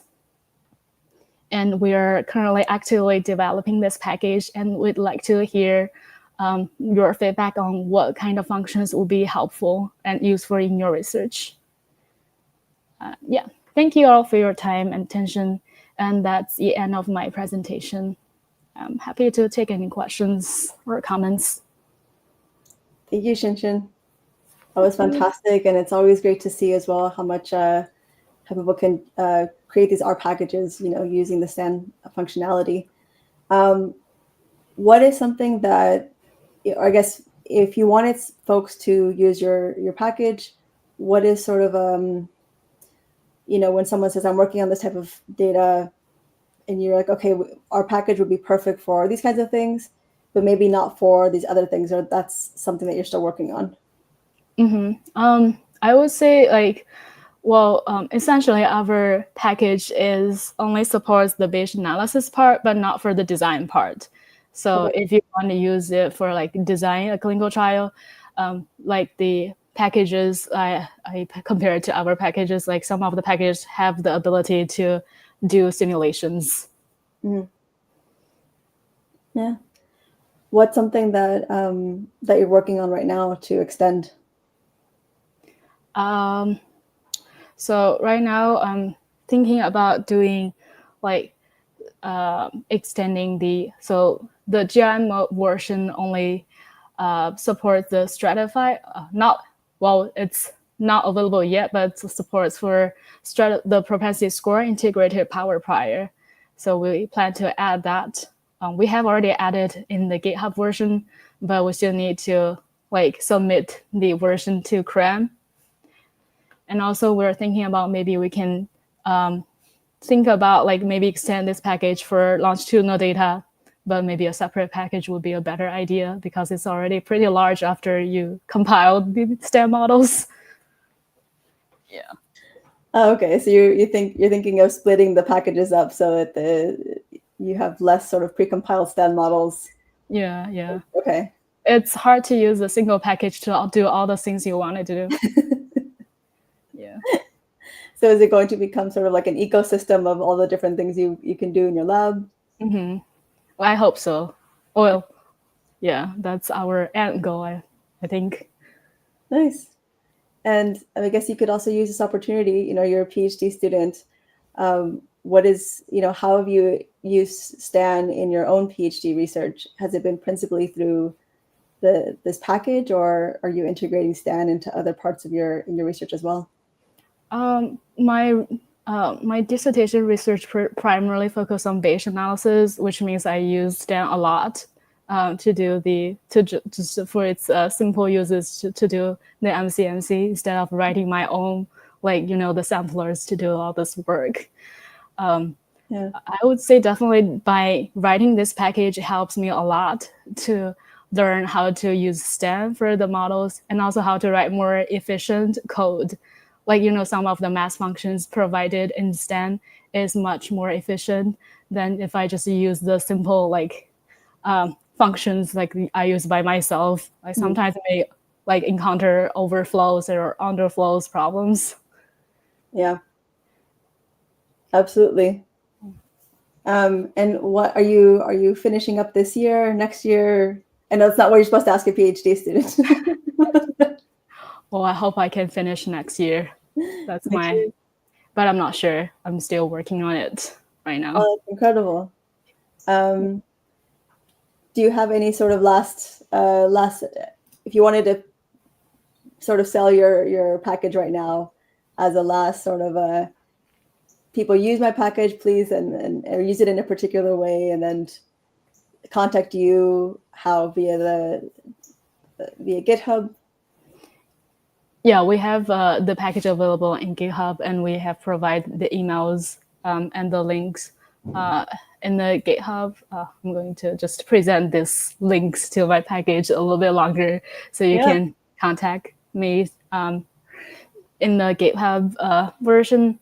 And also, I feel like this package is particularly suitable for people who are new to historical data borrowing. Like, if you don't have any detailed opinions or background in historical data borrowing, informative prior elicitation in general, this is a great package to start with. And we also provided pairs of current and historical data sets available. Well, sometimes I feel like finding the data set the most computing task for a project. And we have cleaned all the data sets, so it's ready to use. This, as I mentioned before, this is a pretty unified framework. It's difficult to find another package that includes so many different borrowing methods, which allows you to kind of play around and compare the results from different borrowing methods to see oh, this method may be borrowing more from the historical data than the others. For example, some of them do blanket borrowing, borrowing off the subjects in the historical data, but the others maybe just select a few subjects that are most relevant to the current study. So I feel like this is a good package for those who want to do either familiar themselves with historical data borrowing methods or want to compare different methods and see how they behave. If you've only focused on one particular method, maybe you can find a more advanced package like the RBAST for the robust map prior, which you can be more creative and specify the robust map priors.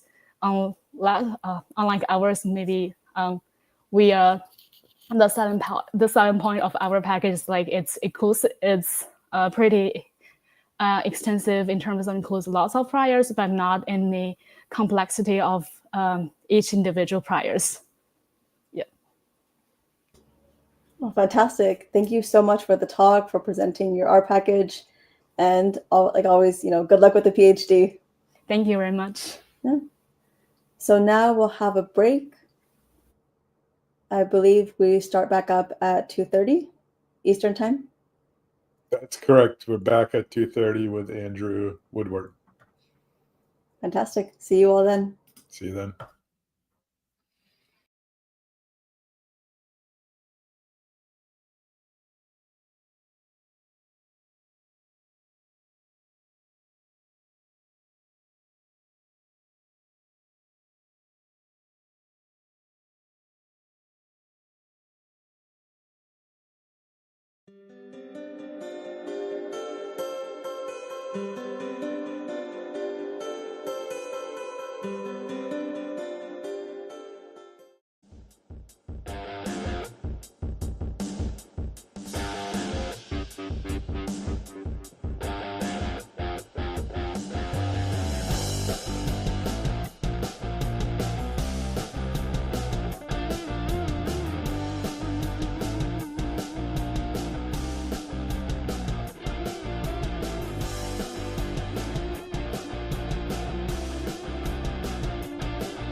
All right, welcome back, everybody, for the last session of StanBio Connect. I'm very excited to introduce our next speaker, Andrew Woodward, not Andrew Johnson, that's some other guy. And Andrew comes to us from University of Georgia and the College of Veterinary Medicine. And his talk is titled Modeling Synergistic Dose-Response Relationships with STAN. So take it away, Andrew. Thank you very much, Eric. I'm just going to get this sharing started. Share screen.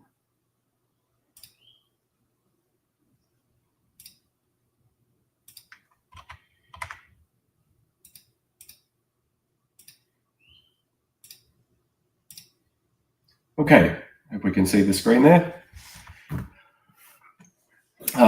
So thank you very much, everyone, for your attention, and I really appreciate the opportunity to come and present today. So thank you to the organising team. So the presentation today is about some collaborative work from our laboratory at the College of Veterinary Medicine at UGA. So our group is a Precision One Health initiative. The general interest of the group is to develop laboratory and preclinical models of animal diseases that are relevant for treatment and diagnosis in veterinary patients, and also as models for diseases in humans. So in this particular case, I'm going to talk about one of our projects that's currently in progress, and share with you some of the development process for this work that I've done in STAN. So the general background for this kind of problem is that Andrew, I'm sorry to interrupt you, but do you mind clicking off there? There's this message that says you're sharing the entire screen. Oh, thank you. That's kind of like in the middle. Maybe minimize that or hide it somewhere. There we go. Perfect. Thank you so much. Excellent. Thanks, Eric. So the background for the problem is that in clinical oncology, combinations of therapeutic agents, so either multiple anti-neoplastic drugs or anti-neoplastic drugs combined with ionizing radiation, are really common. So common, in fact, that my understanding is that these are essentially the norm. So that some majority of patients with cancer will be treated with regimens that involve more than one agent. That creates a bit of a technical challenge, which is to evaluate the effect of multiple agents at the same time. So, of course, single agent dose response analyses or pharmacodynamics of single agents obviously have a really long history, and we've seen examples of these for decades, and this is sort of really well developed. But methods for assessment of the effects of multiple agents, especially flexible ones that can work with relatively limited laboratory data, are much less well developed. And these sorts of models are really important for our understanding of the tumor-drug interactions that are a really important driver of the effectiveness of therapies. One of an interesting aspect of these sort of setups in the laboratory is that tumors are kind of structurally complicated compared to systems like infectious microorganisms like bacteria, where laboratory models for those are really well developed. Tumors are a little bit more sophisticated. One of the areas of interest of our laboratory, my colleagues in our laboratory, is these sort of novel models, which are called organoids. The basic principle is that instead of working with, say, monolayers, so simple individual cancer cells that grow, say, on the bottom of a culture plate or something like that, under the right conditions, we can obtain tumor cells from a patient and grow them in such a way that they're able to form these microscopic structures that are a bit more representative of how we expect they work in vivo. And so the objective is that these sorts of things represent a more realistic model of the sort of the form of these things in the animal or in the patient. So these have a bunch of applications potentially for diagnosis and therapy. As a pharmacologist, my interest is in what we might do with these sorts of systems to evaluate drug effects. So what you're going to see are some dose response analyses for multiple agents using these sorts of in vitro systems. So the format of the data, and this is sort of I suppose a classic situation for me, and I'm sure for many of you in the room, is that I sort of got involved in this one in the sort of tail end once a lot of this data had already been collected, and my job is to sort of make sense of all of this data. So the overall experimental design here is that we have these organoid cultures, and that they're exposed in a pretty typical dose response sort of layout to varying concentrations of an anti-neoplastic drug. In our case, this is cisplatin, and ionizing radiation. And so we have this really simple layout where we have the same culture across different wells that's exposed to different drug concentrations. And then those wells are also exposed to varying doses of ionizing radiation. So there's a lot of opportunity with these sort of cultures to do complex measurements. In this sort of case, this is a single endpoint sort of design. So we're just observing them once after a fixed time period. So they're all observed as sort of a uniform time point. And so that generates a single observation for each well. These assays are conducted on 96 well plate sort of format. So some complexities arise pretty much immediately, which is that while we're able to vary drug concentration within the plate, because of technical limitations with how the radiation exposure is conducted, the radiation dose is at the level of the plate. So we have varying drug concentrations within plate, but the radiation exposure is constant within the plate and varies across the plates. This sort of experimental approach in our laboratory is sort of at a relatively early stage, and a lot of development's gone into making these things actually function. But at the moment, we're relatively limited with the amount of data. So I'm working here with 5 different specimens from 4 different animals.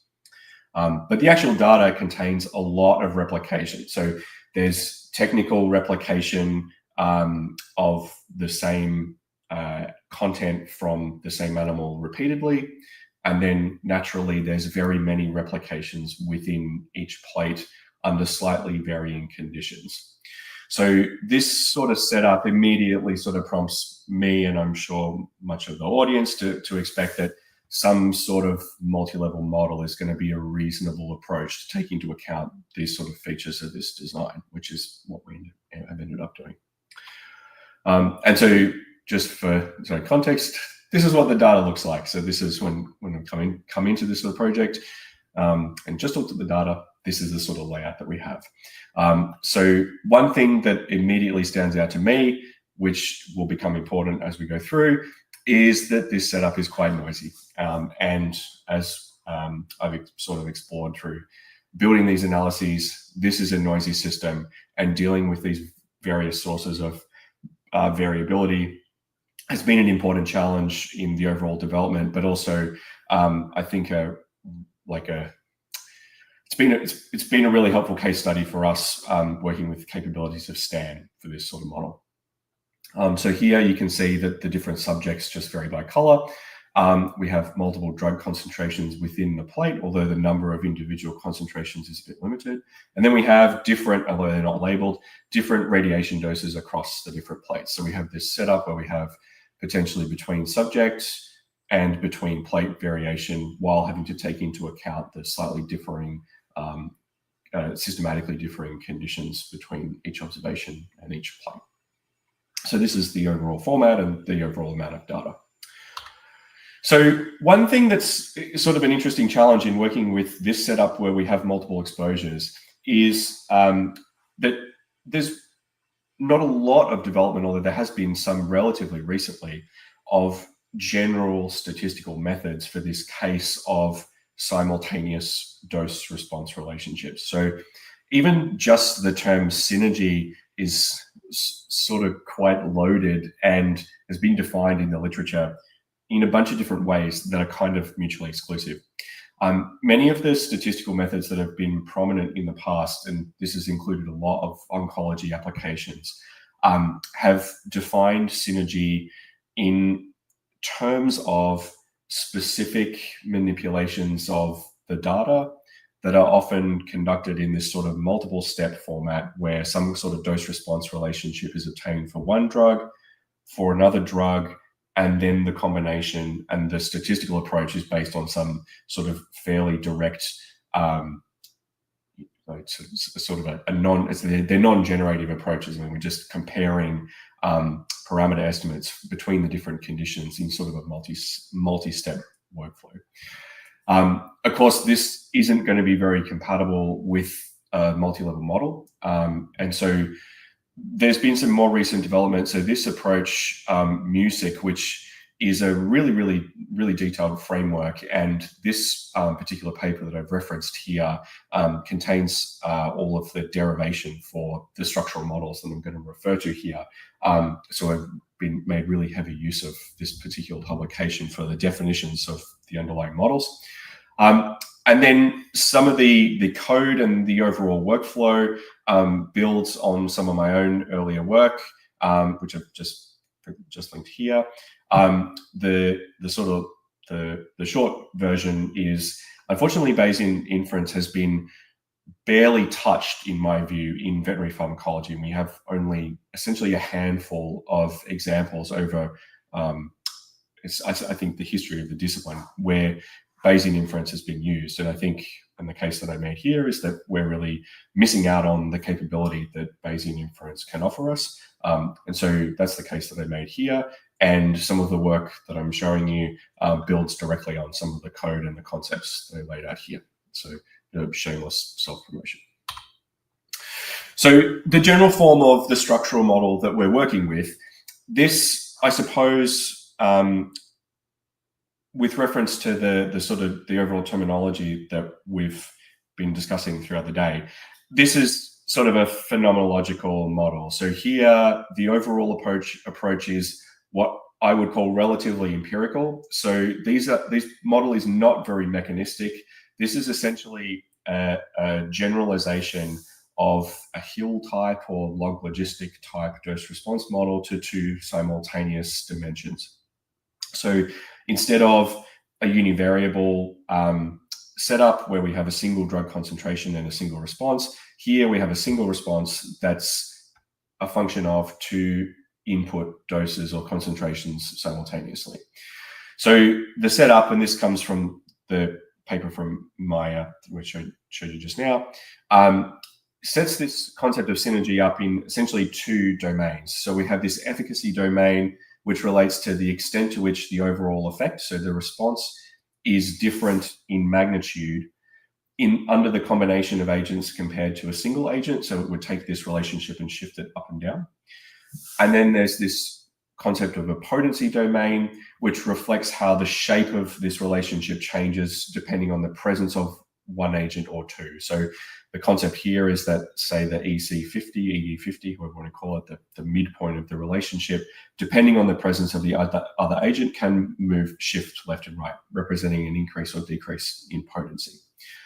So, of course, this differs from various other ways in which synergy might be conceptualized that's around a more mechanistic understanding of how different agents interact with some kind of biochemical pathway.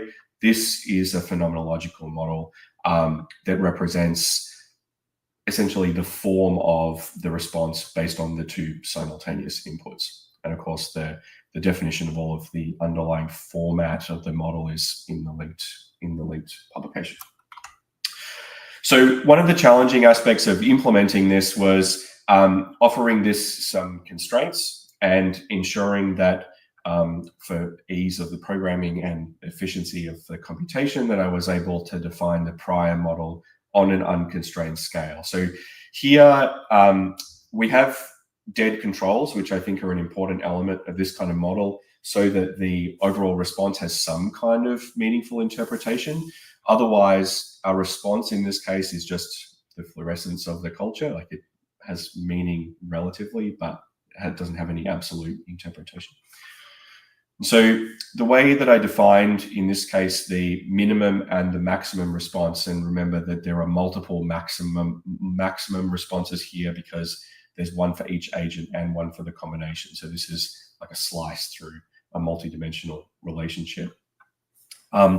So the minimum response, so when no drug is present at all, is defined as a multiple of the response of dead controls. And then the maximum response under this particular condition is defined on the logistic scale, which constrains the overall response at any drug concentration to be somewhere between 0 and 1, where 0 is the dead controls and 1 is the response at drug concentration of 0. So the overall setup here is to take this sigmoid relationship in 2 dimensions, ensure that it's that the maximum effect is always lower than the minimum, so that this is always a decreasing relationship. So the assumption is that these agents can only have inhibitory effects; they can't be stimulatory. But of course, these Emax because there's multiple of them, there's no particular constraint as to the ordering. So for example, we might have a combination of agents that gives actually an increased response, so less inhibition than just one drug alone, and this setup allows for that possibility. So this is the overall definition of my observation model here. Now, the underlying model is quite interesting. The original version has multiple parameterizations, and the authors present various different versions of this that sort of scale in complexity. And optimistically, I started with the full model, expecting that perhaps the degree of regularization that I could implement with the prior model and so on would be sufficient that this would come out fairly cleanly. After a lot of tussling back and forth with fairly poor computational performance, and as Professor Gong was discussing this morning, that the poor computational performance may well indicate some sort of problem with the underlying model. With some deep digging, I found that this parameterization of the model with full flexibility, so in this case, this full model allows for the degree of potency synergy to be different between agents. So this includes the case where there's positive synergy for one agent but not for the other. So these are completely independent, these parameters. That this poses a really strong identifiability problem for the model, and this took quite a while to track down. But of course, we can see here on this pairs plot that we have a couple of these parameters that are aligning very, very strongly on the diagonal. And of course, as it turns out, these are the potency parameters that are extremely strongly correlated with the simple drug potency parameter, the EC50. So this prompted a transition to a slightly simpler model, and this model constrains the potency to be the same, or at least the same with respect to the slope for each drug. So I suppose it's this sort of complicated computational way to arrive at the conclusion, following through all these estimates and searching for statistical evidence of these sorts of effects. As we'll see in the data, I think it's actually fairly predictable that this model wouldn't be identifiable, simply because the potency of these agents wasn't particularly sufficiently observed in the data. So it's one of those cases where in hindsight, I think that it could have been predictable that there would be these sorts of major identifiability constraints. But it was a good case study to see just how these issues played out in terms of the overall diagnostics. So what we'll show from now on will be this reduced model. So the overall implementation, I haven't shown here the structural model. It's a fairly bulky non-linear model. Of course, the definitions in the paper that I previously linked. So here I used a mixture of independent parameters at the subject level. So with M subjects, these parameters are vectorized, or many of them are vectorized, so that all of the pharmacodynamic parameters are allowed to be independent between subjects. And then to handle this issue of the variation between plates, because the overall assay was conducted across many of these replicated plates, I've allowed those to vary between plates, so with partial pooling, for the minimum response, for the response for the dead controls, and also in the degree of residual variation. So this is a distributional model. The distributional feature with the variation in the residual error between plates, I expected was going to be necessary just based on the degree of noisiness of the data overall. And as we'll see later, this feature is actually fairly important. Overall, this is intended to be a fairly weak prior model. This was a little difficult to set up for some of these features, especially for the slopes and the synergy parameter here, alpha, simply because these don't correspond very directly to anything that's very meaningful outside of the context of this model. So these were somewhat difficult to define. The model's also quite sensitive to these. And as we'll see, with relatively sparse data, these priors are quite important.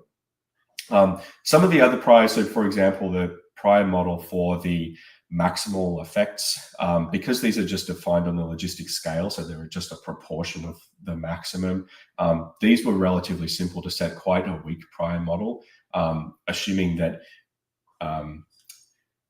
effects ranging from no real effect to a very large effect are all plausible. So some of these were quite simple to set, but overall the intention was for this prior model to be relatively weak. But as we'll see, some of the data were not especially informative about these. So just a simple representation of the overall model here is just to generate some posterior predictions corresponding to the data set. And so what we can see overall here is that I think the model has captured the data relatively well overall across all of the subjects. But one thing that does stand out to me here is that there's a lot of flat lines. So there are several cases where these dose-response relationships are quite flat, although there are some of these cases where we see that there are pronounced sigmoid profiles here. So I'd expect to see that there's going to be a bit of a mixture, especially between subjects, about the extent of the overall degree of effect between agents is likely to vary, and maybe the potency is likely to vary as well. So here, I've just implemented some of the fairly classical just residual analysis at this particular stage. Of course, being that this is a distributional model, simple residuals are a little difficult to interpret because, of course, there's variation in the pattern of the residuals between cases due to the distributional features. Overall, I think this model is performing reasonably well. I've kept the model criticism to residual analysis at this stage with the relatively small number of subjects and so on. We've just kept the exploration relatively simple at this point. But overall, I think this model is performing reasonably well. So in terms of the observation model, one thing that I did find here is that we do have a reasonable degree of variation both between subjects, and you can see here the marginal posterior distributions of the simple dead responses, so the responses for the killed controls. They do vary somewhat between subjects, so we have this systematic variation between the subjects regardless of the plates as to what their response is for the simple killed controls, which may well represent something like variation in the overall growth rate between subjects. And then in terms of the between plate variation, that's important as well. So this is the between plate variation in the response on the log scale. And in terms of sort of direct interpretation, this is a standard deviation on the log E scale. So I think value between about 0.15 and 0.2 is reasonably large. And that's consistent with the overall pattern that we've previously observed. Now, perhaps even more interestingly is while the overall degree of the residuals, the standard deviation of the residuals, and these are with the log normal observation model, was reasonably modest. We're talking approximately 0.08 to 0.09 on the log scale, which is not especially large. We did find, and this was sort of supportive of the decision to implement the distributional model, that the degree of residual variation is strongly different between plates. And so this standard deviation at between sort of 0.4 to 0.5, my interpretation is that this is substantial and perhaps reflects that we have some sort of sources of variation at the plate level that may be controllable, that may be related to the performance of the culture in ways that we haven't sort of described yet. But this suggests that there's a really meaningful source of variation between assays that could, in principle, be explored. So this was, fairly strong supporting evidence that there's definitely some sources of variation here that warrant further investigation, whether there are covariables or additional experimental controls that we could implement that would allow us to see through this. So returning to the overall form of the model, Looking at these on the individual plate subject scale is a little confusing. So instead, I've elected to describe these on the scale of posterior predictions for various drug and radiation doses. And so the overall objective here is to demonstrate our posterior estimates for each subject, remembering that these subjects are not subject to any partial pooling here, so the subject level estimates are independent.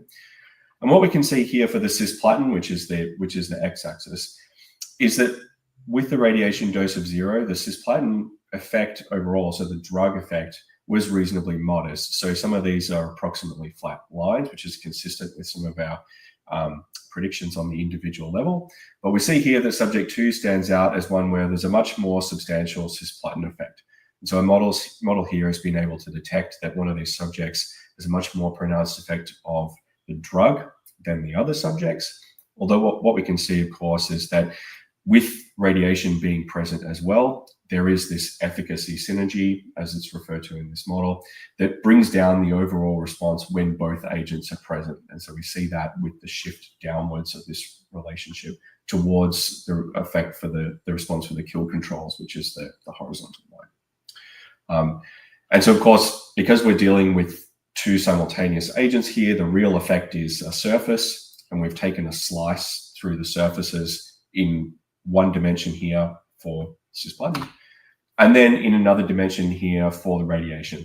And so what we can see here is that the radiation effects were much more pronounced in that the effect reaches maximum much more quickly in the x-axis compared to the cisplatin effect, and that the presence of the cisplatin wasn't as important to the overall effect of radiation, in that these relationships by color are much more close together across these subjects overall, except for subject 2, which was relatively resistant to radiation compared to its relative susceptibility for cisplatin. And so, of course, part of the motivation for setting this model up in these sort of terms was the ability to have relatively interpretable results in terms of the overall effects and the degree of synergy. Importantly, these posterior distributions for the parameters at the level of the subjects, which are the colors here, do illustrate why some of the data was potentially problematic regarding some of these effects. So particularly, some of these distributions for the potency of the cisplatin, especially in the top left here, I've marked out where the maximum observed cisplatin concentration was. And some of these, this model is fairly satisfied that the actual potency of cisplatin for these subjects was greater than what was observed. And this is consistent with some of the identification difficulties that they had at the earlier stage, but at least the final results from this model were able to fairly clearly indicate, with looking at them sort of from the right direction, some of the deficiencies of the data. But what they were able to indicate was also where some of these effects were reasonably well observed. So, for example, the radiation effects were fairly well observed for all of the subjects except for the blue one, which has a slightly different pattern. And that part of the issue that we had in the format of the data was simply that we didn't collect concentrations that were high enough, because some of these maximum effects of the individual agents, so cisplatin or radiation, were not all that well observed, though we tended to actually observe the maximum effect in combination. And so overall, this approach was able to give us this really clean I think really clean description of the variation in these patterns between the subjects, remembering that these subject effects are all independent of each other. The hierarchical components are with respect to the between well variation, so the assay effects. So I wasn't willing to implement multi-level terms for the subjects, because part of the overall interest here was to see how the laboratory approach was able to identify differences in these patterns between subjects. And I don't know what sort of factors might be causing them to vary, and whether or not treating them as exchangeable was going to be very reasonable, especially with the small sample size. So at the moment, these effects are all independent. So here's some of the references, and I'd welcome any questions. Great, thanks. Thanks, Andrew, for great talk. Sure. Appreciate it. It was very interesting. I actually do want to ask you a bunch of questions, but we're running out of time. We're running out of time, so perhaps you can hang around on the chat. Yeah, absolutely. If there are any questions there, but it looks like a really exciting model. I haven't seen these sort of double Emacs, I guess. I hadn't either, so it was it's been an interesting process. So not something that I had encountered before at all. So I was pleased with how it's come together. Yeah, and super interesting application area as well with organoids, and there's a lot of interest in trying to replicate sort of biology in a dish, and any methods that can make that better, I think, are super valuable. So thank you very much. Thank you very much. I appreciate it. Okay. All right, so next up, we have Juho Timonen. So Juho is a PhD candidate, I believe is the right term, at Aalto University in Finland, and also a computational research scientist at Generable. And his talk is called Non-Parametric Bayesian Multi-State Modeling with STAN. Okay, thanks. Take it away. You can share your screen.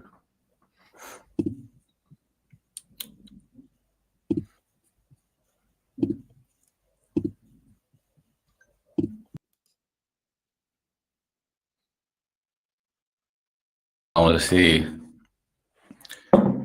see my presentation and nothing else, but I guess that's okay. Yeah, we can see it. Only maybe hit hide on that pop-up at the bottom. Perfect. Good. So, multi-state modeling. A little bit about Stan and me first, and then challenges that we had multi-state modeling.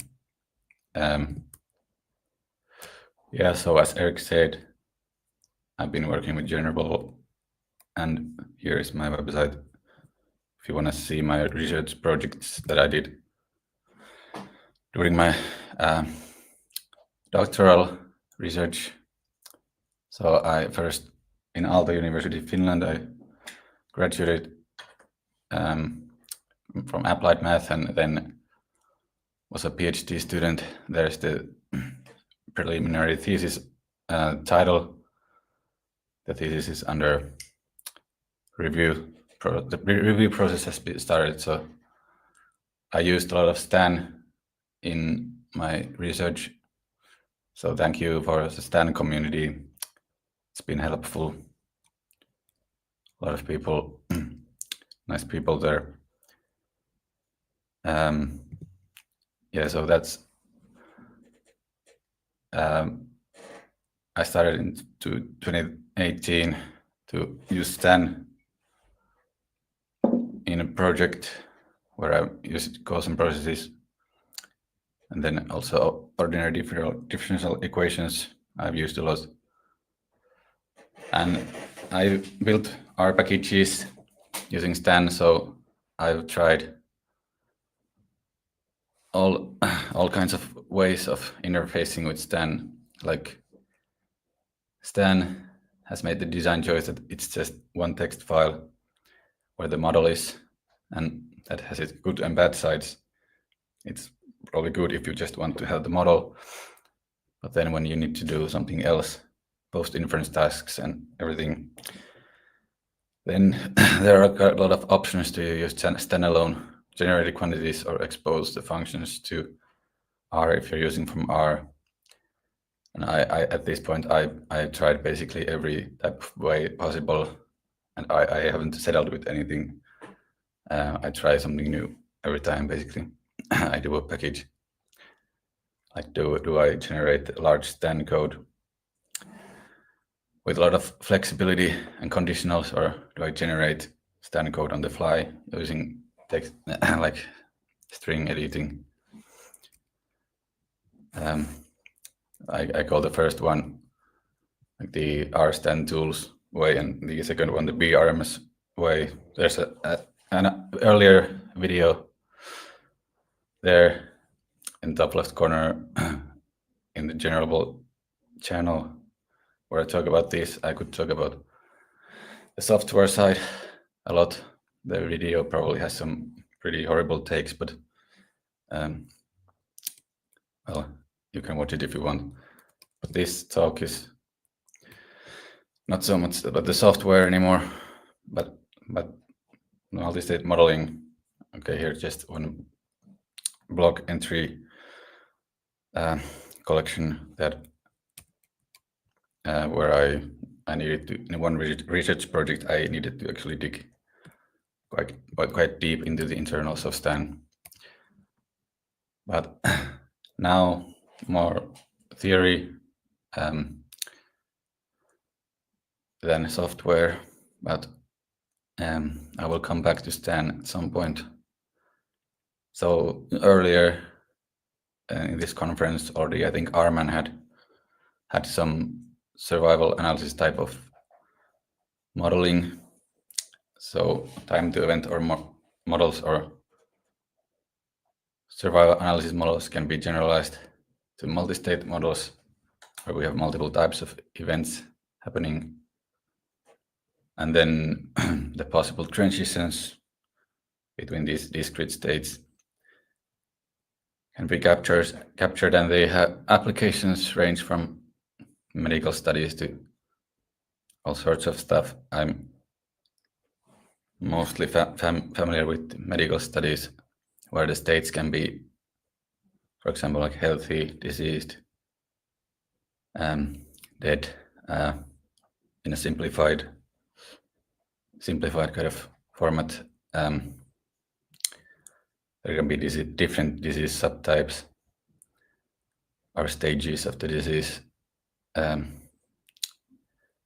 And there are some other examples of reliability engineering, social science. Don't know so much about those applications, but I will focus on the medical application here. And this is the StanBio conference, so it's probably the most appropriate.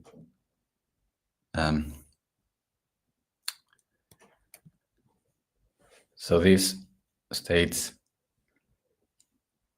we can model the sort of risk of transitioning from one state to another and estimate these risks from data of observed sequences of states. And when I have the non-parametric word in the title, I mean that these transition rates depend on time, and this function is modeled using some non-parametric way. In this case, it's going to be splines. And additionally, in these multi-state models, we can model the effect of covariates, such as age and drug dosing, that affect the transition rates. And then ultimately, we probably are interested in simulating the risk of some event given some counterfactual scenarios. For example, like if we have a large dose of some drug, does it cause an increased amount of some adverse events? Or how much does it decrease the risk of fatality, for example? And I will come back to the thing, but when there are now terms like event and state, and you're going to be kind of careful with these. Do your events actually correspond to some state? Like not perhaps a physical state, but if you experience event like a bleed, then are you actually in a state of bleeding? If you experience a heart attack, are you in a state of getting heart attacks, or was it just an event that happened? We can almost treat event and state as synonymous terms, as we do in this modeling approach, but this doesn't need to be the case. I will present some alternative ways to think about this in the end. But now, very basic time to event model is the simplest type of multi-state model. Is a two-state model with one transition. So it reduces to the basic survival model, where the states can be like alive and dead. And then if we assume that the arrival time of the death event follows the Poisson process with some rate, then if the Poisson process is constant, then we have a homogeneous Poisson process, and the event time follows exponential distribution. Here is an example with the homogeneous. So the lambda function is constant here, then the events occur according to the exponential distribution, but it can also be non-homogeneous, so it can depend on time. Here's an example hazard function that starts with a low hazard, then increases. So we can see in the event time distribution the condensation of events here with the high hazard region. The peak of the hazard function doesn't necessarily correspond to the peak of the event time distribution, of course, because the further we go in time, the the larger proportion of the events has already happened. But this is demonstration of these hazards that can be non-constant. And one computational thing is here how to draw from the event times from the non-homogeneous Poisson process. One algorithm is the thinning algorithm. I won't go in the details of that, but the covariate effects are, of course, important in these models, and the basic proportional hazards model is this type of equations we have seen already today. But there's a baseline hazard rate, and here it depends on time, but then this part, which is the hazard multiplier, it doesn't depend on time. It's good, but now in this talk we simplify things. These are the covariate effects. And here one thing is that you probably want to normalize your covariates so that they're centered, so that the average value will correspond to 0. So this becomes 1. And this reminds me of one software I think with Stan that I always have to be very careful with. That when I normalize covariates, then I need to somewhere store the values by which I shift and scale them. So when I'm predicting, I need to shift and scale with the exact same multiplier and offset, so that I'm doing things correctly. This has caused me more than enough trouble in the past. If you're not doing prediction and inference in the same standard run.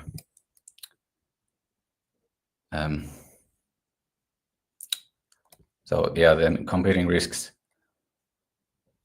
Basic competing risk model is a more advanced subtype of multi-state model. So we have just one source state A here, then there are possible transitions B, C, D. I think these can be sometimes called like multiple causes of death. this B, C, and D could all correspond to like death, and they're just different causes of death, or they can be some completely different states. So the hazards, these 3 different hazards, they can be called cause-specific hazards, but here we just call them like a transition-specific hazard. So yeah, if you have independent Poisson processes, then it follows that the first arrival time of any event is also a Poisson process with some of the individual hazards. And when one transition occurs, it censors the others. So that's how they are competing. I originally faced these kind of models when modeling like biological species. There's an algorithm called the Gillespie algorithm that simulates chemical reaction networks. So the different molecules are moving and they react according to some hazards. And it can be derived from very first principles, that algorithm. But now we have models that are working on higher level than molecular. But anyway, the principle is the same here. And general multi-state models can be represented by directed graph. So there can be cycles even. Here A would be called a source state, for example, and D is an absorbing state or terminal state. And B and C are intermediate states. And we can be interested in maybe also only the terminal state and use B and C as sort of predictors for the hazard of that. Or we can be also interested in the prevalence of the intermediate states themselves. So one application here is a link or a image of this article from journal Statistical Software. This is the M-state package, which is, I think it's frequentist modeling of multi-state models by De Vrede and others. And this is from 2011. And I don't know if there are other similar software for Bayesian models. Probably not. For basic survival models, there is StanSurv. But for multi-state, here's one example of blood cancer. So leukemia patients, they get bone marrow transplantation. This figure is from that paper, by the way. So, and then they can either just recover from the disease or get some adverse event.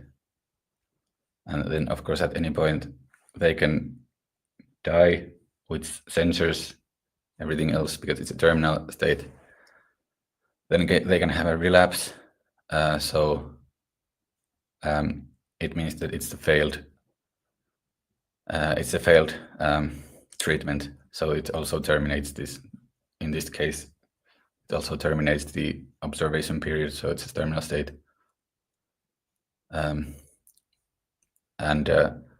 Here, instead of having transitions between the adverse event state and the recovery state, we have the combined state, adverse event and recovery.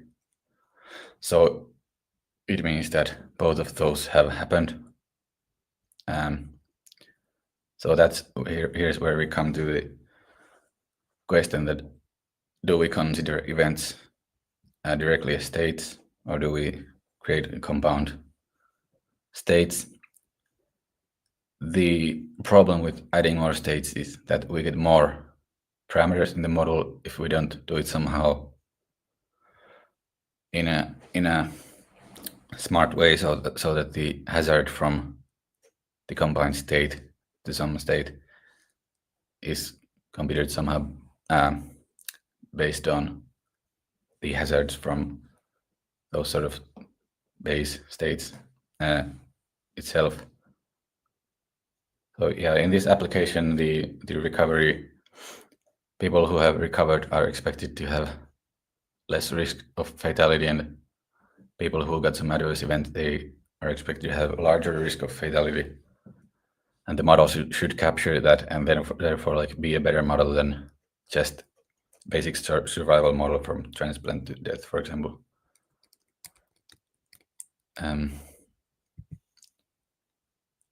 Yeah, then we've been developing this BM state package which uses Stan. It's in a very early development phase, but I will demonstrate it, some functionality here anyway. So this is the illness death model. So in the beginning, everyone is healthy. Then they can either die or get a disease and then die. And we can simulate data from this model. Here we sort of specify the baseline hazard base level. So these are the three transitions.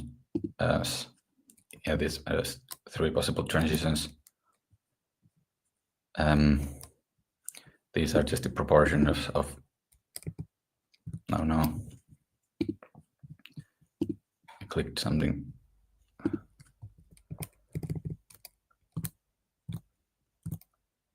Yeah, these are just the proportions that we observed in the simulated data in sort of proportion matrix. So no event would mean censoring. So the reality in this data is that the observation period can end always before a terminal state is reached. So we need to account for that. And I will talk about that in the likelihood formula soon. Yeah, so here we would fit the model using Stan, and then we can check, for example, the inferred baseline hazards. Here, even though we are using non-parametric modeling, we can recover the constant baseline hazards that were used here. So like transitioning from the healthy state is less likely than transitioning from the disease state to death, and then getting a disease in general is somewhere in between. There could be also possible transition from diseased to healthy, which would be like recovery, but it's now not in this example model. This is just demonstration of splines. Yeah, so we are using splines for the non-parametric hazard functions. So this is 6 basis functions. The not locations for the splines can be set based on the quantiles of events that occurred, but it's kind of a combination implementation detail. How do you set the knots the same for each transitions or not? It makes things easier if you use same knot locations for every transition, especially if you're doing hierarchical modeling over the transitions.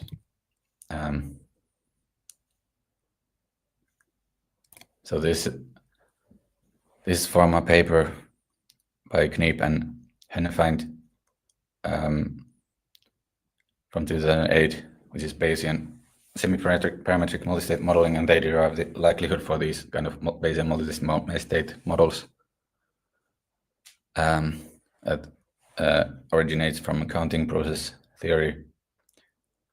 But if we have the transition times, then sort of we split the data into intervals, and on each interval, each transition that was at risk either happened or didn't happen. And in the likelihood, we include both the probability that we observed it happening and the probability that the event didn't happen for those transitions that didn't happen, even though they were at risk. And in Stan code, you will need to sort of arrange the data into intervals and then take into account which transitions are at risk at each interval and which are not. And then the likelihood you include. This is the easy part. It's just evaluating the log hazard. Here, this contains the basis functions.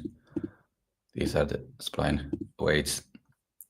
This is the hazard multiplier, which depends on covariate.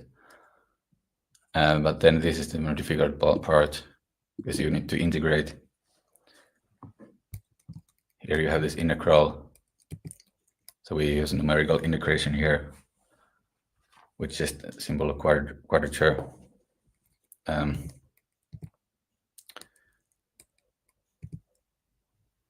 Okay, running out of time, but what the ultimate goal is, we want to model the effect of covariate, like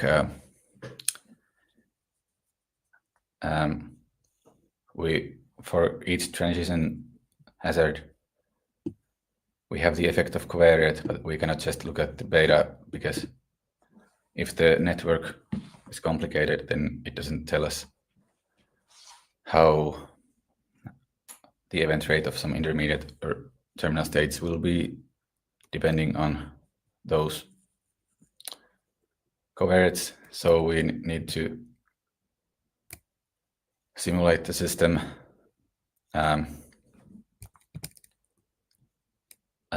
either by simulating the system with sort of different counterfactual scenarios of the covariate value, or we can solve the Kolmogorov-Forward equations to get a transition probability.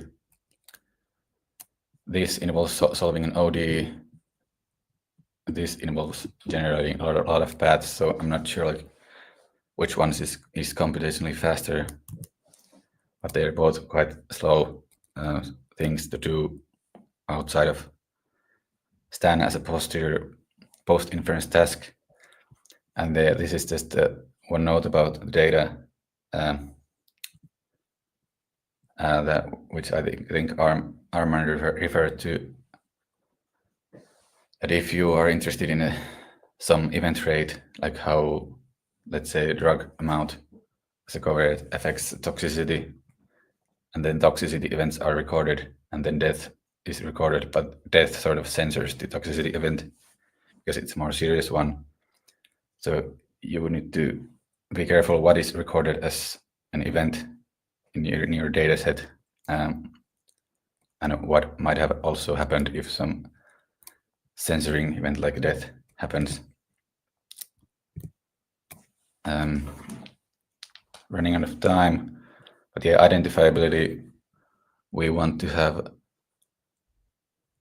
it's hard to identify in a large model. The number of different hazards grows exponentially if you have all sort of possible transitions. So you might want to pool them, for example, so that the ones that end in the same state, they're one group. It makes sense both for beta and the baseline hazard. And this Markov property, we might not want to do it so that a minor event after a serious event, it causes it to transition into a state defined by the minor event, because we sort of forget the major event in that case. And then, yeah, it's possible to create more states based on combining these. Okay, that this happened 2 times, or do the sort of adverse event plus recovery state that was in the earlier example. Okay, sorry, ran a bit long, but thank you.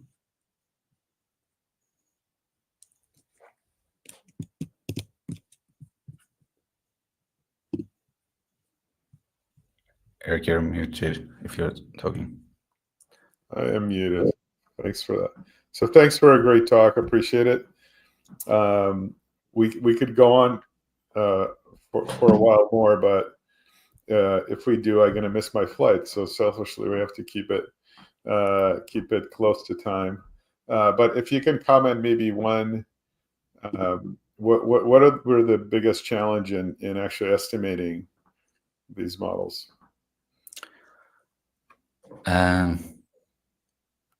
In actually estimating, well, I mean, the numerical integration of the hazard is very fast, so I wouldn't say that that's one. But I think just in general, you will need quite a high effective sample size of data to be able to identify non-parametric hazards. So, like, if some transition occurred only once or twice in the data, you cannot really like know if that's actually a time-dependent thing, how that happens. Okay, sounds good. All right, well, thank you one more time. Great talk. And we will continue on with our program. The next up on the docket is Arya Prozanjani. How did I do with a name? Yeah, no, that was perfect. Excellent.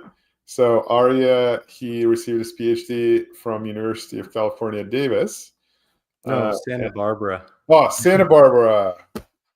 Currently in Davis, though. Currently in Davis. I knew there's something with Davis. Some years ago, spent the summer working with us at General as an intern, which is fabulous. And is currently in the advanced pharmacometrics group at Daiichi Sankyo. He stalked the regularized horseshoe for covariate selection improves convenience and predictive performance. Wow, you managed to do both in population PK/PD models. So Arya, I will bring up your slides and you can take it away. Awesome. Yeah, so it's great to see some familiar faces and names. I wanted to present some work I've done with my colleagues at Daiichi Sankyo in advanced pharmacometrics, including Casey, who is actually presenting after me. So let me jump into it. Let's see here. All right, so covariate selection for population PK/PD models is a crucial task that we deal with in the pharmacometrics world. And population PK/PD models are just kind of the industry jargon for a specific type of nonlinear hierarchical or mixed effects model, if you will. And the idea is just that patient level parameters are drawn from a population distribution, and then they describe the time varying patient response to some drug regimen via some underlying nonlinear process. Usually that's a differential equation. And specifically, the PK process describes the concentration of the drug in the body over time given a dosing schedule. And the PD process describes how the body responds to that concentration of drug. And then combined, you can get the whole PK/PD response of a subject over time. Just as a quick review, I know people have mentioned this earlier in the conference. But then your individual parameters and thus your patient response dynamics are, so for example, how fast you metabolize a drug or how you respond to it. They're often going to be a function of some measured covariates like height, weight, your age.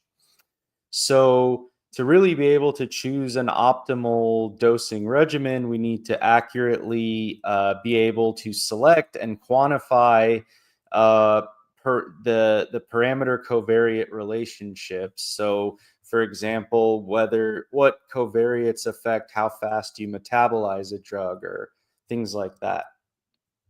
So, currently in pharmacometrics, in pharma, stepwise covariate selection methods are amongst the most popular, but of course they have known issues.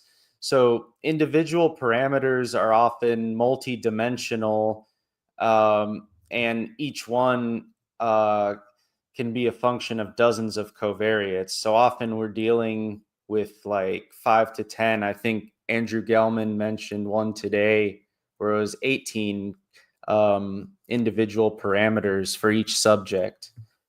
So that leads to a lot of combinations if each of those 18 may or may not be a function of, say, a dozen covariates. And then our data sets can range from hundreds of subjects down to only dozens to a few, depending on where you are in the clinical trial stage. Early on, you may only have a few patients that you have data on. So there's too many possible parameter covariate relationships to be able to estimate them all in a full model without regularization. That's the bottom line. So people in the field have resorted to these stepwise methods.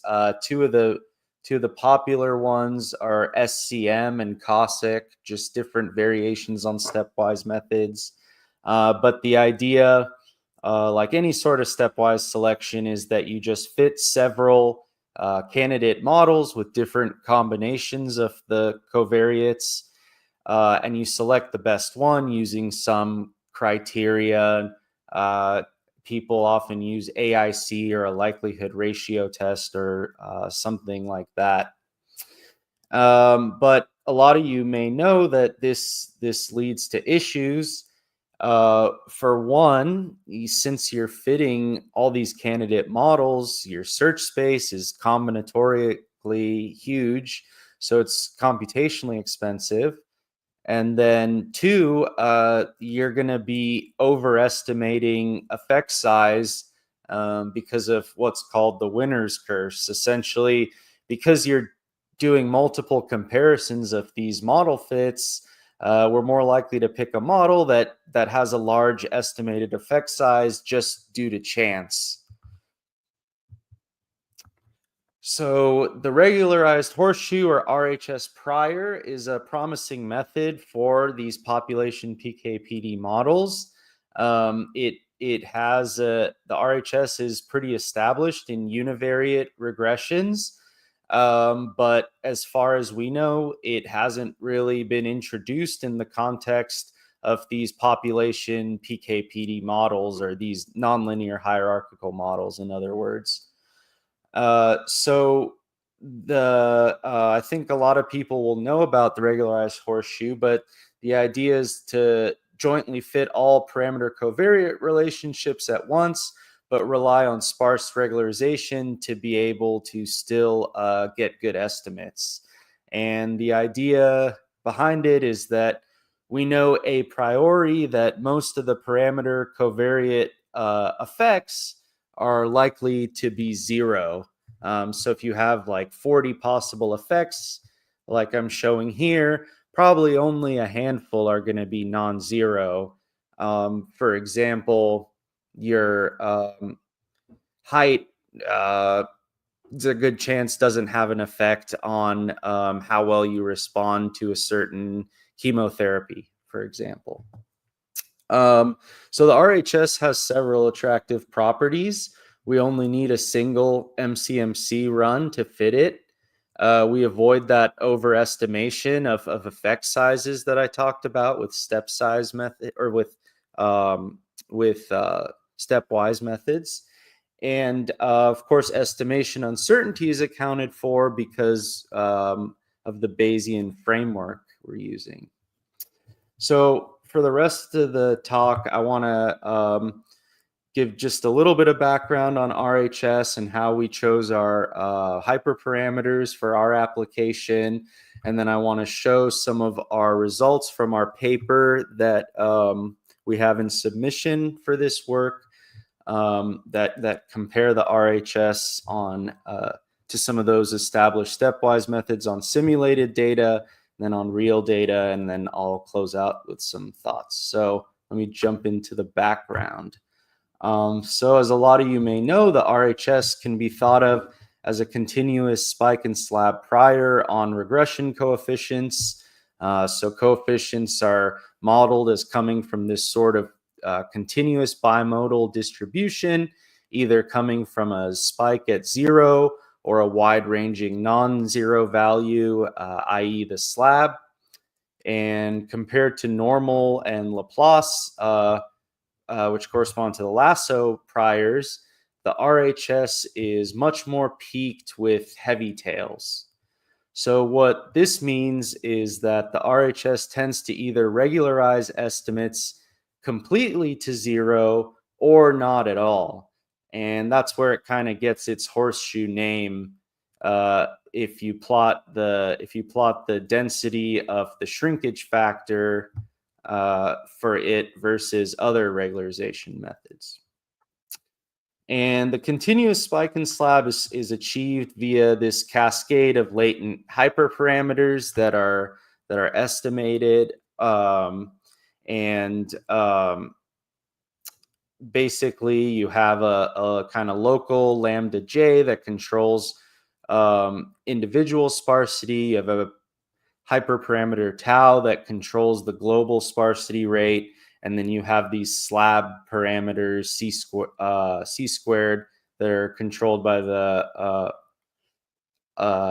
again more hyperparameters nu and s. So how do we choose those? Well, it's application dependent, and in our application we calibrated the hyperparameters for sort of general use in PK/PD models using published sparsity estimates from some publicly available PK/PD models. So the idea here was we wanted to define a set of hyperparameters that were applicable to most general PK/PD models to encourage use within the pharmacometrics community. And we looked at this paper by Arel et al., where they introduced Causic, one of the stepwise methods we compared to. And they did tests on 17 different data sets or population, each with their own population PK/PD model. And they reported what coefficient estimates they got. So that kind of gave us a global idea of, from data set to data set, what kind of sparsity we can expect in these covariate parameter effects. Specifically, 5% of the models had 0 non-zero coefficients. So in other words, they were completely sparse. All effect sizes were estimated to be 0. 50% of the models had 10% or less non-zero coefficients, and 95% of the models had 49% or less non-zero coefficients. So pretty sparse overall. So we selected our hyperparameters to approximate this sparsity distribution across data sets using prior predictive checks. It was pretty straightforward. We just draw from that data generating process I showed a couple slides ago of the regularized horseshoe. And we kind of tweaked it a little until we got a distribution of sparsity that kind of matched those numbers we saw in that published paper. And then for the slab hyperparameters, we kind of selected those to sort of discourage extreme values that you'd never see in practice, while allowing for sufficient flexibility. So now I want to jump into some of the results we have on simulated data. So we compared the RHS to stepwise methods using this extensive simulated example, so that we could get an idea how it behaves when ground truth values are known. So we basically took this 2-compartment population PK model. It's a very common bread and butter model used in the pharmacometrics world. It has 4 subject level parameters, so 4 for each patient. And we fit it with 10 covariates. So that gives us 40 possible parameter covariate combinations. And then we wanted to see the properties of the RHS at 4 levels of ground truth sparsity, 0, 10, 50, and 70%. And then at 3 levels of data set sizes, 12 subjects, 40 subjects, and 300 subjects, to see how the method would behave as you get more data.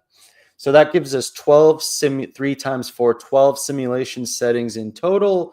And for each setting, we did 100 replicates of the data set to sort of get at the frequentist properties of the different methods across different draws of the data set. And then we selected ground truth effect sizes to kind of vary across a range of realistic values. And here's what we see. The first thing is that the RHS posteriors capture the inherent uncertainty in the covariate selection problem. So in BDA3, Andrew Gelman has this analogy where when you're thinking about covariate selection, you could think about being in a room, and at one corner, that represents where all the coefficients are 0, and the edge of the room or the middle of the room or another corner of the room might represent where some other combination of the parameters are 0 and non-zero. And what the RHS does is it gives us a full posterior distribution for each coefficient, as opposed to a point estimate like the stepwise methods. So it's kind of saying we may be in this corner of the room, but there's also a chance we could be on this edge of the room or anywhere in between, and we can't really say given the data we have. Whereas the point estimates make a hard decision, of course, and say, well, no, we're in this corner or we're on this edge, and they don't hedge their bets, as you could imagine. So we see that with these bimodal posteriors, right? So these are for 5 of the different 100 data set draws and 4 different sparsity levels, just the posterior of this coefficient relating age to this V1 parameter. So that's the first big difference. The other thing is that we did notice that the RHS is able to avoid that overestimation effect that's inherent in the stepwise methods. So here on the left, what I have here is for our 4 sparsity settings we tested. And I've plotted for each of the 3 methods we compared the histogram of point estimates across those 100 replicated data sets I talked about. And then in black, I have the ground truth value. So for RHS, we actually have a posterior for each of those 100 replicates. So what I'm showing here is just the posterior mean. But anyways, what we see here is that overestimate of the true effect size that I was talking about. So both Cossack and SCM, the stepwise methods, when they declare that the coefficient is non-zero, they tend to exaggerate the effect size that it is versus the true effect size in this black vertical bar, whereas RHS, if anything, tends to underestimate it a little bit. And that shows up when you compute these frequentist metrics across draws of the data set. For example, if you look at the bias or the mean square error of these estimates, they're always tend to be pretty high for those stepwise methods. And then it's even clearer if you look at what's called type M error, which is called the exaggeration effect, which is just the expected value of the ratio of the estimated effect for the versus the true effect, conditional on you declaring the effect significant. So it's just a quantification of this estimation that's going on. And we do see that RHS is much better at avoiding that than the stepwise methods. Now, when covariates are highly correlated, we see the same story. The stepwise methods still show type M error, but one of the things we notice is that the RHS tends to have a slightly higher type 2 error than the stepwise methods. So it's not quite as good as declaring of a covariate as an effect as non-zero when it truly is non-zero. So in terms of selection, we can compare the coefficients that the stepwise method set to non-zero to the coefficients whose marginal 95% posterior quantiles do not overlap with zero. So that's what we're kind of talking about when we mean selection in this context. So we looked at this weight covariate, which is highly correlated with several other covariates like lean body mass, body surface area, things like that. So that's where we kind of saw a little bit of that under selection here, like at the 0.5 sparsity level, you could see like a 15% type 2 error versus a 0 or 5% for the stepwise methods. But you do still see the high type M error for the stepwise methods. So that doesn't disappear with correlated covariates. So you can kind of think of the RHS as trading off some of that selection capability for improved predictive performance. And part of that selection capability being lost is due to that posterior and us kind of hedging our bets and spreading out a signal over several possible covariates. So it's sort of the double-edged sword there a little bit.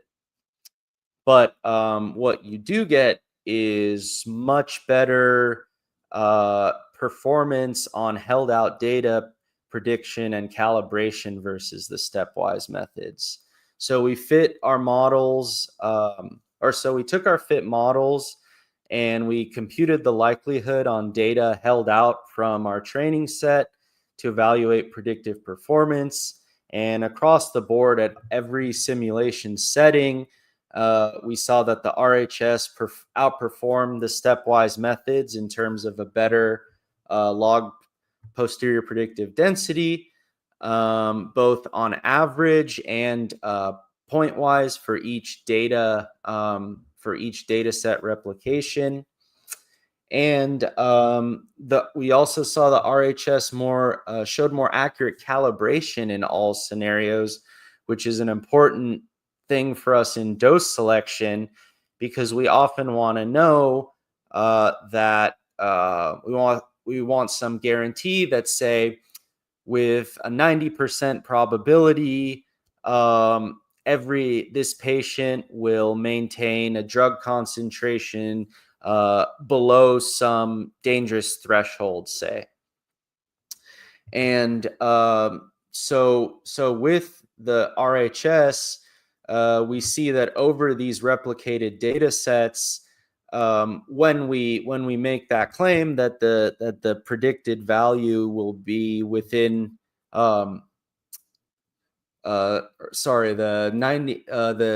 the held out value will be within the 90% prediction interval, more or less that ends up being the case. You could see here with these densities I've plotted.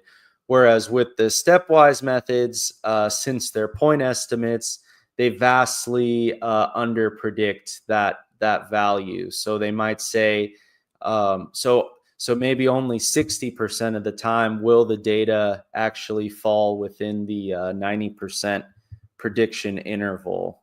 And we see that less so once you get up to 300 subjects, but definitely at 12 and 40 subjects. So now I just want to talk about some of the comparisons we did on a few real data sets.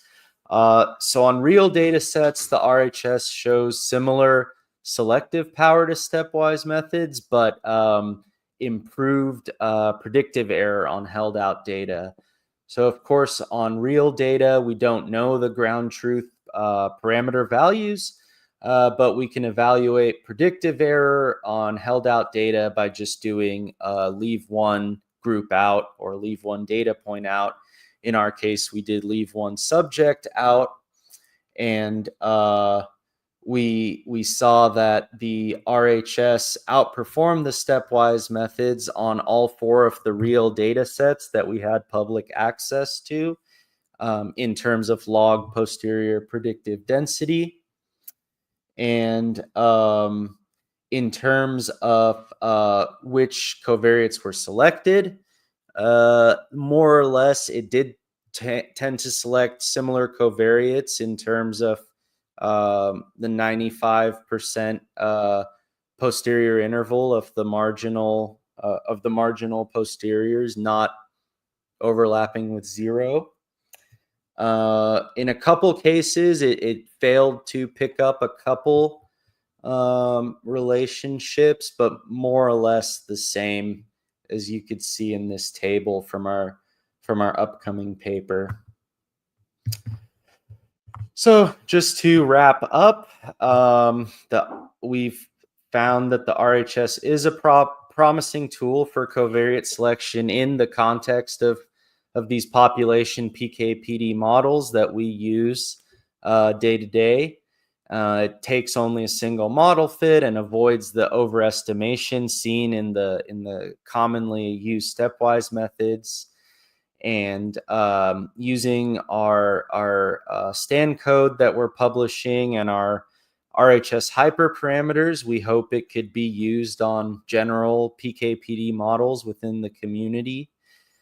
And the posterior uncertainty can lead to higher type 2 error, especially with correlated covariates, as I touched on. But that's in exchange for the improved predictive performance. So I will say, possibly as a future endeavor, that if the practitioner is interested in strict selection, that they really want to know, well, they really need to make a decision. What's affecting drug metabolism? Is it weight or is it lean body mass? Then I think you would need to extend the RHS and this work with projective predictive inference by Catalina et al., which is a 2-stage approach that takes a second stage to project down your posterior to give you strict selection, but while also preserving uncertainty and calibration so that you don't run into those problems that the stepwise methods give you. So that's all for your interest, and thank you to Eric and everyone for hosting the conference. Aria, that's great. Sorry, I temporarily just removed you, then added you back.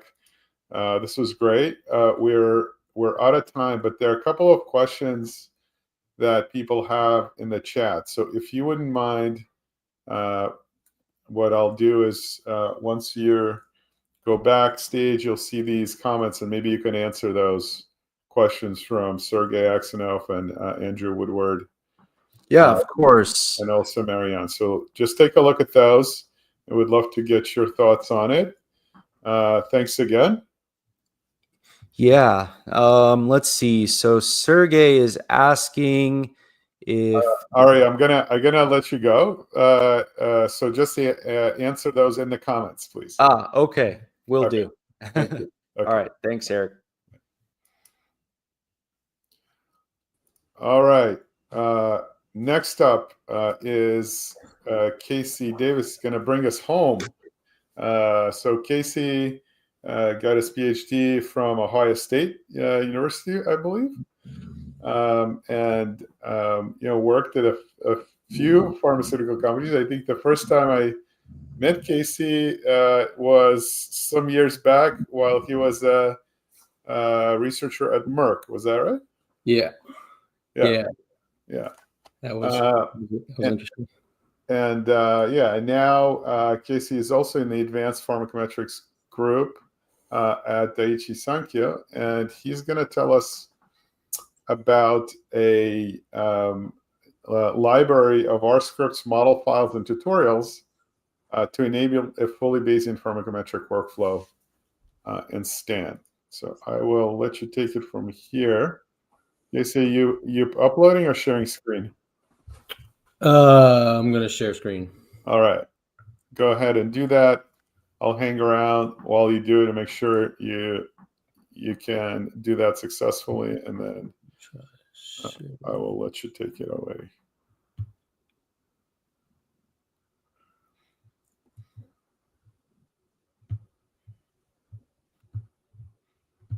Okay, I see your screen. Adding it now.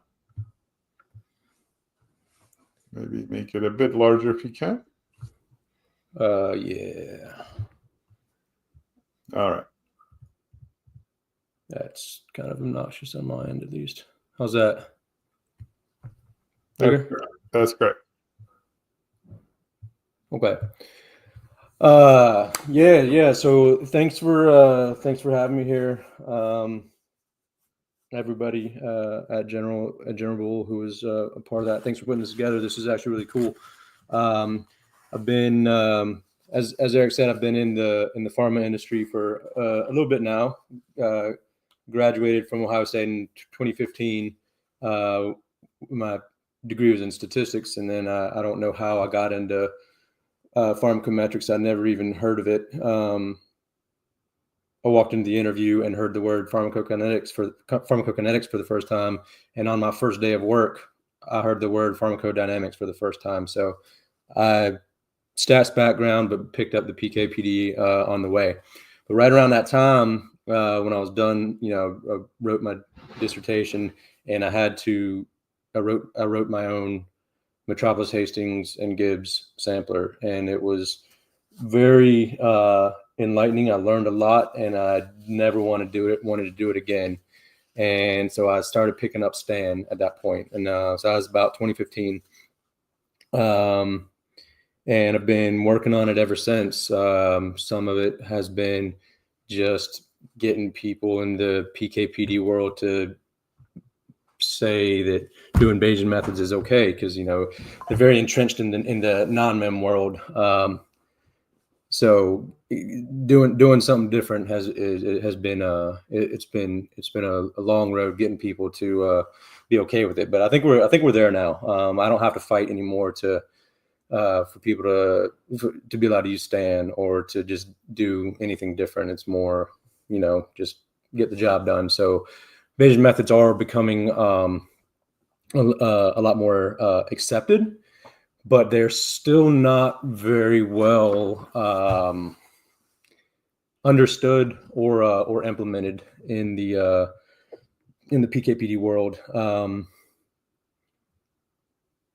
And that's kind of what I'm trying to do with this this website right here. I'm kind of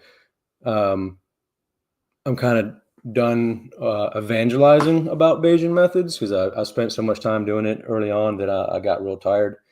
But for anybody that really wants it, I've got some resources that are there to help. So anyways, yeah. So back when I was at Merck, I was trying to do some some contracting work with, not me contracting. We were trying to do some work with Generable, and it took like a year to get the contract signed. And then I put my 2 weeks notice in, and we signed the contract. So I never got to work with Eric at Generable. We were very close, but never got to. So anyways, I worked at a couple other places, and now I'm at Daiichi Sankyo. Arya and I work together, and if you like the work, if you like what Arya just talked about, I wasn't going to come here and try and hire anybody, but if y'all want to, we do it. We do a lot of really cool stuff. The regularized horseshoe priors being one of them, and we have a lot of flexibility to implement kind of out of the box ideas to help out our projects in our pipeline, and it's a lot of fun. So if anybody, especially those of you that are getting ready to graduate, looking for a job, let me know. So yeah, anyways, so this website, admittedly, we did a tutorial at ACOP like 3 years ago, and we put together a website in like 2 days, and that's been up for about 3 years, and it wasn't a great website. So if any of y'all saw the schedule and saw stanpmx.github.io, let me go check it out, and you did that like 2 weeks ago, you saw the old website. So for the last, admittedly not nearly long enough, maybe like 4 days, I've been adding material to this website. I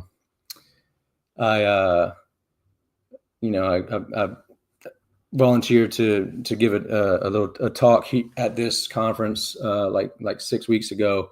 I was like, yeah, I'll have plenty of time to do the website, and I was just dreading doing the formatting and the themes and all that for a Quarto website, that I just put it off and delayed it until like a week ago. And I spent like a day trying to figure out how to do all the theming and all that. And then I just ripped off Stan's website. So Mitzi, thank you for writing all that. It looks very nice. I promise I will change the theme at least a little bit, at least the colors or something soon. But this is what I'm using for now, because I needed to have something and I needed to get to the content.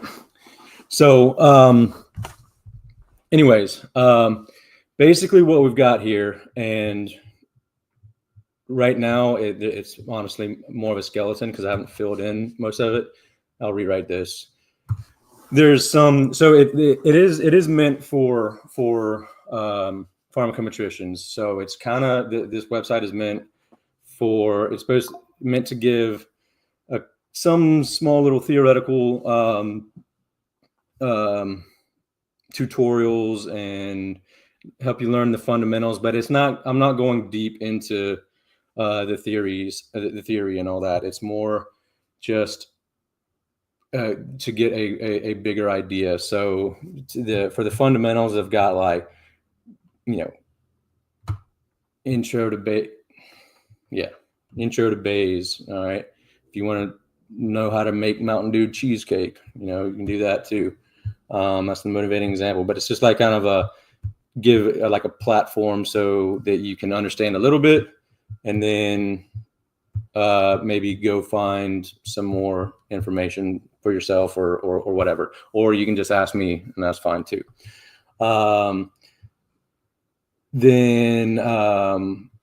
So that's like kind of like some theoretical stuff, and then I've got some tips on Stan. All right, so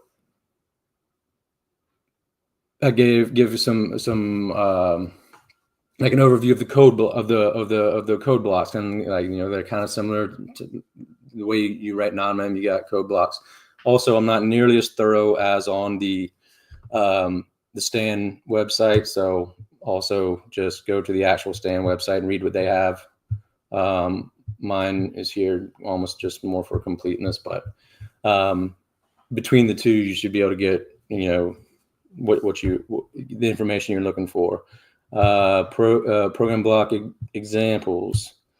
I do one with like a linear regression because it's an easy model, and you can, you know, see certain ways to write down a model, and then little tips and tricks to make it a little bit better. So, you know, things like that. You can go through it yourself. I'm not going to go through all the stuff here. It's not what this talk is for.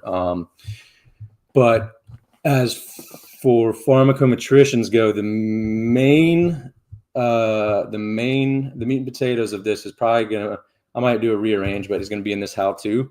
And this is kind of eventually going to be, once I get it all filled in, it's kind of like a workflow. It's not going to be quite as thorough. You'll still have to go do a little bit of this and that. And I put some links to Andrew Gelman's and oh God, there's a whole bunch of other people on that paper for the Bayesian workflow. Read that.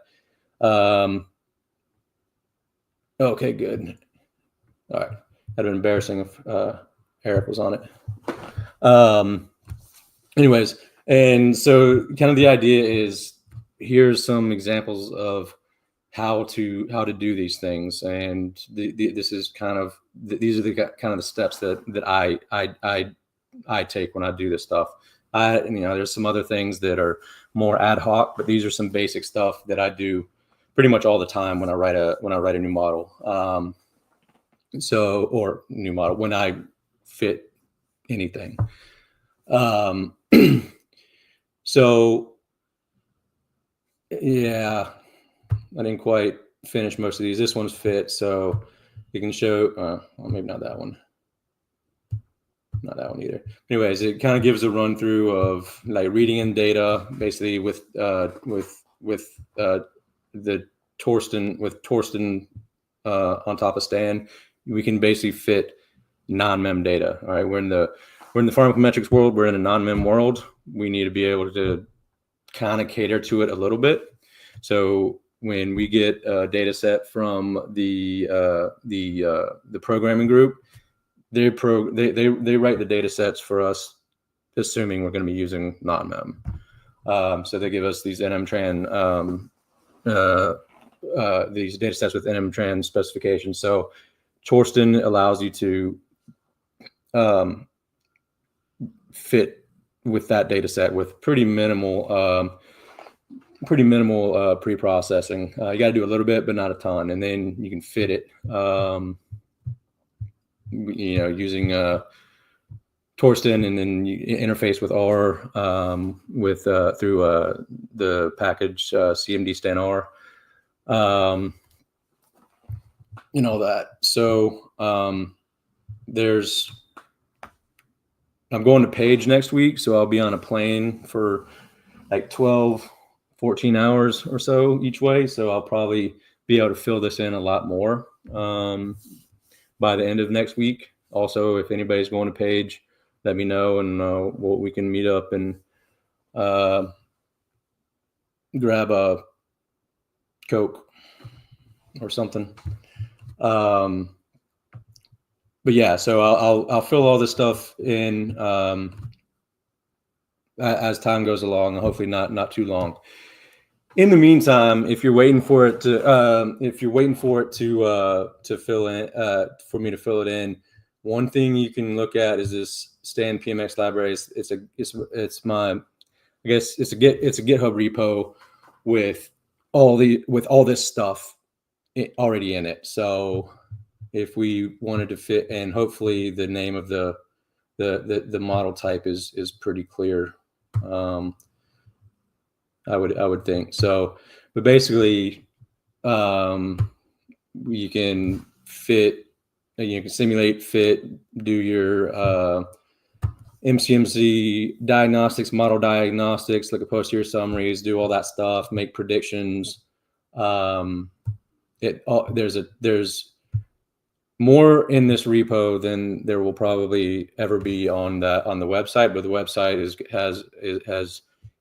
has pros along with it, maybe some explanations of what's going on and all that. So that will help. There'll be actual tutorials. This particular repo is just code. It's like you got to go through it, and you need to know what's going on, because I'm not telling you in there, but I will tell you, give some tutorials and stuff on the website. And I'll go so this model is fit with it's a one compartment model with oral absorption. I think I did the covariates. Yeah, I've got covariates on this model on these subjects. It's fit with within chain parallelization, so it's fast. Especially if you've got like a pretty good HPC environment. Like we use MetWorks at Daiichi Sankyo, and I can get up to 96 available cores, and it'll fly pretty well. So you got models with within chain parallelization, and I'll give a little write up about that. And yeah, so most of the rest of it should be pretty self-explanatory. Some references. What did I do for about? That's me. Okay. And so on. So yeah, take a look at the website. See if there's anything that you want to see. Let me know if I did something wrong. Let me know if you want to contribute. That'd be cool too. This isn't it's stanpmx.github.io. It's not Casey's opinion.github.io. So if you want to contribute, I'd be happy to have people write some stuff on here too. That'd be awesome. Even if it's not pharmacometrics related, even if it's just some useful stuff, that would be great. So anybody interested, just let me know. So yeah, I don't have a ton more. I'm sorry that I'm the closeout. It should have been, Eric or Jackie or someone better. Anyway, that's fine. Thanks for sharing that, Casey. Appreciate you talking about it, and also appreciate you doing this. This is like one of these things that I guess no one pays us to do it. So you sort of take your free time and you spend it on things to hopefully make it better for. Yeah, that's why it's like a quarter filled in, because no one pays me to do it, and I do it on free time, and I still got a regular job. So right. But this is great. I mean, I wonder. We have a little bit of time. You've been somewhat of an early adopter. I mean, you started using Stan and Bayes in your first job at Merck, right? And then you probably used that every single time you had a new job. And so you kind of seen it used or not used in lots of places. Like, what's your take on it? It's proliferated, not just Bayes in general. I mean, I think I have some sense about it, but also Stan in particular. Like, how do you see it proliferating? What do you think are some of the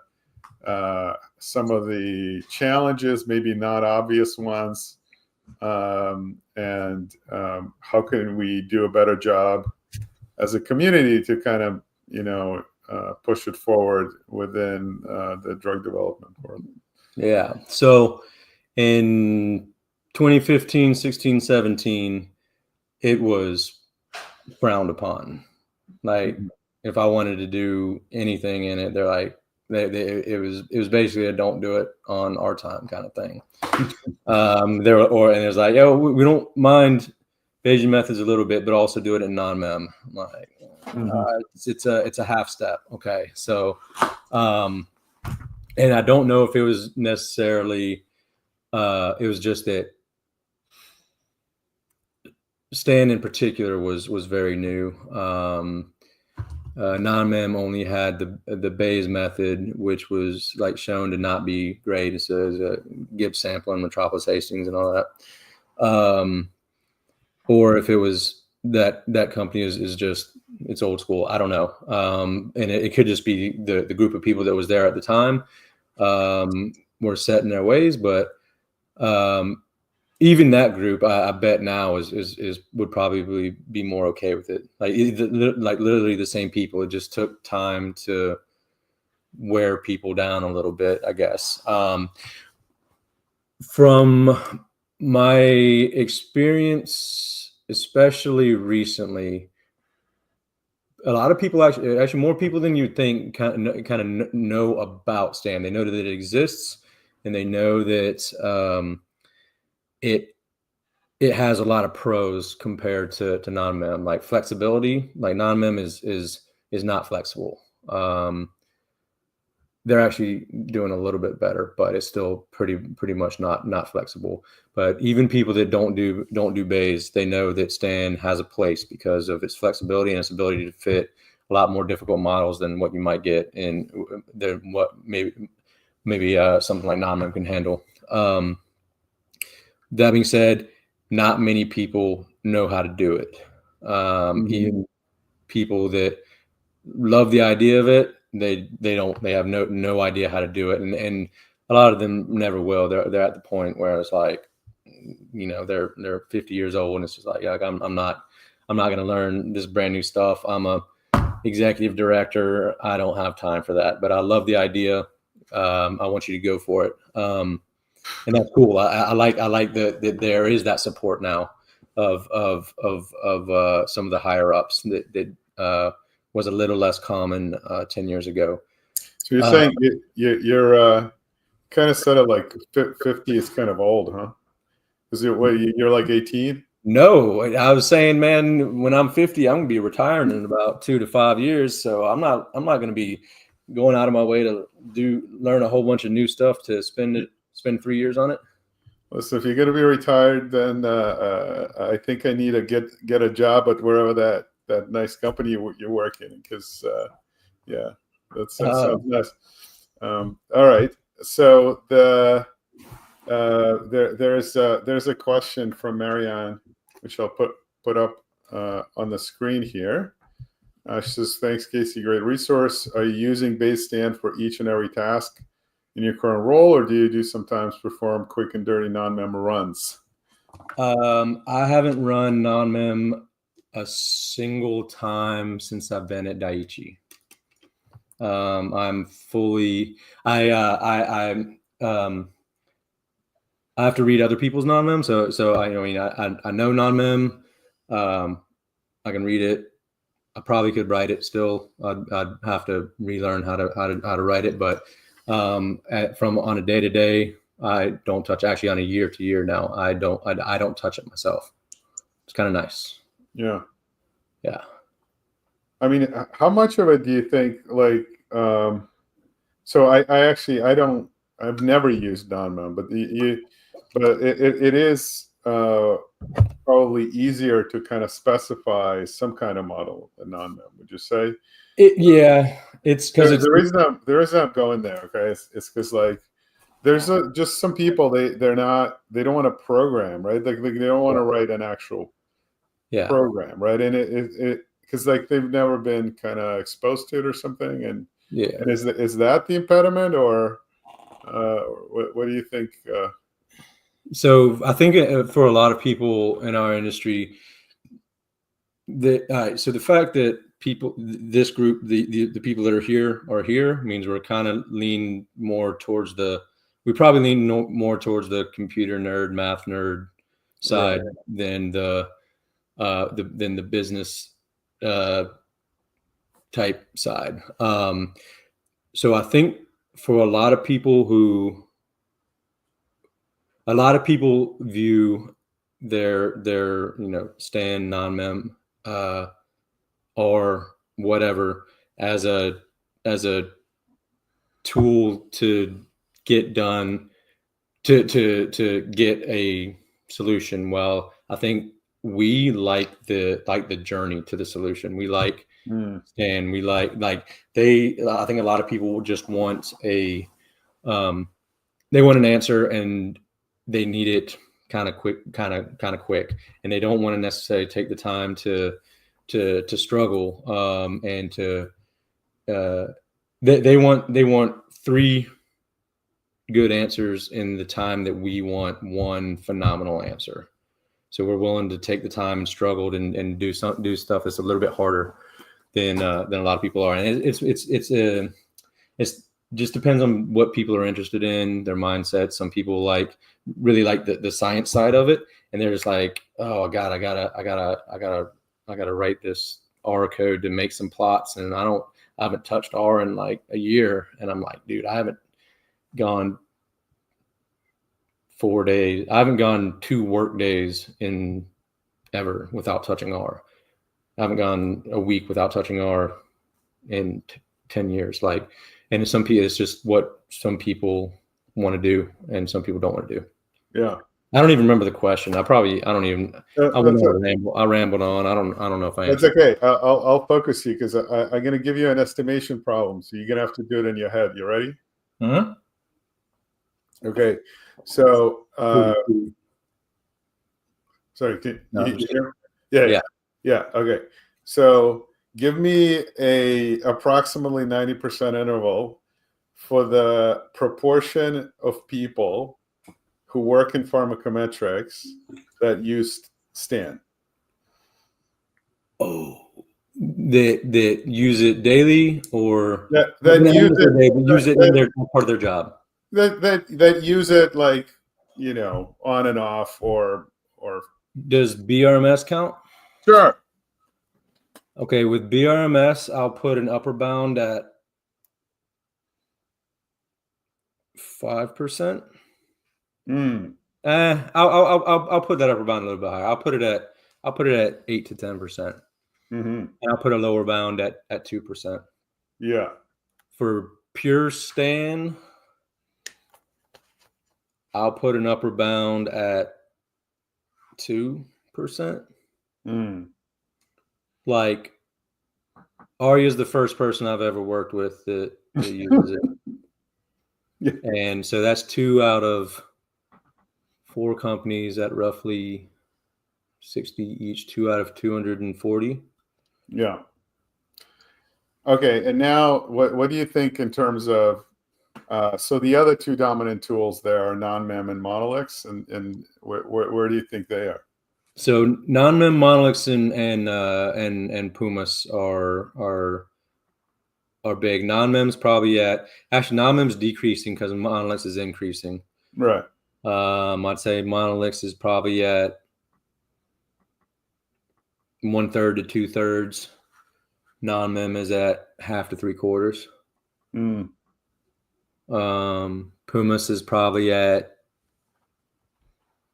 10 to maybe a little lower, 7 to 20. So you're pretty confident that Pumas is more widely used than STAN. Yeah. Ouch. Their marketing, they market themselves very well. Yeah. They're very active in promoting their product, and it's pharma specific. Right. And they have their own master's program that I've met people at 3 different places I've worked that came out of that master's program. I work with people from Japan that came here to do that master's program and go back.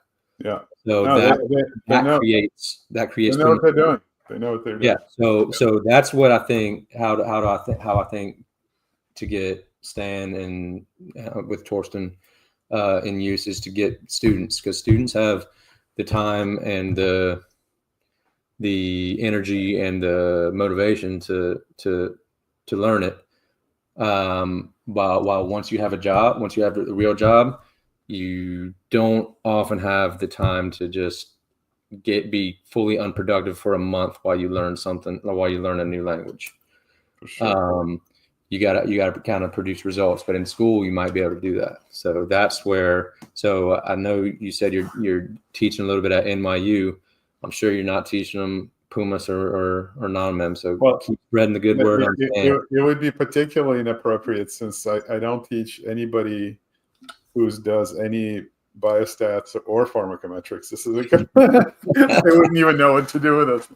But anyway, thanks, Casey. Appreciate you coming down and giving a talk. It was great. Thanks for bringing us home. And I will now bring Vinay back on, and we'll wrap it up. Yeah. Thanks, Casey.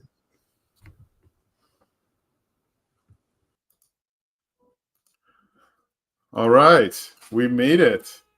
We made it to the end. I think you're still muted. I am muted, just in case the cats were screaming in the background. Yeah, and now so impressions. A whole day full of talks. What did you think? What stood out for you? I realized I was missing my coffee breaks. I was like, I didn't set this up as a conference. I needed to set myself up with the little coffee breaks and the cookies. No, but this was fantastic. Yeah. Yeah. We had a lot of coverage. So people from pharmacometrics, several talks there, right? We had two talks involving the time to event models from Juho and Arman, and we got to see some epidemiology and some really cool spatial stuff from Mitzi, and I learned about a new kind of double Emacs model from Andrew Woodward, and then just all around pretty wide range of topics. Pretty exciting. It's extremely exciting. It's always great to see Stan applied or Bayesian inference applied in so many different fields. I'm obviously a little newer to this research area, but it's been an incredible day to learn. I agree. What do you think? Should we do it again, or should we sleep on it and then decide? I think we do it again. Yeah? Keep the ball rolling. Brave new world, commitment online. All right. Well, it was great to see you. Thanks for co-organizing, and thanks for everyone tuning in live. And we're hoping also on official Stan YouTube channel soon. Yeah, absolutely. And I'll have to do my due diligence as the former Stan governing body member, that if folks are interested in running their own Stan Connect events. So you proposed this, you had this idea, it's been a wonderful day, and people can reach out to the Stan governing body, propose a pitch to do a Stan Connect on any other topic they're interested in as well. But I'm excited for the next iteration of StanBio next year or 2 years. Awesome. Excellent. Yeah.